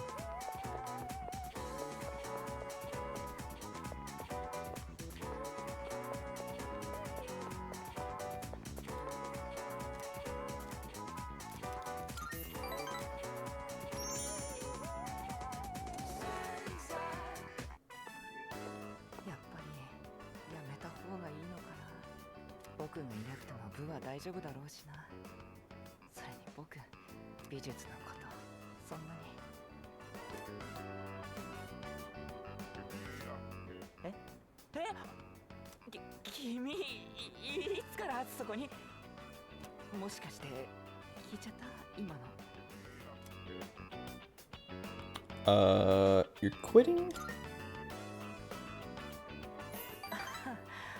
やっぱり聞かれちゃってたか。父さんがね、部活をやめろって言うんだ。進学するんだからそろそろ勉強に専念しろってさ。最終選考に残ったことを教えたらさ、喜ぶどころか父さんこう言ったんだ。いつまでも遊んでるんじゃないってさ。僕は長男なんだから病院を継ぐのが当たり前だって。父さんは僕のことなんて考えてくれない。病院の方が大事なんだよ。みんなだってそうだ。病院の息子だから医学部受験して将来は医者になるって決めつけて。僕には僕の考えがあるんだ。実際たまんないんだよ。So you're just gonna take it? の嫌だ僕の人生は僕のものなのにごめん決めた僕父さんと勝負する入賞できなかったらその時は Oh 父 god. さんの言う通り部を辞めるでも僕が賞を取れたら好きにさせてもらう帰ったら父さんに約束させるんだあのさこのことはみんなに内緒にしてほしいんだ退部するかもなんて心配させたくないし二人だけの秘密にしておいて He's gonna make a bet with his dad. If he wins the art contest, he gets to do art. If he loses, he'll take over the hospital. That's like, I mean, I guess that's why it's a bet. But I was gonna say, I don't know. That's like a pretty big life decision to make on just one contest. 今日中に父さんを説得したいんだ I want to have the talk with my dad today. それじゃあね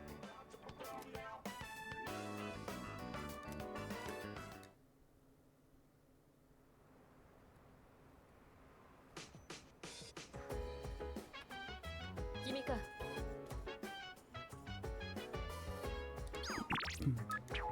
Okay, we gotta watch these movies with Yukari. なあ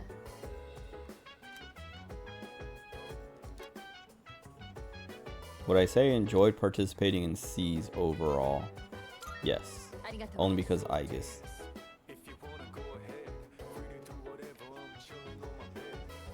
That's not true. Not only because Aigis. Mainly because of Aigis. I hate that they like disappear when the camera gets too close. I just want to look at Aigis. I mean, I know why games do that, but I feel like they don't need to make Aigis disappear. I think, okay. I think my camera might be covering it. It's not. But anyway. That's everybody. I probably won't do the full moon mission tonight. I wasted too much time talking about the haunted house I grew up in.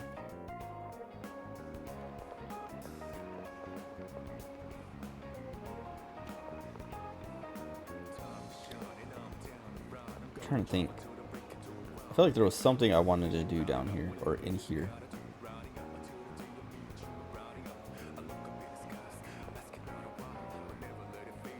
Was it just talking to? Oh, maybe I was looking at this. Yeah, okay. Just want to make sure no one was missing still. Oh, I think I wanted to check because I was expecting to get like a call from Elizabeth saying someone has wandered into Tartarus again because that one guy's girlfriend is missing. So I feel like she might go into Tartarus or she might just have apathy syndrome and then once we do the full moon mission, he'll be like, hey, she's fine again.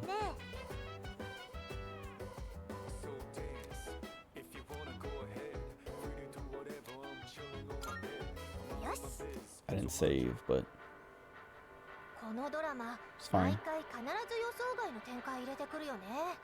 ヒロインの親友が裏切ったとこまさかすぎてって声出たし、一番信頼してた相手に裏切られるって自分がやられたらきついよね。あなたはさ、もしそうなったらどう思う？ It's whatever. If I got backstabbed, I mean, I would, it's not that I would never recover. I don't know if I would forgive and forget. And it's not whatever. I'm gonna say I'd never recover, I guess. そうだよね。裏切りってほどじゃなくても、急に態度変えられるとショックだよね。私も Because I would just, 仲良かった子からいき I'd な be り like, 避けら alright. れたりとかあってさ。 Like, I mean, I wouldn't try to get revenge, but I would like definitely, cut him off.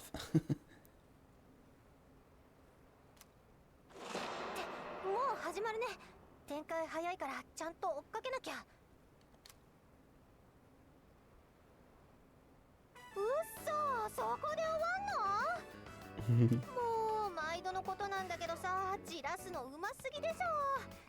ちゃんと見届けないと気が済まないから、また一緒に見よう。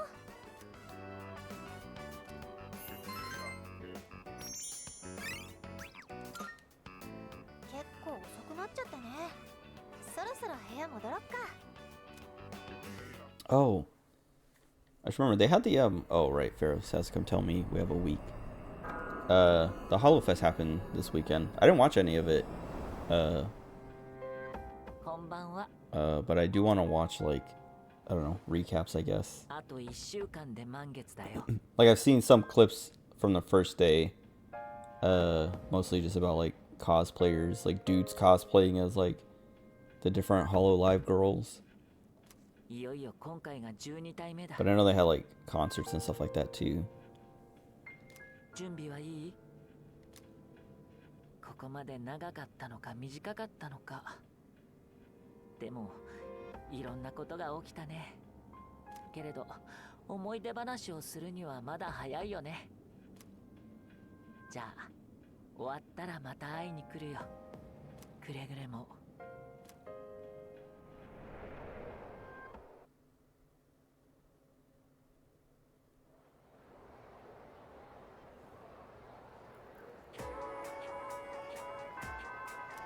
So bright.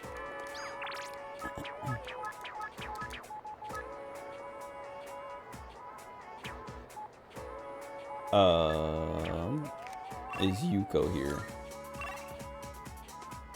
Yes. Oh wait. Oh, and Yukari's not gonna level up because Yukari would be the one I would hang out with. If Yuko wasn't here, but especially since Yukari's not gonna level up, I'm gonna hang out with Yuko. I just need 2 more Yuko hangouts, and then we get what I'm assuming is the last social link. At least the ones that I can get that aren't like story related or whatever.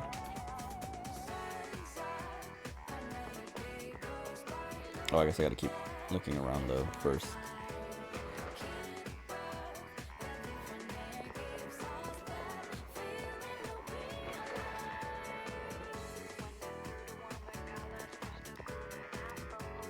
He's playing an RPG now.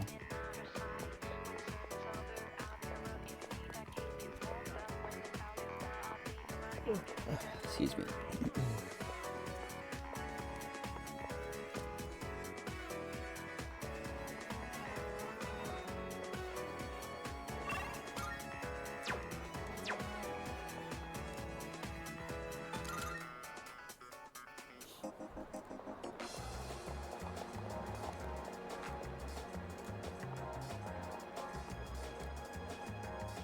I can't wait till these tomatoes grow because I want to know what they do. I guess I could have looked it up, but I want to know if I can go back to my spinach or if I should keep growing the tomatoes.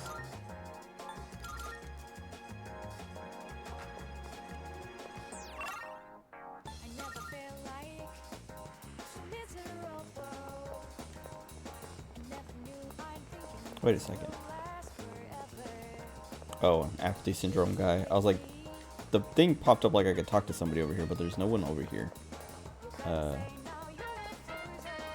Apathy syndrome people getting in the way of my exploration now by making me stop to think. Who did I miss?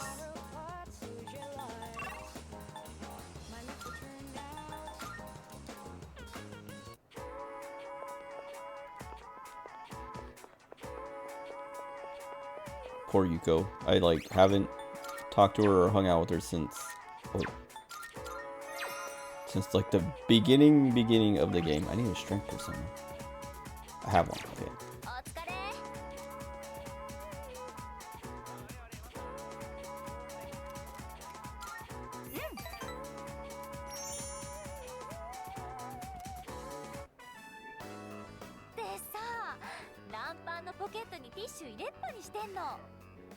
Wait, apparently Rockstar is actually banning modders across the board now, even on PC for GTA Online, which public lobbies have been mostly unplayable.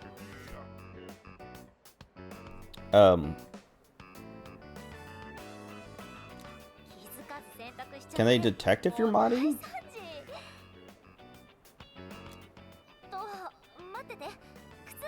or is it just like people who are, I don't know, that they're finding are modding, like either through like streams or posting places or something like that?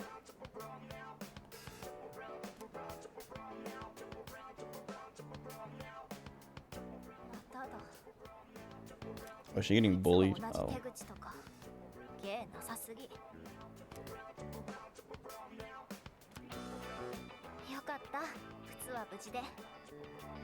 こっちまでやられてたらさすがにちょっと笑えない。Does this happen often? さあね。いちいち数えてない No, から。 why are they bullying her? 最初はムカついたけど、もう慣れたっていうか。 I was pissed off at first, but eventually I just got used to it. That's awful. They can. Apparently over the past few weeks they've been cracking down hard. They've been working on their anti-cheat. Okay. イラついて疲れるのも損した気するし、めんどくさい。 Is it, are they, okay, the only thing I can think of for why they would be doing that is like, they're planning on, like selling the mods or something. Like that's what I always think of whenever like a game finally starts like cracking down on like, modding or people doing stuff that's like, that doesn't hurt anybody or really, you know, affect the company. Like the only time they actually do something about that stuff is when they're planning on like implementing that stuff themselves and they want to sell it. So they have to like get rid of the free versions basically. They have to ruin everyone's fun so they can sell it back to them.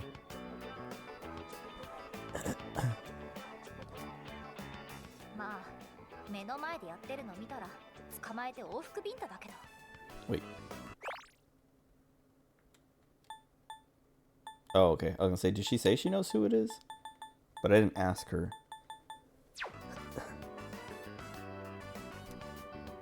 ああ、今のジョークだからね。私はジョーク優しい子。いい？ほら、行こう行こう。だからこの際ユニフォーム新しくしようかなって。スパッツスタイルとかどう？空気抵抗 She said spats. あれ、西脇さんじゃん。 Do not tell me it's Natsuki. Okay, good. 隣 So の that would not make sense. 新しい彼氏。もう変えたんだ。さす Jeez. がだね、西脇さん。 Nishiwaki. そんなんじゃないよ。 Yuko, 同 kill じ her. ような友達。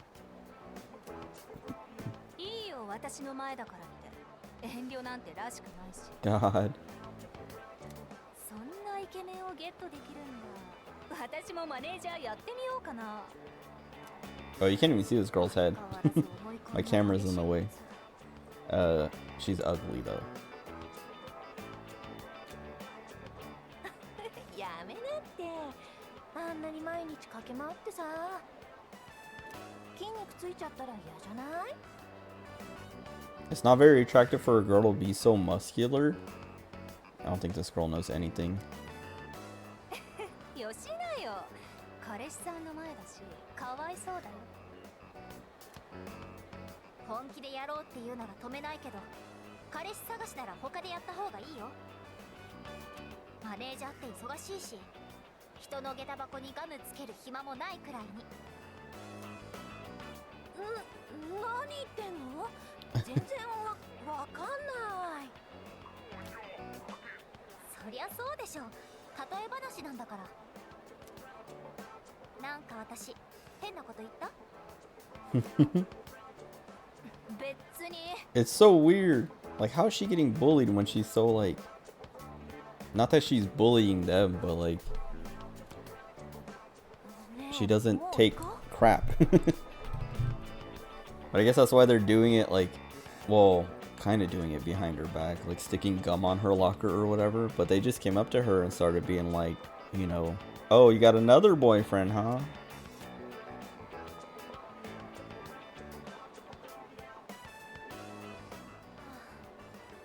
ごめんね。変なことに巻き込んじゃって。 I don't know. I guess like they were trying to bully her and she just was like not having it, and then they're like, okay, friends of yours. I say, don't worry about it.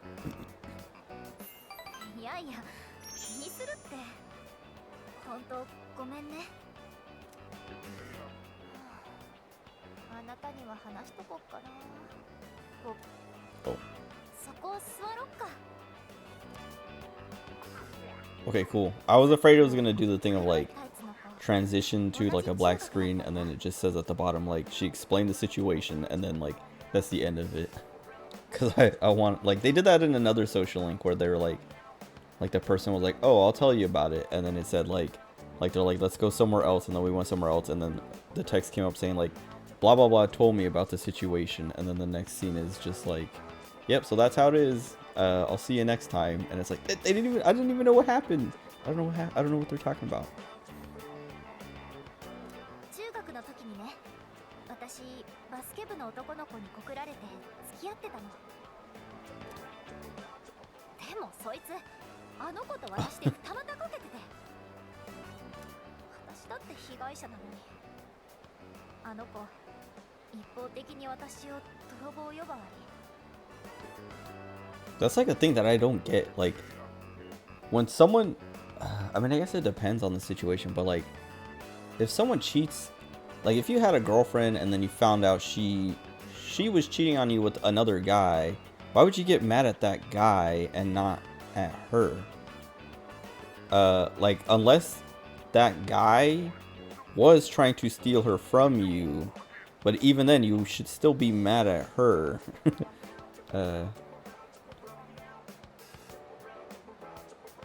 Oh, what's up, games? Went to make early morning breakfast, and when I came back, the internet was down for an hour.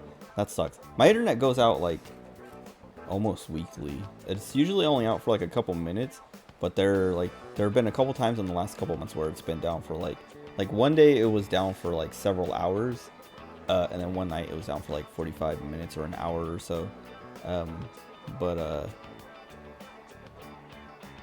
It's usually consistent enough that like it doesn't go down for very long, and like I said, sometimes like it feels like it goes down like once a week, around like this time, like between like 2 and 3, and like between 2 and 4 a.m. it'll just like shut off, and like it's almost like my modem is just like restarting itself or something, or at least that's what it always looks like too. Is like I look at the modem and it's like flashing red, and then like eventually comes back on, and then my internet comes back up, but it's usually only a couple minutes. But I'm like so connected to the internet. I like almost always know when the internet is down.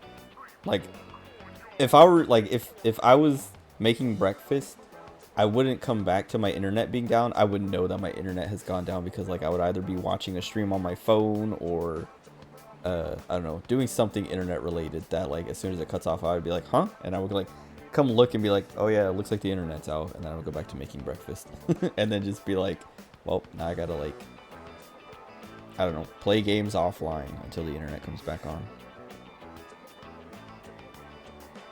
バスケ部のマネージャーやってたからなんだってさ、意味不明じゃない？しかも高校で陸上部のマネになった時もいろいろ言ってきてんだよね。 Oh, but yeah, I guess like I was talking about earlier, the girl that's trying to bully Yuko is mad because her boyfriend was also dating Yuko. When it's like, why would you be bullying Yuko? Why would you not just like, why wouldn't you team up? I think there's a, what's that movie? There's a movie that's like basically that, where like all these girls are dating the same guy and they find out and they decide to team up to get back at him. Can play games offline on PS5. Wait. Why? I know, okay, wait, does PS5 have the same thing? I know Xbox has this, or at least I'm pretty sure Xbox has this, where like you have to be connected to the internet to play games, or at least like you can only play games offline for like an hour or two before it's like, okay, like prove, like I know you have to like check in to like keep playing your games or something like that, like on the internet. But I didn't know PlayStation did that. I know, or at least I know PlayStation does that if you're sharing your account. Because I did that with my brother or brothers, where like I signed in on their PS4 and set it as like with my account set that their PS4 as my like home PS4 or something, and then I signed in with my account on my PS4 without doing that, so that I can play my games on my PS4 and they can play my games on their PS4.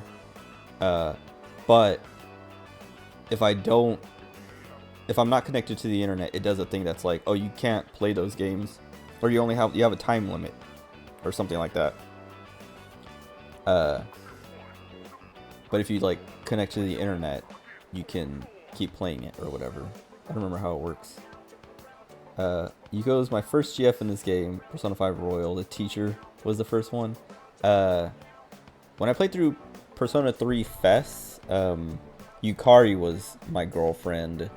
And then it was Yukari at first, and then I started doing Fuka's social link, and I liked Fuka more, so then I started dating Fuka, and that like ruined my relationship with Yukari. It was called like, you like reverse the social link or something like that, which makes it so that like everything, it's like negative, and then like you have to like do a bunch of stuff to like fix it, but basically it's for cheating on them. Because I don't think Persona 5 had like a cheating thing like that, or at least like you don't get punished for cheating.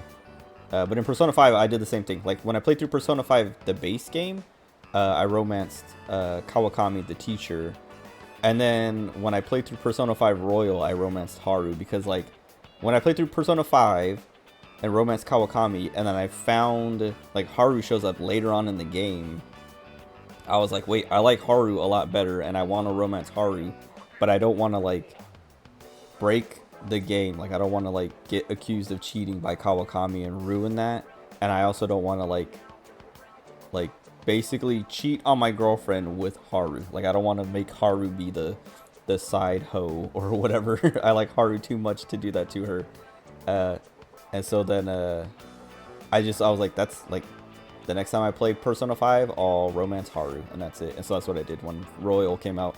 I like maxed out, you know, all these other girls like Kawakami and them to 10, but I didn't romance them. And then when Haru finally shows up, I romanced Haru, and that was it. Wait, on PS5 I only have a few games installed. While I make space for future games. Games I've installed need the net. Okay, so like, yeah, like online only games or whatever. Like I don't know, like MMOs, I guess. I don't know if they're all MMOs. I was just thinking like Destiny or something. Getting a harem Persona 5 or Royal girls would... So, yes, there's like the Valentine's Day thing or whatever, right? Where like they all show up and like... Because my friend... I've never done this myself. But I like heard about it after, and my friend did this. But like, he romanced everyone. And then they all show up on Valentine's Day and they're like, what? And then they like beat you up. And then, what's his name? What's his name? Sojiro. He gives you chocolate as like a, you know, here you go. You got beat up, but here you go. Don't cheat because you see cheating's bad. Okay, exactly. That's why I was like, I found a better girl than Kawakami, but I'm not gonna cheat on. I'm going to stay faithful to Kawakami, because I know the next time I play this game, I can fix that. Cheat so much, the only thing you'll be able to romance is your own hand. Even your hand will question your loyalties. Never cheat on my first playthrough. That's like, yeah. Like when I played through Persona FES, I wasn't trying to cheat on Yukari. It was literally just like, oh, I didn't realize I liked Fuka more. But you can't break up with someone. Like the only way to do it is to like romance the new person and have the other person reverse and then fix it. But in this, I think in Reload, I remember seeing that like they don't have that anymore. Like you could romance someone else and then like either it's fine or like there's a chance that you can reverse it or something, like it becomes like a chance thing or something. But it's not like it's not how it used to be, where like, oh, you romanced a different girl and now the other girl is like, oh, I hate you now. I don't know how it works in this. Because like I said, like in Persona 5, even like if you do, like when you get caught on Valentine's Day, they're all still fine afterwards or something. I don't know. Heard they're gonna remake Persona 4. I mean, I wouldn't be surprised, but I don't like. I wonder if they would remake Persona 4 before releasing a Persona 6. Also, that Metaphor game's coming out, Metaphor Fantasio or whatever. That game looks cool. Sims 2 cheating can be fun. Wait, why? 私は部活の頑張ってる人の力になりたいってだけなのにさ。さっきのガムとか多分あの子だね。少し粘着質なとこあったから。ほんと暇なやつら。ちっさな仲間内でネチネチやってさ。もっと建設的なことしろっての。猫田に説教されたらいいのに。将来が思いやられるなとかってそれ私が言われたやつだけど。あ、そういえばごめんね。あの頃さ、あなたのことを彼氏だなってさ気悪くしたでしょ。I don't mind. Sims really hold grudges in Sims 2? I don't know, I haven't played Sims games enough to get to like a point where I could cheat.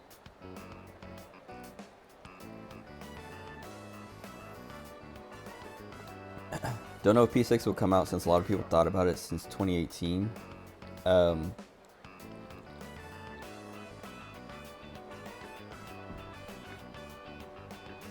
I don't know how long this game was like announced for before it came out, but like I feel like when they announced the remake of this, it was kind of a surprise. So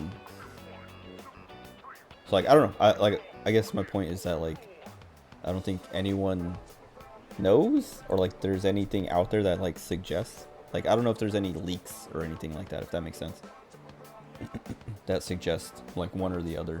I think the only thing that's like confirmed for sure or anything like that is that that Metaphor Fantasio game comes out this year, and that's basically Persona in a fantasy setting. Apparently my sim was flirted with by another sim while their GF was in the same room and had to work hard just to fix that relationship. Oh god. Or you can cheat on your GF in life. Wait. I wonder if you can cheat on your GF in life by you when that game comes out. Hold on. I'm confused.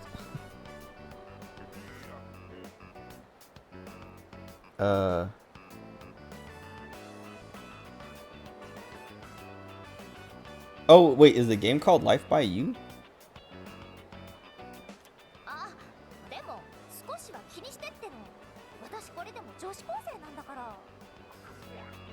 I'm a high school girl after all, you know. We're both high schoolers.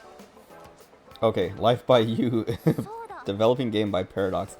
I was confused because like like I thought it was like a typo or something, and I thought you meant like cheating on your GF in real life by yourself, like cheating. I was so confused. Okay, that makes sense. That makes more sense. But I don't know what that game is. Hold on, I'm gonna look it up.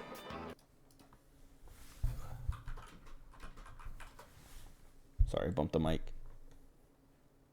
Oh,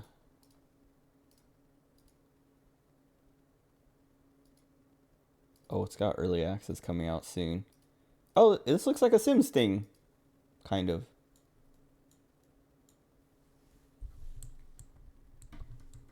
I mean, you probably can then.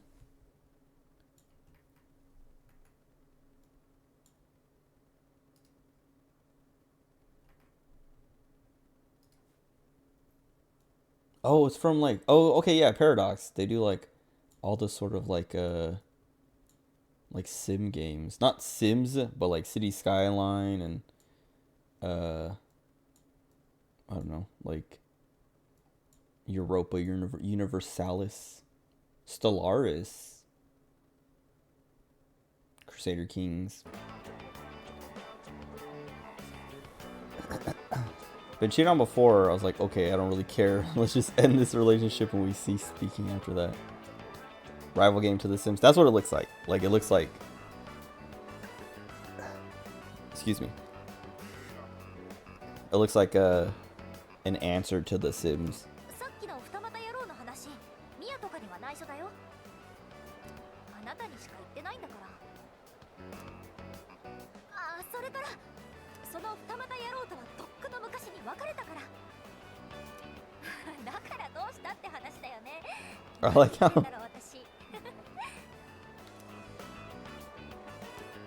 She seems flustered. So many of the girls, like, there's not like no hint of romance until like halfway through at least. And then Yuko, like part 3, she's already like, oh, I don't have a boyfriend, and you know, like, I don't know, she's like, she doesn't want me to think she has a boyfriend, and she, you know, I don't know, like, she wants me to be her boyfriend.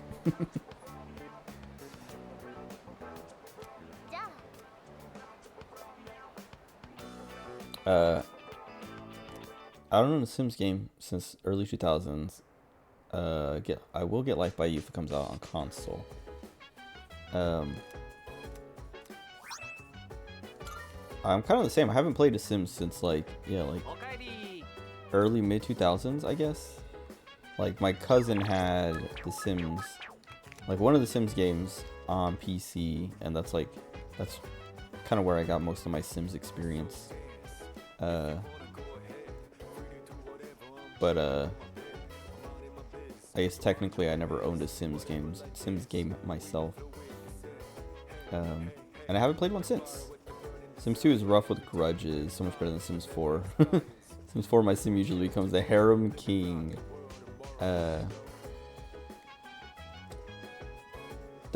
So Giant Bomb, the video game like website or whatever, they used to have an East Coast crew called Giant Bomb East, and one of the girls there, Abby Russell, she plays a lot of or the girls who used to be there, I guess. Giant Bomb East doesn't exist anymore, and Giant Bomb itself barely exists now. But Abby Russell, she used to, I mean, she still does, I think.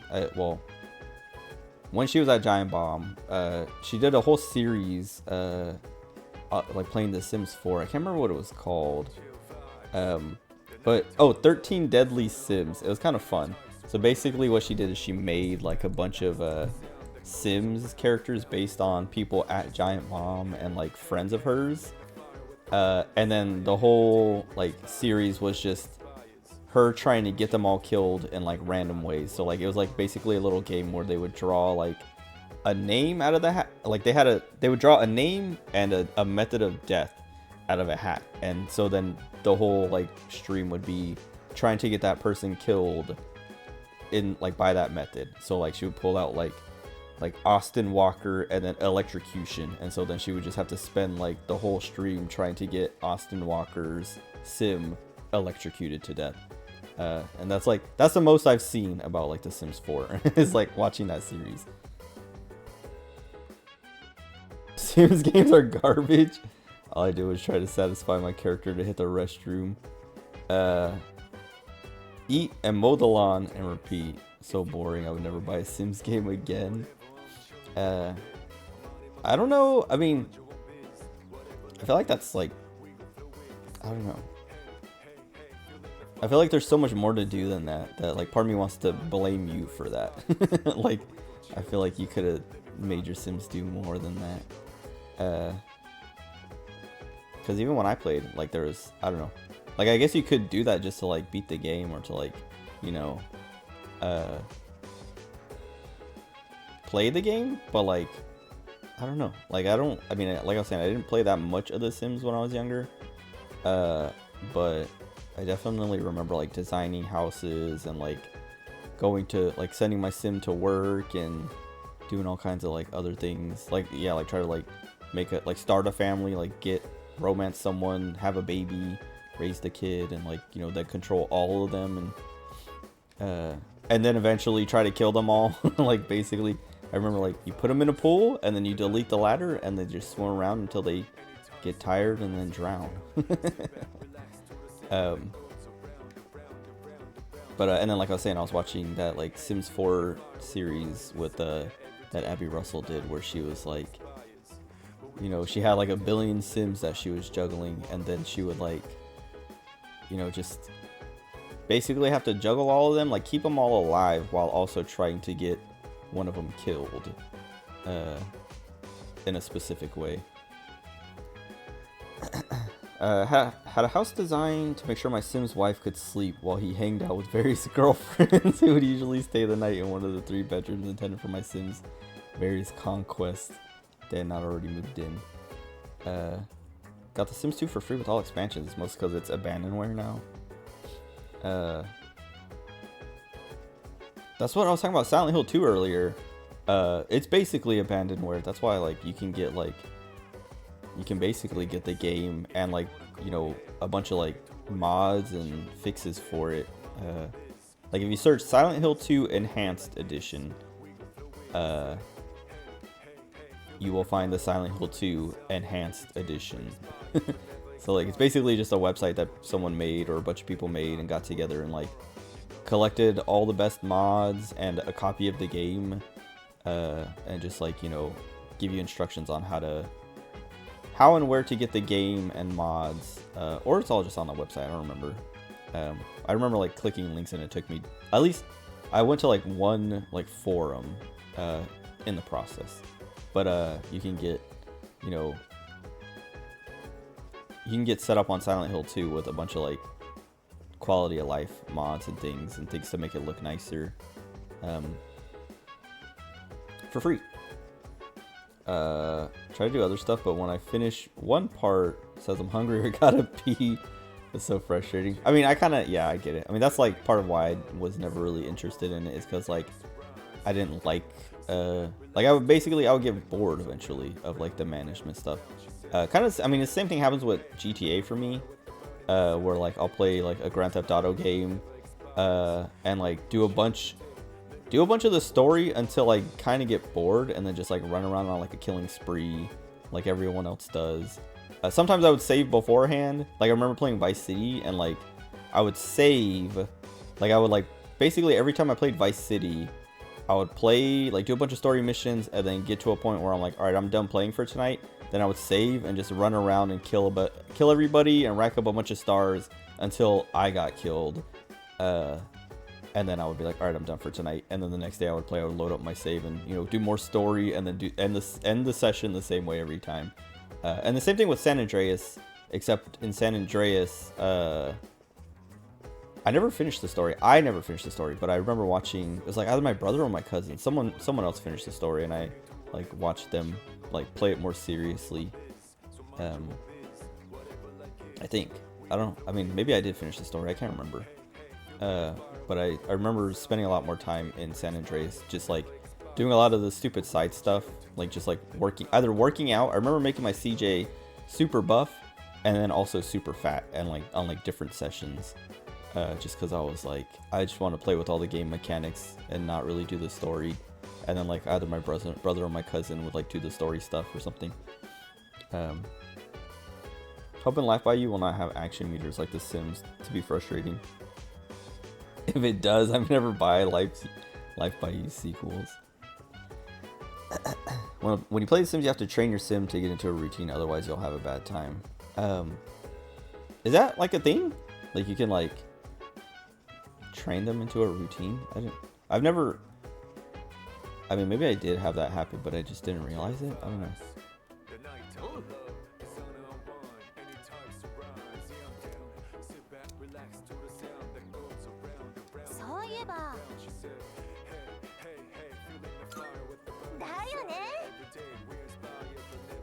I like how I guess literally translates everything Koromaru says and does for us, and people are still like, I wonder if Koromaru understands, when like he literally will like bark or do whatever, and I guess will be like, yes, he understands, yes, you know, this and that. He said this, he said that. And then everyone's like, whoa, he's so smart. And then they go and say like, I wonder if he knows that the next shadow is the last one. It's like, yes, obviously he does. We'll keep talking about it. He's not stupid.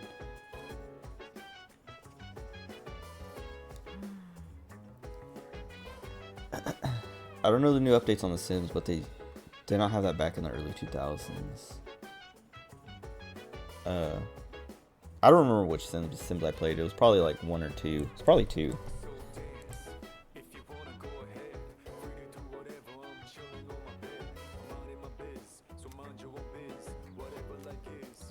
I'm saying I'm pretty nervous. Because if I was in this world, I would be very nervous with every shadow we go to fight. Especially after Shinji died.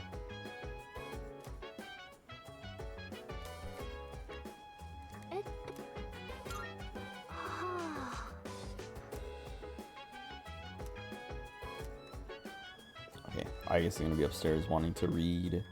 Yeah. Well then who's left? Yukari, we need to watch movies 1 more time. Junpei, we need to read 2 more times, I think. And then everyone else is done. So Yukari and Junpei. And they're both almost done too, so. Cool. But nobody wants to do anything tonight, so. I'll just run around the town.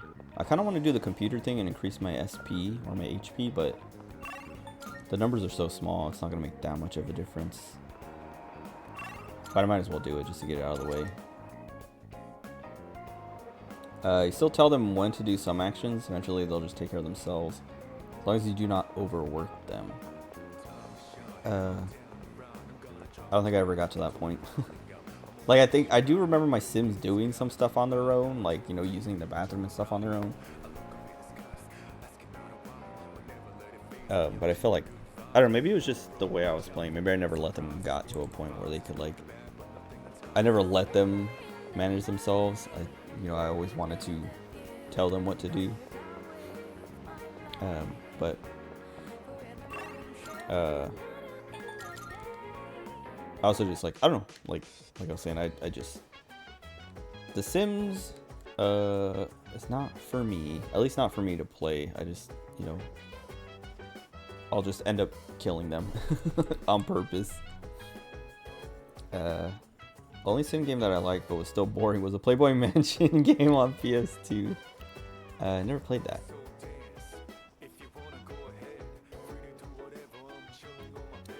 I was gonna use the computer. My pooter. Get the SP first.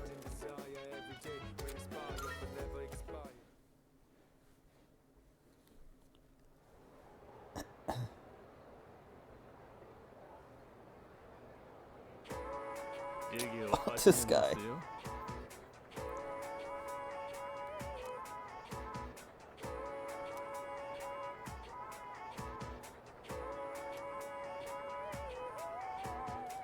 Summoning magic. Oh, that's another creepy thing that I just remembered because of this guy from that old house. Oh wait, Sim skill training is mostly a pain early game. You basically meal prep 1 day of the week and save a bunch of time. I don't think I ever did that. I think I would always just like make food when I needed to feed my Sims. Man, I wish I, like, now that you're telling me all this stuff, I'm like, I wish I knew this stuff when I was younger. When I played The Sims, maybe I would have had more fun. No, so, like, another thing I remembered, hold on, I gotta pop my wrist.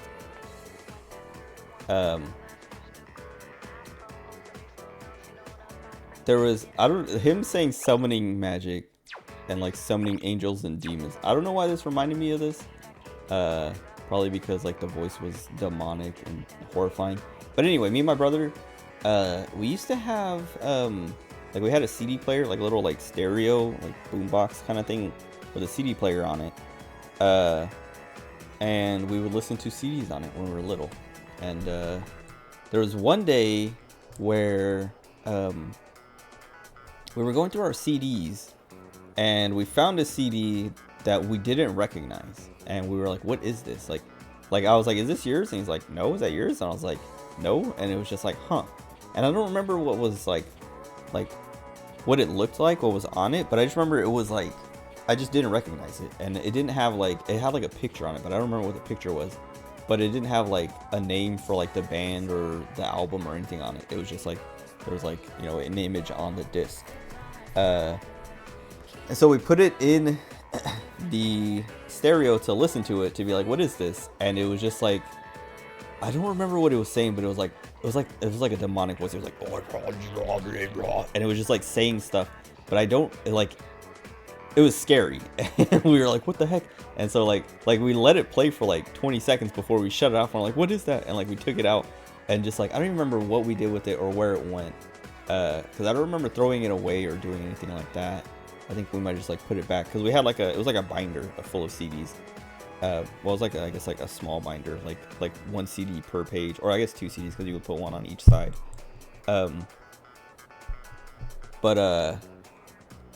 Yeah, we were like it was terrifying, and we were both like what the heck, and like, because like the only CDs we had in there were our CDs. Like every time we got a new CD, we would like, you know, take it out of the case and put it in this binder, and so like one of us would have had to get this CD at some point and put it in there for that to like for it to end up in there, because like nobody else, you know, used this or had access. Not that nobody else had access to it, like we had it somewhere secret, we had it in a drawer, but like unless someone specifically was trying to like freak us out and prank us by like taking this creepy CD and sneaking it, like someone would have to know where we kept it and that we had it, and like get the CD and like slip it in there, like in the middle somewhere, like it like I don't know, like just like put it in there and pretend like it's always been there or something, to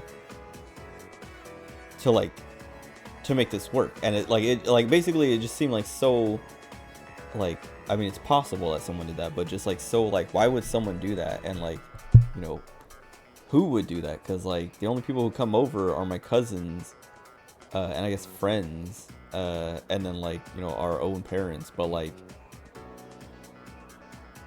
it's like such a, like, I don't know,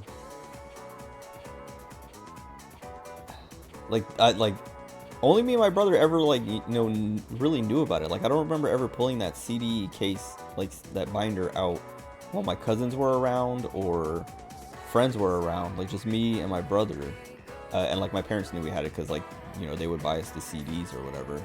But like it was just like, yeah, it was freaky. And then like I never found it again after that day. Like I remember we were both freaked out by it, and I assume I put it back in the case, or we just like left it on the desk or something, like left it on the dresser or something. But then like I forgot about it, and then like went back to look for it one day because I was like, I want to like find out more about this, and I couldn't find it. And so I was like, I don't know if I never asked my brother, but I don't know if he, like, maybe he threw it away or something or what, but it was there one day, like out of nowhere, and then it was gone, you know, the next or however many days later, and it was horrifying, terrifying. That's another one of those like creepy stories of just like what was going on at that house. Sims 3 and 4, you can clean up dishes by just clicking and dragging them to the sink. Trash instantly. Also works for trash. Sims 2, you just have a tidy sim and you're pretty much set for life. I thought that, like, yeah, I was saying, like, when I was watching the Sims 4 13 Deadly Sims series at Giant Bomb, and I remember, like, seeing that, and, like, she would just, like, you know, she would clean up the trash for all her Sims and stuff like that, and I was like, man, that's so nice. Like, I remember having to make my Sims, you know, clean up all their stuff all the time, or at least, like, yeah, like, it was, like, really easy to clean everything up, or, like, kind of like what you described, where you just, like, drag and drop or something. I don't remember if the Sims actually had to, like, go over and, like, clean anything up. Best CD I ever had was the one I bought at Disneyland in 2003, where it had the Pirates of the Caribbean ride music and other Pirates sounds and music from Disneyland.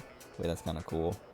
Trying to think what the best CD I owned was. I don't know. We had an Eagles CD like the Eagles that had like a lot of like Hotel California and other like music on it that I liked a lot. But I don't know. I had a lot of CDs like as a kid. I remember one of our like we had like cassettes too early on in my life. Like I don't know, like CDs were probably a thing, just maybe not as popular. But I remember getting a cassette when I was really young, and it was "I'm Blue Dabba Dee Dabba Die" or whatever, by Eiffel 65. And I remember liking that a lot, like listening to it a lot. But I'm trying to think what other CDs I liked when I was younger. I don't know. I had like a lot. I remember I liked Linkin Park's Meteora a lot. I listened to that one a lot. And then Demon Days, Gorillaz Demon Days. Also, I had a Ludacris CD. Oh, I guess my favorite CD is probably Outkast's Speaker Box and The Love Below. I like that one a lot. I listen to both of those a lot.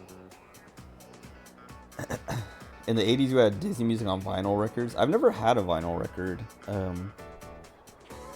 Mostly because I'm like, I don't have a record player. And I don't want to get one. Like, I've seen plenty of like records that I'm like the vinyl records for like soundtracks and things, and like CDs, or like not CDs, albums that I'm like, I would like to have that just to like have, you know, and keep it in its sleeve forever. But then I'm like, I don't know, I would like to listen to it, but I don't want to, you know, go through the effort of getting a record player and having to keep a record player somewhere. So I never do that. But then then I see games come out like Hades or other Supergiant games, and then like, you know, other games that I like, they're like, oh, you know, we're releasing the soundtrack on vinyl, and I'm like, dude, I really want that because the art on the cover is cool and like the record itself looks cool, and then I'm like, nah, I don't want to spend the money. One of the CDs I used to have, Old Burn CD, had a bunch of The Used on it. First song was I'm a Fake, and that track went hard. I remember I had a CD with a lot of, or a couple CDs with a lot of burnt music on it. Burnt music. Or burned, I guess. I don't know what the right form of that word is for that. But one of them had a lot of Mac Dre music. I don't know if any of you guys have listened to Mac Dre. But it had a lot of Mac Dre on it, and then another one had a lot of System of a Down on it. And that was like my introduction to both of them. And I burned, like, they were burned CDs, and then I like burned them to my Xbox 360 at the time. Like, we had them, I don't remember when we got them, but we kept them for, like, I mean, I would listen to them every now and then here and there. But then when we got a 360, an Xbox 360, I remember putting them in there and saving all the music to the Xbox 360. Like, we put in all our CDs and saved it all, like all the music to our 360. And that was one of the things I loved about the 360. I don't know if the Xbox One or Series Xboxes do this. But I remember PlayStation, maybe PlayStation, I don't know if PlayStation 3 would let you do that. Because I didn't have a PlayStation 3 till way later. Basically, like, near the end of the PlayStation 3's life. But I remember loving that about the 360, and then, like, I don't know, missing that later. But I don't know, maybe you can do that still. But we used to just like put in all of our CDs and saved all the music to the Xbox 360, so that you can just like you can make playlists and listen to that music as you're playing other games, which is like super sick. It's actually a CD my older sister burned, but on PS3 when I was playing Minecraft, I would jam out to the used as I played games. Okay, so you could do that. Sweet. I never tried doing that with the PS3. Like, I never really used my PS3 to like play media or watch media. I think I don't know, like, because I know PS3s are also like Blu-ray players, but I'm trying to think. I don't know. I know I had a few Blu-rays, but I don't remember ever watching them on my PS3. Excuse me. I'm trying to think. I don't know what the Used, oops, sorry, hit the mic.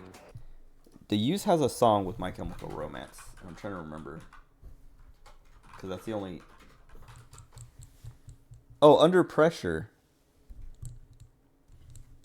they did a cover, The Used and My Chemical Romance. That's the only time I've heard The Used. Maybe I've heard like singles and stuff like that, like here and there, like on the radio or whatever. But I never really like listened to their music other than that. I loved and still love My Chemical Romance. I used to celebrate Halloween a lot back in the old days. See, people do not celebrate it in today's time. No trick-or-treaters anymore, kind of sad. Yeah, I mean, I kind of get it. Also, we're coming up on Halloween in-game. I mean, my little brothers, they're like 15. They went trick-or-treating last year, I think, like last Halloween. But we didn't get any trick-or-treaters here. Like, I remember, like, my brother and his wife, they were like still living with us. But I remember they went and got candy because they wanted to give out candy to trick-or-treaters. And then we got like, I think only like a couple people came by because we had a lot of candy left over.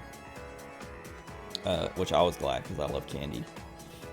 But it does seem to be like less popular. But I don't know. I think it's because of COVID, I would say. Like, maybe COVID killed Halloween. Because people haven't been able to go out for Halloween or didn't get to go out for Halloween for a couple years or however long. PS3 as a Blu-ray player kind of sucks. Because I wanted to use it a year or so ago to play a Blu-ray disc while my internet was off. And I wanted the internet to be on to be able to watch the Blu-ray. The problem I have is... when I plug my PS3 into my capture card, it doesn't show. It like says like, oh, HDCP like enabled or whatever. And so you have to disable HDCP, but you can't see anything or get to the system, like the settings to do that because you're going through a capture card. So I would have to like either plug it in directly into a monitor or plug it in like in the TV out in the living room. And I'm not going to do all that. So every time I plug in my PS3 and that comes up, I'm just like, I give up. Which is like, oh yeah, I can't watch Blu-rays or anything. Or like, play games on it anymore. I mean, I could. I just don't want to go through the work and the effort to do all that. And I have a PS4. I mean, well, I guess that doesn't really help because I was talking about this the other night. But like, I have a lot of old PlayStation 1 games on my PS3 that I got from like off the PlayStation Store. PlayStation 1 and PlayStation 2 games that I can't play anymore because of that. Because I don't want to plug in my PS3 out in the living room or directly into my monitor to turn off the DHCP thing or HDCP. Did I say DHCP the whole time? HDCP. Why do those have like?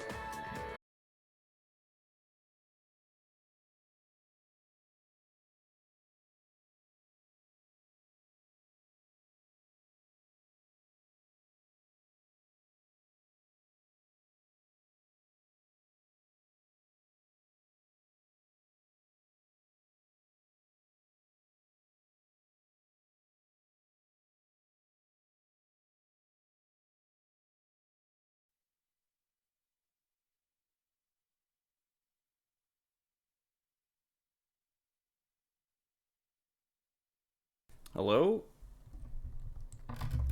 Hold on. My PC died.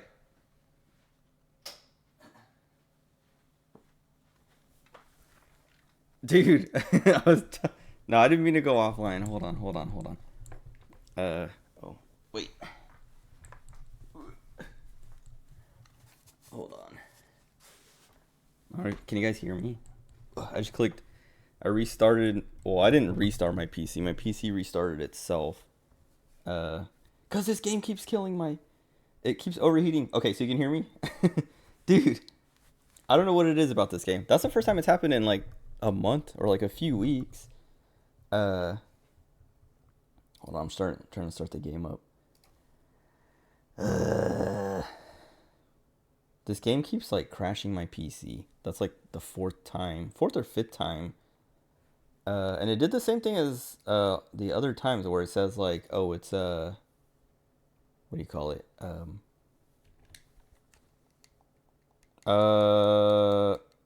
Wait. I think I... Oh, yeah, I see your messages. Hold on. I'll read them more, what do you call it? Fully once I get everything started up and connected again. Oh, great. Now it's not picking up the game. OBS. Oh, there we go. Okay, hold on. Because my camera is also off. Because that always happens too. Oh, we have to go through the Yuko thing again. I guess that's fine. Okay. Hold on. I'm going to fix my camera real quick.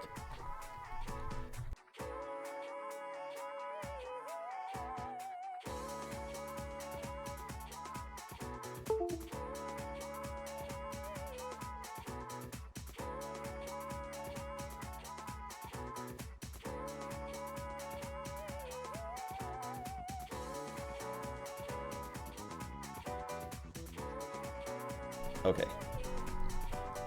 It's kind of funny. I mean, it's not okay. It's not funny. It's annoying. But the coincidence about me talking earlier about like my internet going out around 3 a.m. between 2 and 4, and then my internet doesn't even go out. It's just my PC. It's just like, oh, by the way, I'm just gonna restart real quick.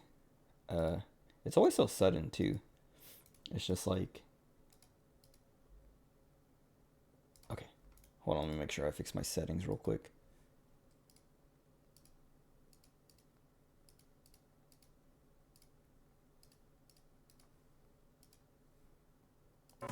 Okay. Yeah, whatever. This game, it makes my PC overheat for some reason, or my CPU. At least that's what it says when it crashes. But it doesn't make sense, because it's like, I've played way heavier, like, resource-heavy games, without ever having crashes or overheating issues or anything. It's like, there's something in this game that's just like, does not agree with my PC. Anyway, I guess we have to go through all this again. Where was I? I don't remember what I was talking about. I was talking about the HDCP versus DHCP. Okay, where was it?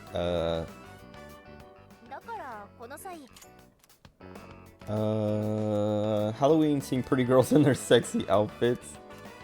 I mean, I feel like, well, I guess people don't do that in person as much, but I feel like Twitter, if you go on Twitter during Halloween or around Halloween, it's like everyone just like posting pictures of their Halloween outfits and sexy cosplays and stuff. But you don't even need Halloween for that anymore, because people cosplay all the time now. Anyway, love the smell of cheap rubber. The cheap rubber of Halloween masks. Okay. Halloween parties aren't available anymore with older girls. Okay, and yeah, then the offline stuff. Yeah, okay. Yeah, man, this PC. It's not even this PC, it's this game. Dark Boost. Give that to Koromaru. Wait a minute. Dude, that's 1000 HP right there. Oh, maybe I should give it to Koromaru. I know he has, he has the Mage's Mark. I mean, he could use this pumpkin mask. He has dark moves, so I'll give that to him. And then we'll switch to the Invigorate one when he needs SP. Cosplay ruined Halloween? I mean, I guess. I mean, so that's what, like, I mean, okay. I said COVID, but it could just be, it could be cosplay, or it could be a combination. You know, COVID keeping people inside, and then cosplay being such a big thing, or such a thing that's been getting, so big recently, that, it's, Halloween is dead. But, I don't know. I still like, I don't go out and do things on Halloween, but I love, every year around Halloween, I just play, you know, a bunch of horror games and watch a bunch of horror movies, because I love that, like, season.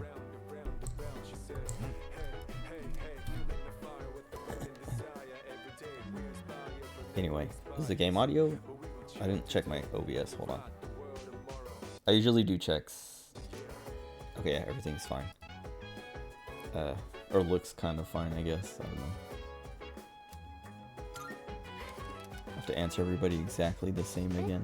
I don't know if I talked to Fuka actually. Oh yeah, I did.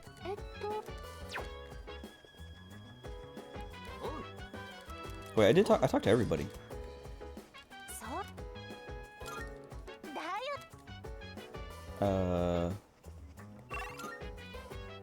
Where was I? I think I was sitting at the computer. Or no, I think we were already on the next day. Yeah, we were in the middle of class. The teacher was like, the nurse, I guess, was doing his, I don't know, hour-long lectures. Reminds me of getting a horror game for Halloween this year. Which one?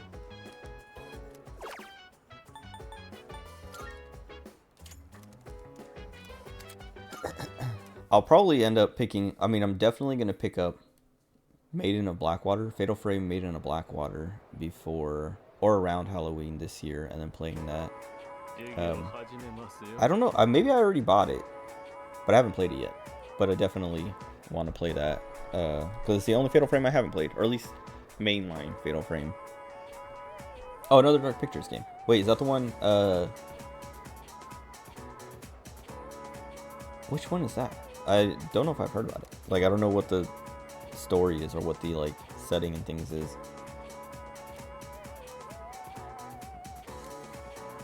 Man, I thought I fixed that overheating problem because I turned off, like, all the ray tracing settings and everything because people are like, oh, it's the reflections. It, like, for some reason this game uses ray tracing for its reflections, and that's, like, enough to, like, it, like, I don't know, it kills your PC for some reason. Devil in Me... Oh, wait, so it's not a new one. Or is it a new one? Isn't the Devil in Me one already out? Or I feel like I heard of that one already. Or, like, I remember hearing it called that.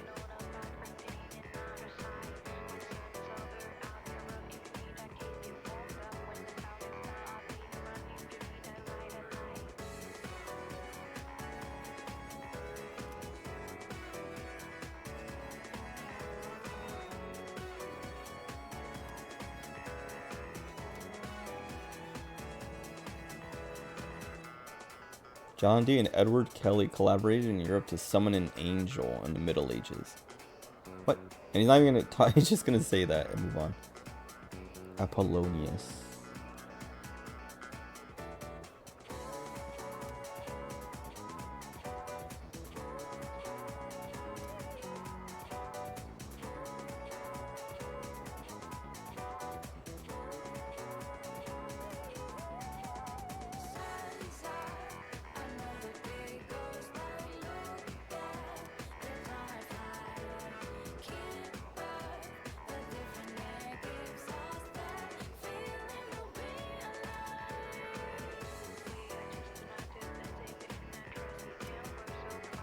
Oh, okay. I was like, when's he gonna ask a question? It's one of these stay awake ones.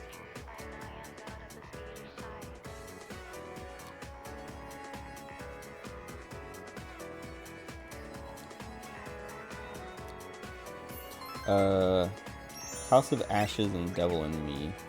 Devil in Me is the new one. Okay. Is that the one that's takes place in like the desert or whatever? Or like maybe not the desert, but like the Middle East or something. Like I remember there's one that's like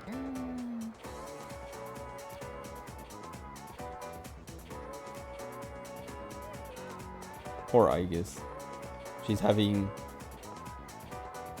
I was gonna say like a quarter life crisis, or like I don't know, an identity crisis.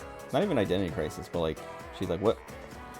I remember she did this before, but she's like, what happens to me after we beat all the shadows? Because that's like my entire existence. My purpose for existing is to kill shadows.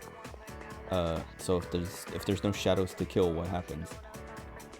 House of Ashes? Yeah, is House of Ashes the one? Or no, Devil in Me. Because House of Ashes is the one with the house that burns down, isn't it? I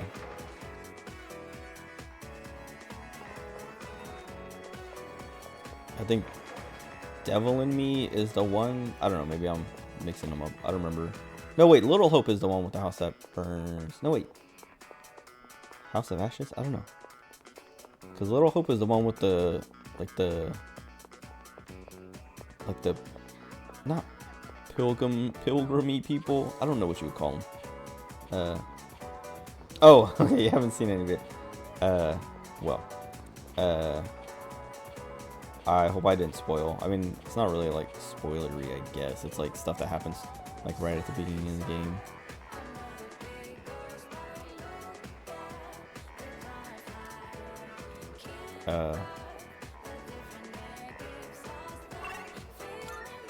Well, I'll stop talking about them because I don't want to spoil them. I don't remember which one's which. Usually when I watch those, I like watch streams of it and forget what the title is.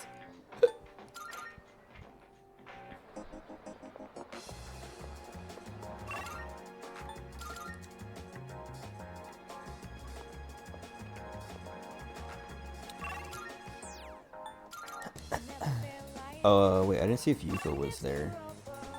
Oh. I mean, I guess that's fine. But we'll go back. Hope one is the dude with mental problems. But is that the one that goes like back in time? Kind of?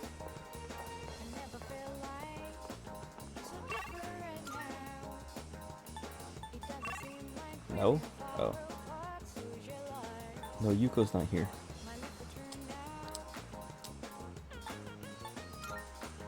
I guess I'll hang out with Yukari. Yeah.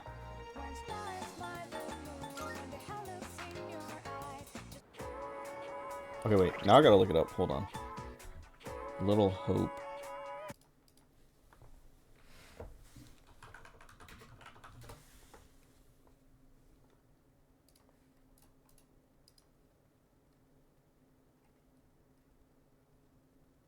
Wait, this is the one.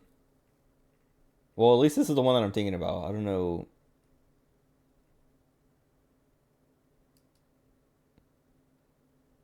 This is the one that I'm thinking about, but I guess maybe they don't go back in time. I thought the thing was like they're having visions. Maybe not like literally time traveling back in time, but like they're like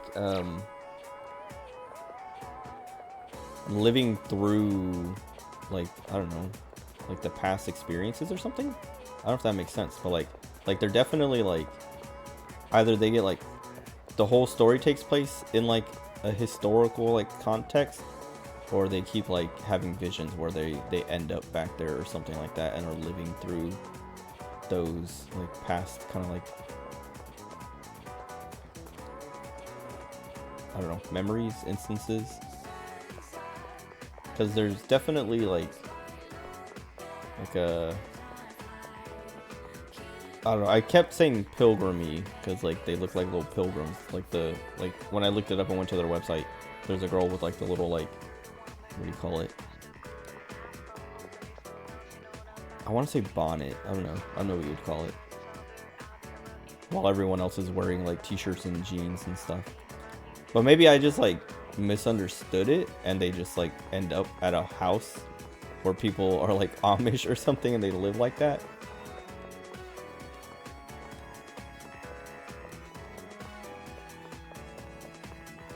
Okay, yeah, he's having visions. Okay, so that's, I guess, I thought they were like going back in time to that, but maybe they're just like the main character is just having visions of the past like that.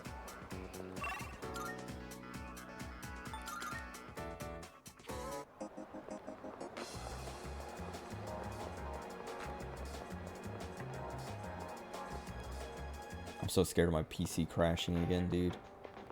Every time it happened, like it hasn't happened in so long, but when it was happening, every night I was like, I gotta keep moving and not sit in one place, because I feel like it's when I sit in one place for too long. Because the first few times it happened, it's like I was in this area just like running laps, talking about whatever, and then it would crash on me, or like I was somewhere and I was just like, you know, idling in that place for too long.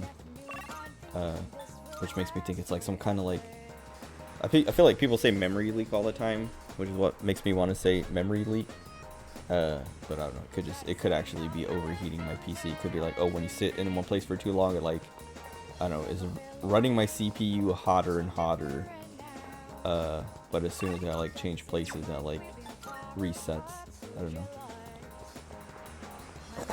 Ending was weird though. California have Amish? No, we don't have Amish. Yeah, I don't know. I mean, I don't know of any Amish communities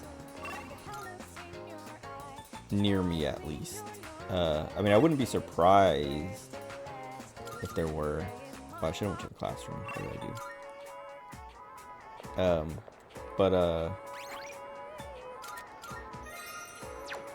What was I gonna say? We have Amish butter. I don't know. My brother bought like a big block of Amish butter. I don't know where he got it from. But it's in the fridge still. Like, he hasn't lived here for a couple months now. Or a few months now. But I went to make eggs the other day and we didn't have butter. And I was like, and then, well, my butter, I usually get, I don't remember what it's like the, it's like, it has lakes in the name or something. But I usually get that butter. But I couldn't find any, so I assume my mom threw it all out or something. Like, maybe it was old or something, but I was like, where's the butter? And then I like was looking in the door of the fridge, and there was like a big block of what looks like butter, and then I like grabbed it and it said Amish butter, and I was like, oh, I don't know, I didn't use it because the date on it was like, it was past its best by date, and so I was like, I don't want to eat this. I mean, not that it's gonna make me sick or anything, but it's probably not gonna taste good. So then I just use like vegetable oil or something. How much more Eastern? We have Amish nice folk in Ohio. My brother lived in Maryland, and there was Amish people close enough for him to drive. Like, I think like an hour away maybe. Cause that's where he got his dog. And the story he tells like makes it sound super sad, because he's like, yeah, like, because they arrived kind of late in the evening, so it was dark, so they had to use, like, they used lanterns, the Amish people, and you know, they showed up and they're like, yeah, we're here to get the dog, and they're like, oh, okay, and so like they led him to a room where the puppy was being kept, and like they opened the door and it was just pitch black, and this, like, the puppy was like in the corner scared, and then they, like, you know, they paid for her and took her and left. And it was funny because he's like, yeah, when we went to pay the guy, he was super mad because he, like, I don't know, they agreed on like $600 or something. And my brother was like, yeah, I gave him like $598 or something like that. And he was mad. He was like, we said 600.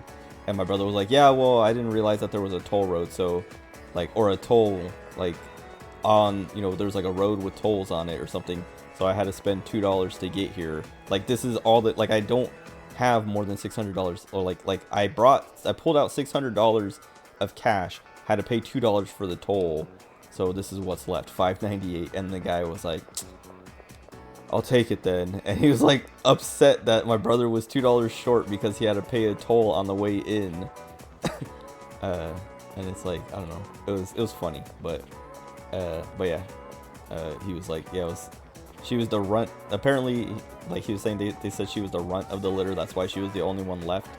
But they just like kept her in this room in the dark by herself. I mean, I guess it was probably lighter during the day, but at the time, he said it was only like 6 p.m. So like if they're making her go to sleep that early, it's kind of sad, and also just like keeping her in this dark room by herself. For a minute, I was wondering how Aiko knew I was from Cali. Oh, yeah, no, he was referring to me. I live in California. I live in, well, I'm not going to say my exact location, but Northern California. I feel like I'm not that I'm not trying to dox myself. I mean, I'm kind of trying not to dox myself. But you can surmise where I'm from if you pay attention. to when I talk, because I talk about a lot of local things and things close by, and I don't know if I've ever said the city name. I mean, I know I have, but I don't know if I've ever said I'm from that specific city. But that's not a challenge. I'm not challenging people to find where I live. But I'm also not really like, I don't know. I'm not trying to hide it that hard. Like I was saying, I'll talk about like places nearby or where I'm from, like where I was born and stuff like that, and things like that, like pretty casually, like no problem. But I just don't want to give, I don't know. I don't want Aiko showing up at my door. I'm kidding. I mean, it would be weird, but I don't know. I wouldn't be like, how did you find where I live? I would be like, whoa, like, wow, impressive, and then please go away. Like, that's too much. I'm not ready for this. I'm not picking on you, Aiko, specifically. I'm just saying, if someone who was in my chat just like showed up one day and was like, hey, it's me from your Twitch chat, I'd be like, if Bobby showed up, I don't know if he's here right now, but if Bobby showed up, I'd be like, oh, what's up, Bobby? Because we went to high school together. I would still be weirded out, like, whoa, showing up unannounced, but also like I wouldn't be that surprised.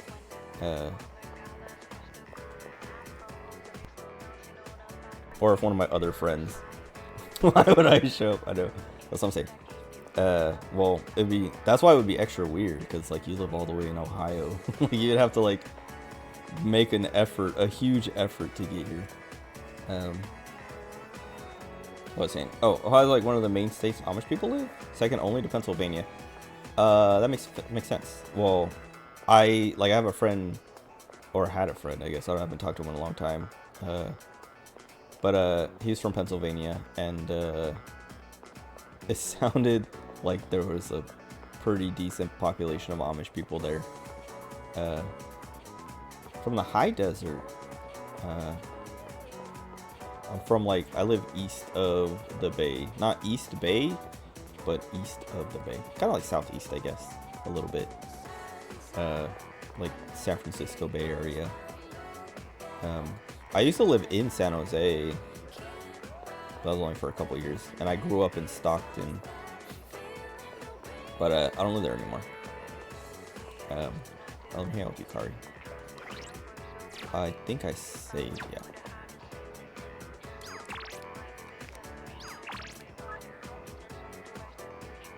Oh, he's accusing me of being burnt out. I thought he was like saying he's burnt out or something.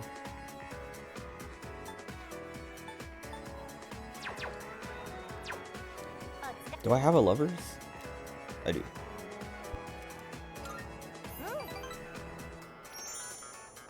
Been all over California except for the very top, and all over Arizona. I haven't lived all over, but I go to LA every now and then for like, events. November 3rd. It's my cousin's birthday. I have a couple friends who live in Huntington Beach. And then also like, if there's like some kind of convention or something going on that I want to go to, I'll go down there. Like Anime Expo, I might go to this year. I don't know. My friends are going, and they asked if I was going, and I said no. I said probably not, because I want to go, but I also don't want to go. Then the other, yeah, then I've also, I went somewhere North California. Like, it's funny because like what people consider Northern California is like just barely above Central California. Like, you have Southern California, Central California, and then Northern California, and then there's still like a huge chunk of California north of that people don't really like refer to when they talk about Northern California. But it's still Northern California. And that's where like all the, like, that's where the redwood forests and stuff, that's where it like starts to turn into Oregon. and I think that's probably why people don't aren't really referring to that part as. I mean, you refer to it as Northern California, but when people say NorCal or Northern California, you think of like San Francisco, Santa Cruz, San Jose, Sacramento. But there's a lot of California north of that. And I went, I know I've been there, I went there in 5th grade, for like a science camp. We spent a week in the forest, like the Redwood Forest, like camping, as like a class trip. There's a lot of banana slugs, but that's the farthest I've been north in California to like do something. And then like, yeah, I didn't really live there. Like most of my life in California has been spent like Central Valley, Northern California-ish. And then yeah, then like the rest of my life has been spent in Florida and Okinawa. Down the hill where I grew up as a kid, more civilized than people in the high desert. Now where the people drive like it's the Old West. I actually spent a bunch of time in Arizona. You were saying Arizona. When I was younger, my dad is from Mexico. He lives in Mexico now. And my uncle lived in Arizona. And so we would stop in Arizona on the way in and out of Mexico. To visit my uncle. Because it was really like we would go to Arizona, drop off my dad, then my mom would drive me and my brothers through the border to Mexico to visit family in Mexico, while my dad crossed illegally and like smuggled drugs, and then on the way out of Mexico we would drop my dad off. We would leave him, like we would leave without him. Like we would leave my grandma's house, my grandparents' house, my grandma and my grandpa's house, without my dad. Drive across into the States and stop in Arizona and wait for my dad to meet us there, as he smuggled drugs and crossed illegally. and then we would pick him up and go home. I didn't know this when I was younger. I didn't find this out till I was older. But I was like, that makes sense, because I was always curious as a kid, like why do we always leave my dad? Like why do we never go with him and then we meet him, you know, in Mexico or in Arizona? And then that was all explained to me as I was older, when after my mom had divorced him and he got deported. But I would spend like, you know, a week or two in Arizona every summer hanging out with my uncle, dying in the heat. Dude, it like that, like the summer in Arizona is insane. Cause like I remember like, I don't know, I remember like knowing Arizona was hot before we went for the first time. And then like being there and going out into my uncle's backyard and like playing for like 2 minutes and then being like, dude, like I feel like I'm on fire. I'm going inside because like it was so hot, like my skin felt like it was like actively burning. And it just being like, I'm not going outside anymore, and just like would stay inside and watch movies and TV and stuff instead. I may or may not be a nerd, but I am certainly not a stalker. Nerd, geek, dork, stalker do have their parallels. Yep. That's like, I was thinking about like HoloFest happened over the weekend, and I was like, I wonder how many dudes like were trying to find. I mean, I'm sure a lot of them were trying to find like the Hololive girls, as they were, you know, like the girls are trying to like enjoy HoloFest as like, you know, con goers rather than like, you know, part of the show. And I'm sure there were plenty of dudes around that were like looking for them, you know.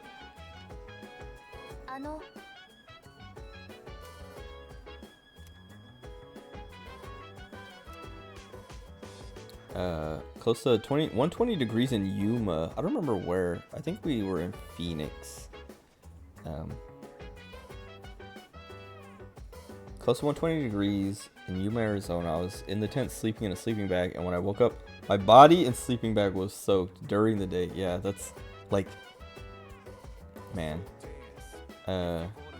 Florida gets pretty hot too, and the humidity kind of makes it worse. Like, it makes it worse, but also like it makes it feel hotter than it is, but it's also like different. Like, I think I would rather have like 120 degrees in Florida with the humidity than 120 degrees in Arizona with the dry heat. But I would rather have like 100 degrees in dry heat Arizona than 100 degrees in humid heat Tampa, Florida. I don't know if that makes sense. Like, I feel like the extreme heat, I would rather have it be humid, but the like less extreme heat, I would rather it be dry. Lightning in Arizona is clear and yellow instead of being white in Cali. I don't know if I've ever. That's interesting. I've never seen lightning in Arizona.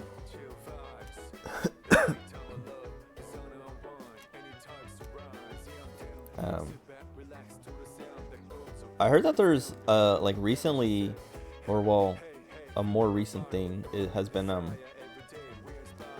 lightning as it's snowing. Because I listened to a podcast, 8-4-Play, and they're in Japan. And one of the guys was talking about seeing lightning during like a snowstorm or something, and thinking that was insane, like crazy, and then like looking into it, and it's like, it's not a new phenomenon, like it's happened like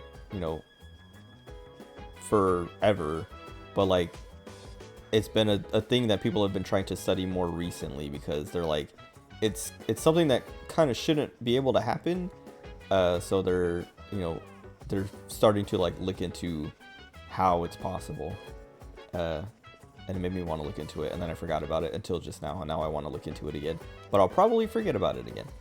Let me hang out with Koromaru before my PC dies again. Oh, he's not gonna get a new move. I thought I was gonna get him a new move. Oh, okay, no, he's not. The only people left are Junpei and Yukari, but we already did all this one for Junpei, I'm pretty sure. Yeah. I kind of want to do this. I should do that with him, but I want to read the computer stuff. Just like, I want to like complete all of them. Even though I'm like the stat ones, like the social stats ones are going to be pointless, I still want to do them.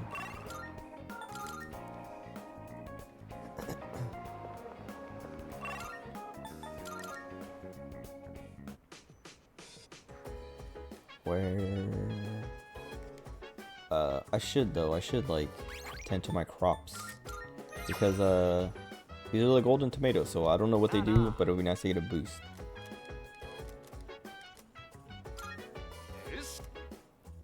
If I ever recognize the VTuber out in the wild, I'm probably just gonna avoid talking to them, as I would with most people anyway. They deserve their privacy, and I respect that it's why they are a VTuber. I don't know if I would be able to resist. I mean, I wouldn't like do anything weird, but I might be like, hey, are you blah blah blah? Hey, are you Pomu? And then if they say yes, be like, wow, cool, and then I would leave them alone. If they say no, be like, okay, sorry for bothering you, and then leave them alone.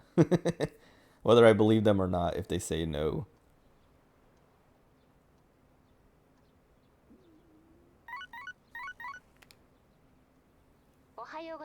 Someone wandered in. Grr. One this time. No, it's not anybody I know. The Selene fan who ran into Doki and didn't know was funny. I heard that one. The guy who was wearing what was he? He was wearing like some kind of kigurumi, like a onesie or whatever.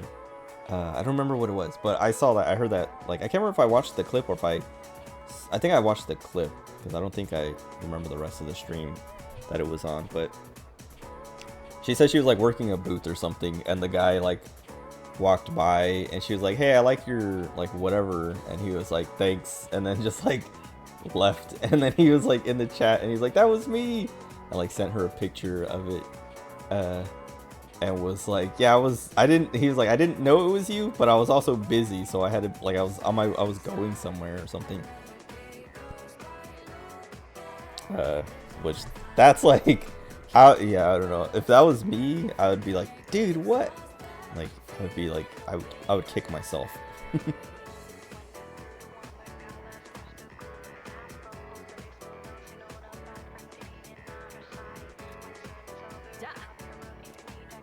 If I can tell the class. Sweet potatoes.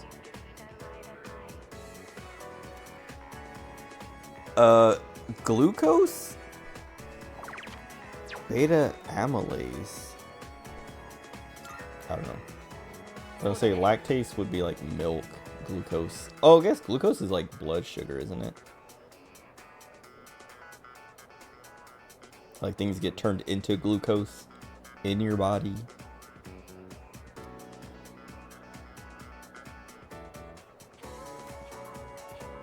Malt sugar called maltose.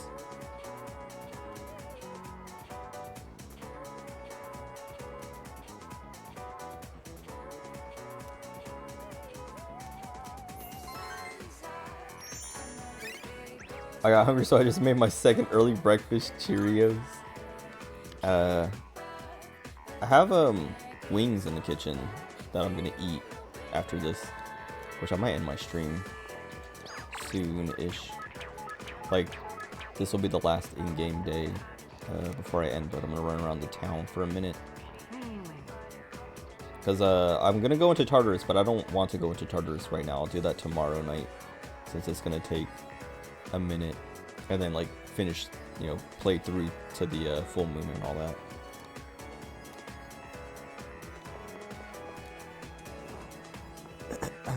I do something similar to VTubing, and being a person with bad anxiety, I should probably consider making my model PNG look less like me if I ever got big. I feel like that's like part of the fun of like VTubing, is like getting, cause like I don't know what Selene looks like in real life, but I know she's Asian, like Chinese at least. I mean, she talks about it herself. So she probably isn't a blonde hair, blue eyed girl, or a purple haired like dragon girl. But like I was saying, that's like I feel like that's part of the fun and appeal, is you can, you know, make yourself anything. You don't have to just like, that's why like one of my friends, he's not a VTuber, he went and like commissioned a VTuber model, so I guess when he has streamed, it's as a VTuber. I mean, he streamed without it though as well, but anyway, he it kind of annoys me, because I'm like, dude, stream more, like either stream or like, I don't know, I try to convince him, try to get him to stream, but he just, I don't know, he doesn't like streaming. But he like went through all the trouble and effort to, you know, commission a model and art and all this stuff. But basically it's just like him in anime form. And I was like, it's kind of boring. But I'm a blonde-haired, blue-eyed, grown-ass man. Yeah, that should be my new VTuber identity. But you probably don't, well, I don't know. I don't know what you look like, but you probably don't look like your avatar. My friend, I mean, your avatar has the blonde hair and blue eyes, but I like the outfit looks like at least fantasy-ish, if that makes sense. Whereas my friend, he has like, he's Filipino, and he has like kind of like, he's not like super dark, but he has like, you know, brown skin, and like he has normally brown hair, but he like the last like I don't know like 4 or 5 years he's had like it dyed reddish, and that's what his VTuber model is like just like an Asian looking dude with brown skin and reddish hair, like brownish reddish hair, wearing like a t-shirt, like a tank top or something. I can't even remember what it is, but it's just like a dude wearing a shirt. And like there's no like, I don't know, it's not very interesting, I guess, visually. Like, it just looks like someone, you know, took a Filipino dude, a normal Filipino dude, and drew him in an anime style.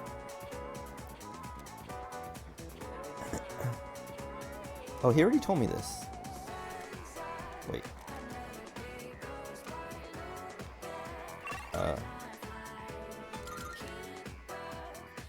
But yeah, I don't know. The only VTuber stuff I've ever done was I took my cat girl from 14 and ripped the model, like, not ripped the model, like rebuilt the model, I guess, like using, because like there's like this, I can't remember what the tool was. I don't think it was text tools, I don't remember, but you can like basically reconstruct your character in this and like create like a full 3D model of it and then export that. And so that's what I did, and then I like rigged it up. Like it has a skeleton, but you have to like rig it up still to like make it like you have to rig it. Like the skeleton is there, you have to rig it though, so you can actually use it with like VTuber software. And then I did that, and then I, you know, turned on this VTuber software and was like playing around with it, just like seeing it, and it worked, and I was like, this is cool.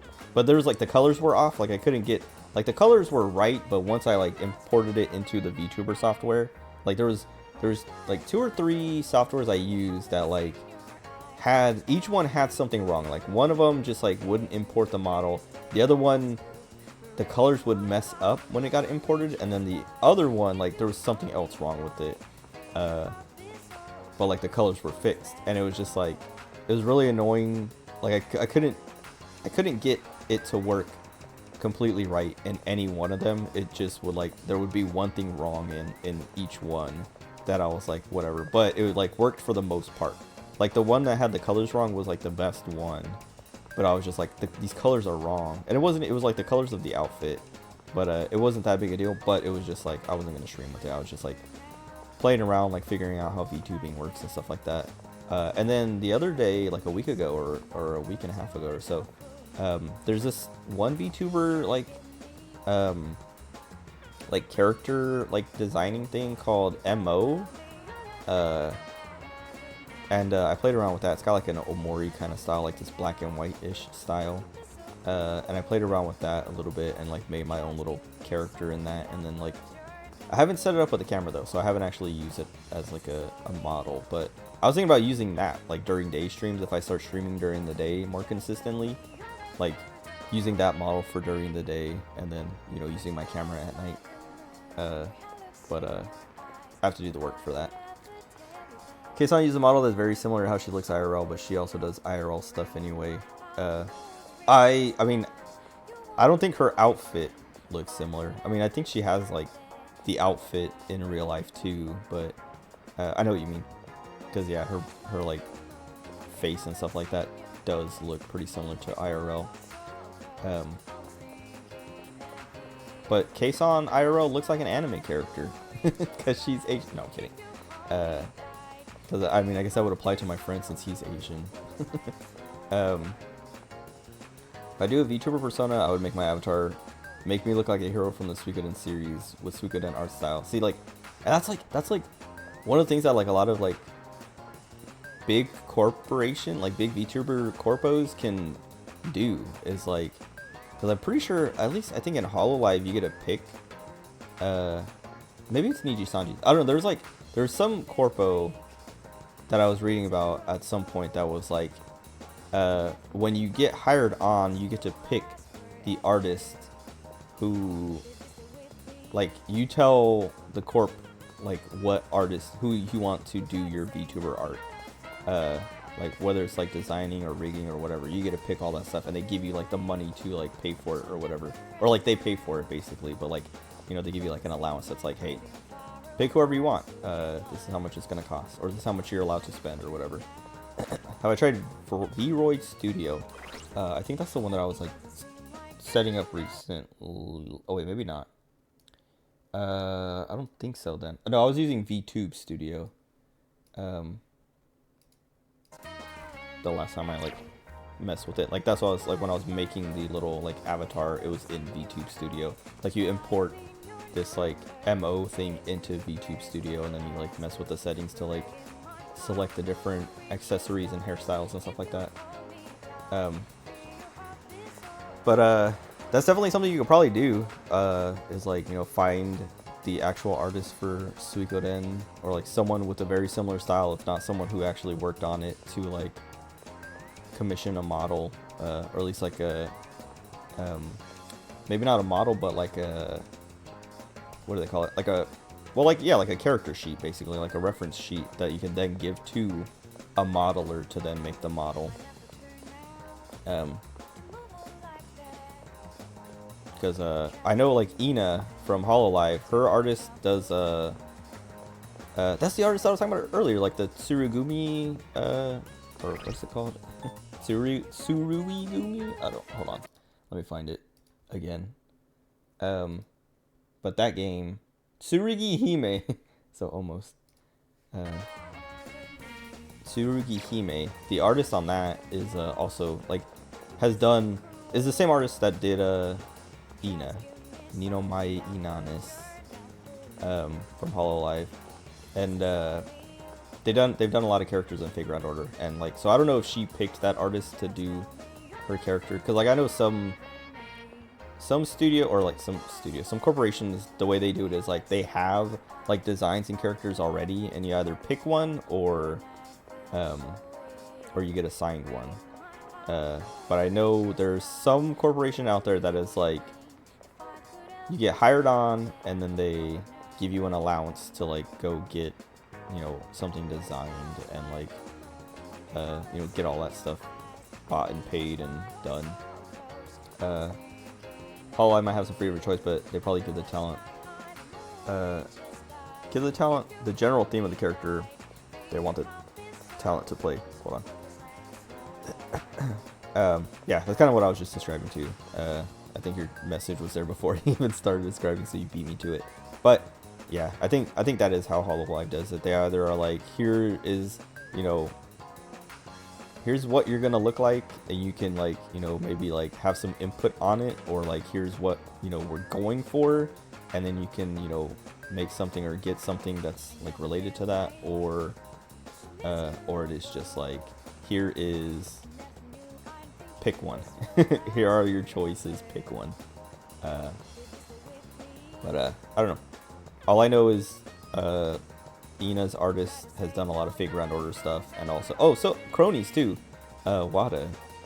Wada has done a lot of Fate Grand Order, or Fate stuff in general, because I think the Fate Samurai Remnant, or like one of the more recent Fate games, has also had like Wada as the main artist on it. But she also did Cronies art. Oh, I was gonna just talk to this kid. I'm like running around in circles. Wait, is she like...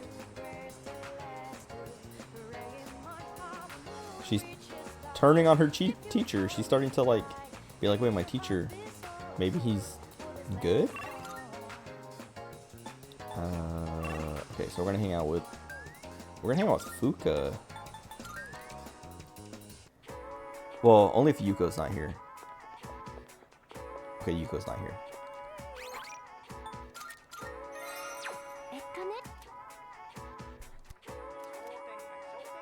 Is this 9?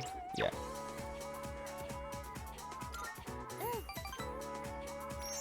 Character like Amelia Watson requires a special kind of person to keep the character interesting among myth. I remember hearing something too that like Ame improvised too much on her like early on, that like she improvised the whole time traveling stuff, which like it didn't like mess up lore, I guess, but it made it so that when Crony came out as like this, like, you know, time, the embodiment of time or whatever, it was like, wait, then I don't know, how are you related to Ame? And it's like, that was never intended, that wasn't supposed to happen. very specific and precise on the style of Suikoden. So if an artist does not satisfy me by what I see they've done for me, I wouldn't pay. I'm very picky. That's like, I mean, I've commissioned some art, and usually they give you a sketch ahead of time, so you would be able to like say like, this is not what I want, and then like get at least a partial refund. But usually you pay up front. But like, if you're diligent enough, you can check out like, you know, their portfolio and make sure it is like a style that like consistent with the style that you want. Out of all of Myth theme wise, Watson's probably the least compelling character if you take away the personality behind the character. That's why I think she came up with the whole time traveling stuff. Maybe, I don't know. But you're right, because well, but wasn't her thing also, I think part of her lore is supposed to be that she's like supposed to be investigating all the other girls, kind of, because they're all like weird like creatures. Not that they're all like actual creatures, but like they're like, they are like, you know, not just normal human, whereas Ame is. And so Ame is supposed to be this detective that's like researching them and like investigating them or whatever. 実はこの前初挑戦のメニューを思い切ってゆかりちゃんにご馳走したの。そしたらゆかりちゃん普通にパクパク食べてくれたんだ。けど私が恩返しのために頑張ってるってポカンとした顔で、は？何の恩返し？って。ゆかりちゃん本当に何もわからない顔するから、私訳を話したの。そしたらゲラゲラ笑われちゃって、恩返しなんていらない、されたら友達じゃないみたいだって。恩とか義理とかでつながってるのは友達じゃないでしょって。Ah haha, that's funny. No, that's right. Friends don't keep score. That's like I mean, I guess siblings too, I guess. Well, at least I don't know. Like I got Taco Bell last night for dinner. Well, I guess 2 nights ago, Sunday night. And my brother was here, so I was like, "Hey, do you want anything?" I asked him and his wife. I was like, "You guys want anything from Taco Bell?" And they're like, "Oh yeah, can I get this and that?" And I was like, "Okay." So like I went and got the food, brought it back, and they're like, "Thanks. How much do we owe you?" I was like, "Don't worry about it." And like, "Well, how much did it cost?" I was like, "I don't know. It was like $7." I just like guessed, and then I looked at it later, and it actually was like $10. But they're like, "All right." He was like, "All right, I'll get you back." And I was like, "All right, like don't worry about it." But okay. And then he left me $15, and I was like, "This dude."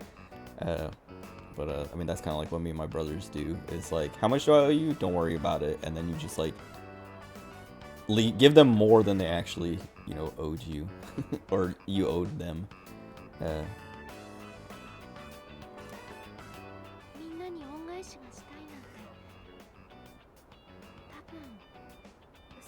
Like my mom does that too. She'll ask me to like pick up dinner for my little brothers, and I'll do it. And then she'll ask later, like, how much was it? And I was like, I don't know, like $20 or something, even though it was like $40. And then she'll send me like 50 or $60 or like more. And I'm like, okay. I mean, that's probably where we learned it from, is her. What was it? Oh, Shark Reaper, Lovecraftian Priestess, Phoenix, Normal Girl Detective. One of these is not like the others. Yeah. But Ame, she's my favorite. But she hasn't streamed in a minute. I mean, maybe she streamed over like during HoloFest or something. But I remember when HoloFest started, she like tweeted something about like small Ame being there, like a big old, like, you know, someone in a costume. And then I was like it made me remember Ame, and I was like, wait, I haven't watched Ame in a long time. I was like, why? And then I went and looked. And I was like, oh, because she hasn't streamed in a long time. It's like at least a month. But maybe she has streamed in the last couple days. I don't know. But she's my favorite of Hololive EN. Well, I don't know. Fuumoco are pretty good at this point. I'm like I don't know. They're pretty great, actually. Had one that told me I can pay her later. When I said I can't afford an artist at the moment. Oh, I told her I don't feel right paying up. I mean, I would probably do the same thing.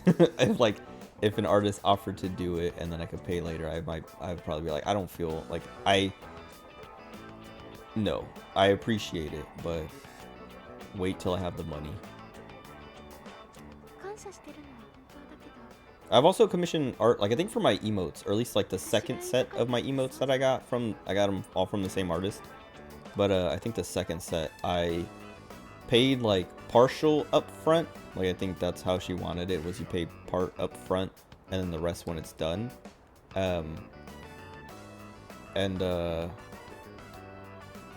Or I think, I don't know, because I commissioned her through Fiverr. The other artist I commissioned was through Ko-fi, however you say it.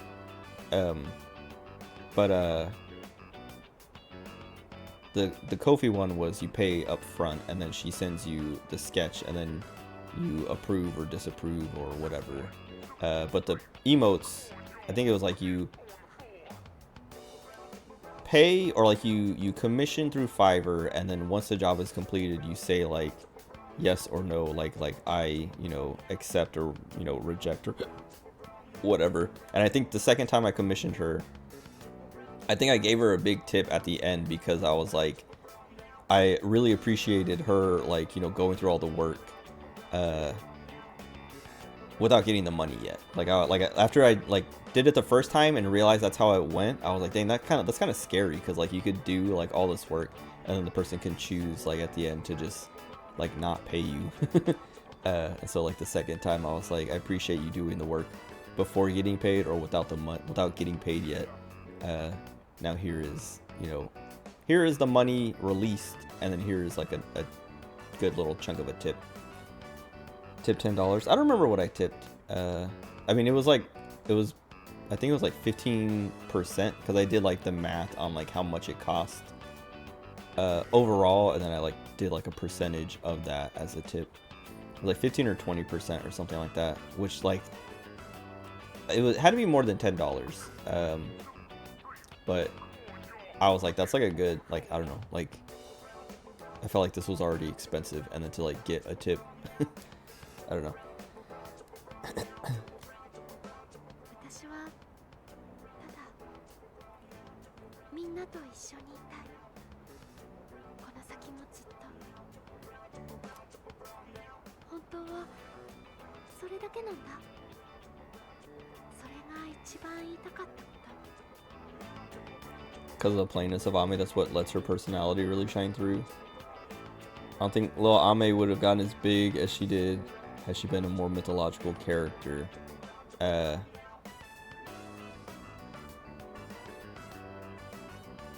don't know.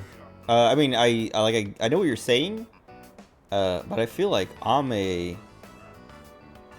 I don't know, she's like, or at least she was, I feel like the creativity has waned a little bit, but I feel like given any of the other designs, well, I feel like it also just like fits her the best, like the plain normal, being the most normal character fits her the most, but also I feel like she would have come up with some kind of weird, wacky, you know, thing, no matter who she was. Cause like the whole like small Ame thing, I don't even remember how it started, but it was definitely like it was like, I know the lore is supposed to be like, I don't know, she's like, cause like Ame came up with this whole time traveling thing, and then small Ame is supposed to be like Ame from a different timeline or something like that. I don't remember. I feel like there's like, it's all over the place with the lore, because I feel like she was also supposed to be like her, like related to her and not her in some way. Like just like all this dumb, like it's just like, but basically just her like coming up with this stuff like, you know, on the fly and just being silly and having fun with it. Like I feel like she could have done that with whatever she, you know, ended up as or had. But because she's so like normal compared to everyone else, I think it's it adds to like the charm and the fun of it, is because it's like, you know, everyone else, like, because like I feel like everyone else, all the other myth girls are kind of boring compared to Ame. like I was saying, I like Ame a lot, and I don't watch Gura, I don't watch Kiara, I don't watch Callie, I don't watch Ina, because like I don't know, I don't find them very entertaining. And Ame is very entertaining compared to them. And so like, I don't know, having her have like the most basic design but still be like the best, like the most fun to watch to me, is more of a testament to her ability rather than like, I mean, I guess it is like what you're saying, like it lets her personality, it does, you're right, you know what, you're right, I had to like get to that myself, you're right. It lets her like, it lets her personality, yeah, exactly, like shine through more. But I guess my point is like, she would be just as fun no matter which like design she had. But because she like is limited with her design, she has to get creative and come up with stuff like small Ame and stuff like that. She's often the most chaotic among even myth, which just her being basically a normal human has great yeah, exactly. Yep. I got there. I see what you're saying. 自分に自信がなくてそういう風に言えなかっただけでだからごめんね私の多さにリーダーを付き合わせちゃったその上で今さらずうずうしいお願いなんだけどこの先もずっと私はあなたと友達でいたい Well, I'm not even mad at her. Of course.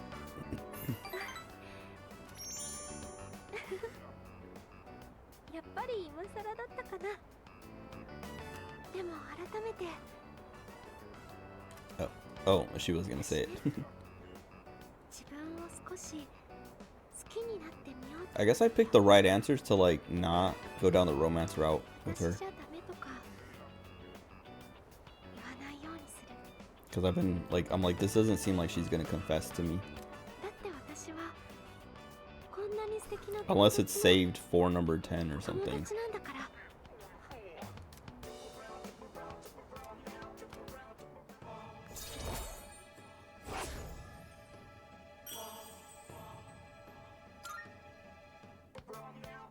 さ今度一緒にお料理しない今まで迷惑かもって言い出せなかったんだけど友達とお料理するの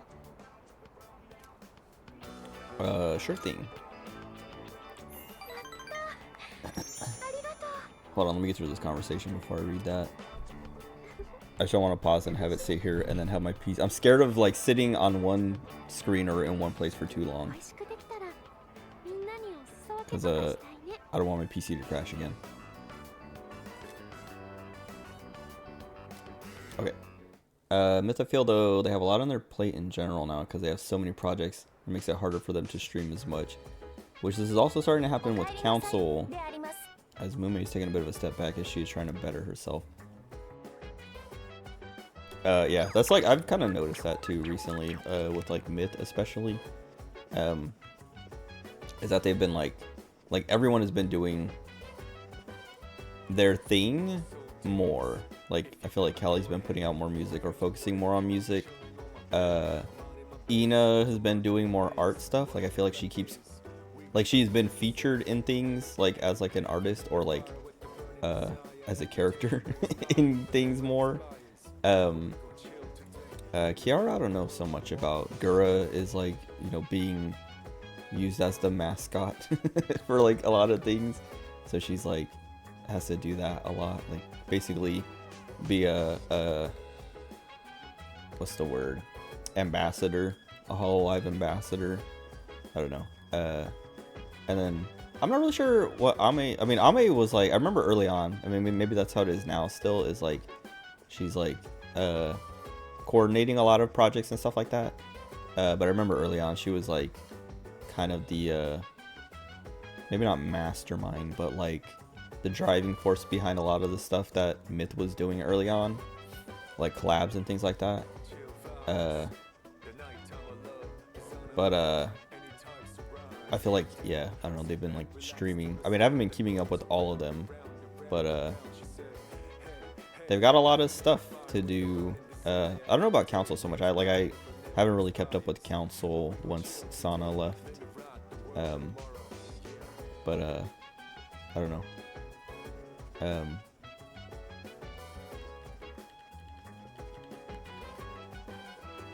I want Ame to stream again. It's been a month.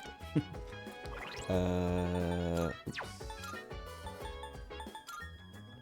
What do we need? We cooked with Yukari. We need to watch the DVD with Yukari. That's what it is. But anyway, I'm gonna call it here. So stop typing. if you're gonna type up a message, I don't want to have to. I mean, not that I don't care or want to read it, but I'm gonna be ending, and I don't want you to waste your effort because I'm gonna read it and be like, I'm gonna give it the most like, you know, minimal answer so I can go eat. I'll be back tomorrow. Maybe during the day, maybe not. Probably not, because I haven't streamed during the day since like it's been like 2 weeks now. I streamed once and then I haven't done it again. But maybe I'll figure out the stupid little VTuber thing I was talking about, and then like figure out what I want to play during the day and do that. Maybe it'll just be 14. They come out. There's some kind of update that happened tonight. Finished around an hour and a half ago. Anyway, it's daylight now. It'll be daylight for me soon, a couple hours, and I'll go to bed. But yeah, thanks for hanging out. Enjoy the rest of your day or night, whatever time it is for you. I'll be back tomorrow. Appreciate you guys hanging out. Goodbye.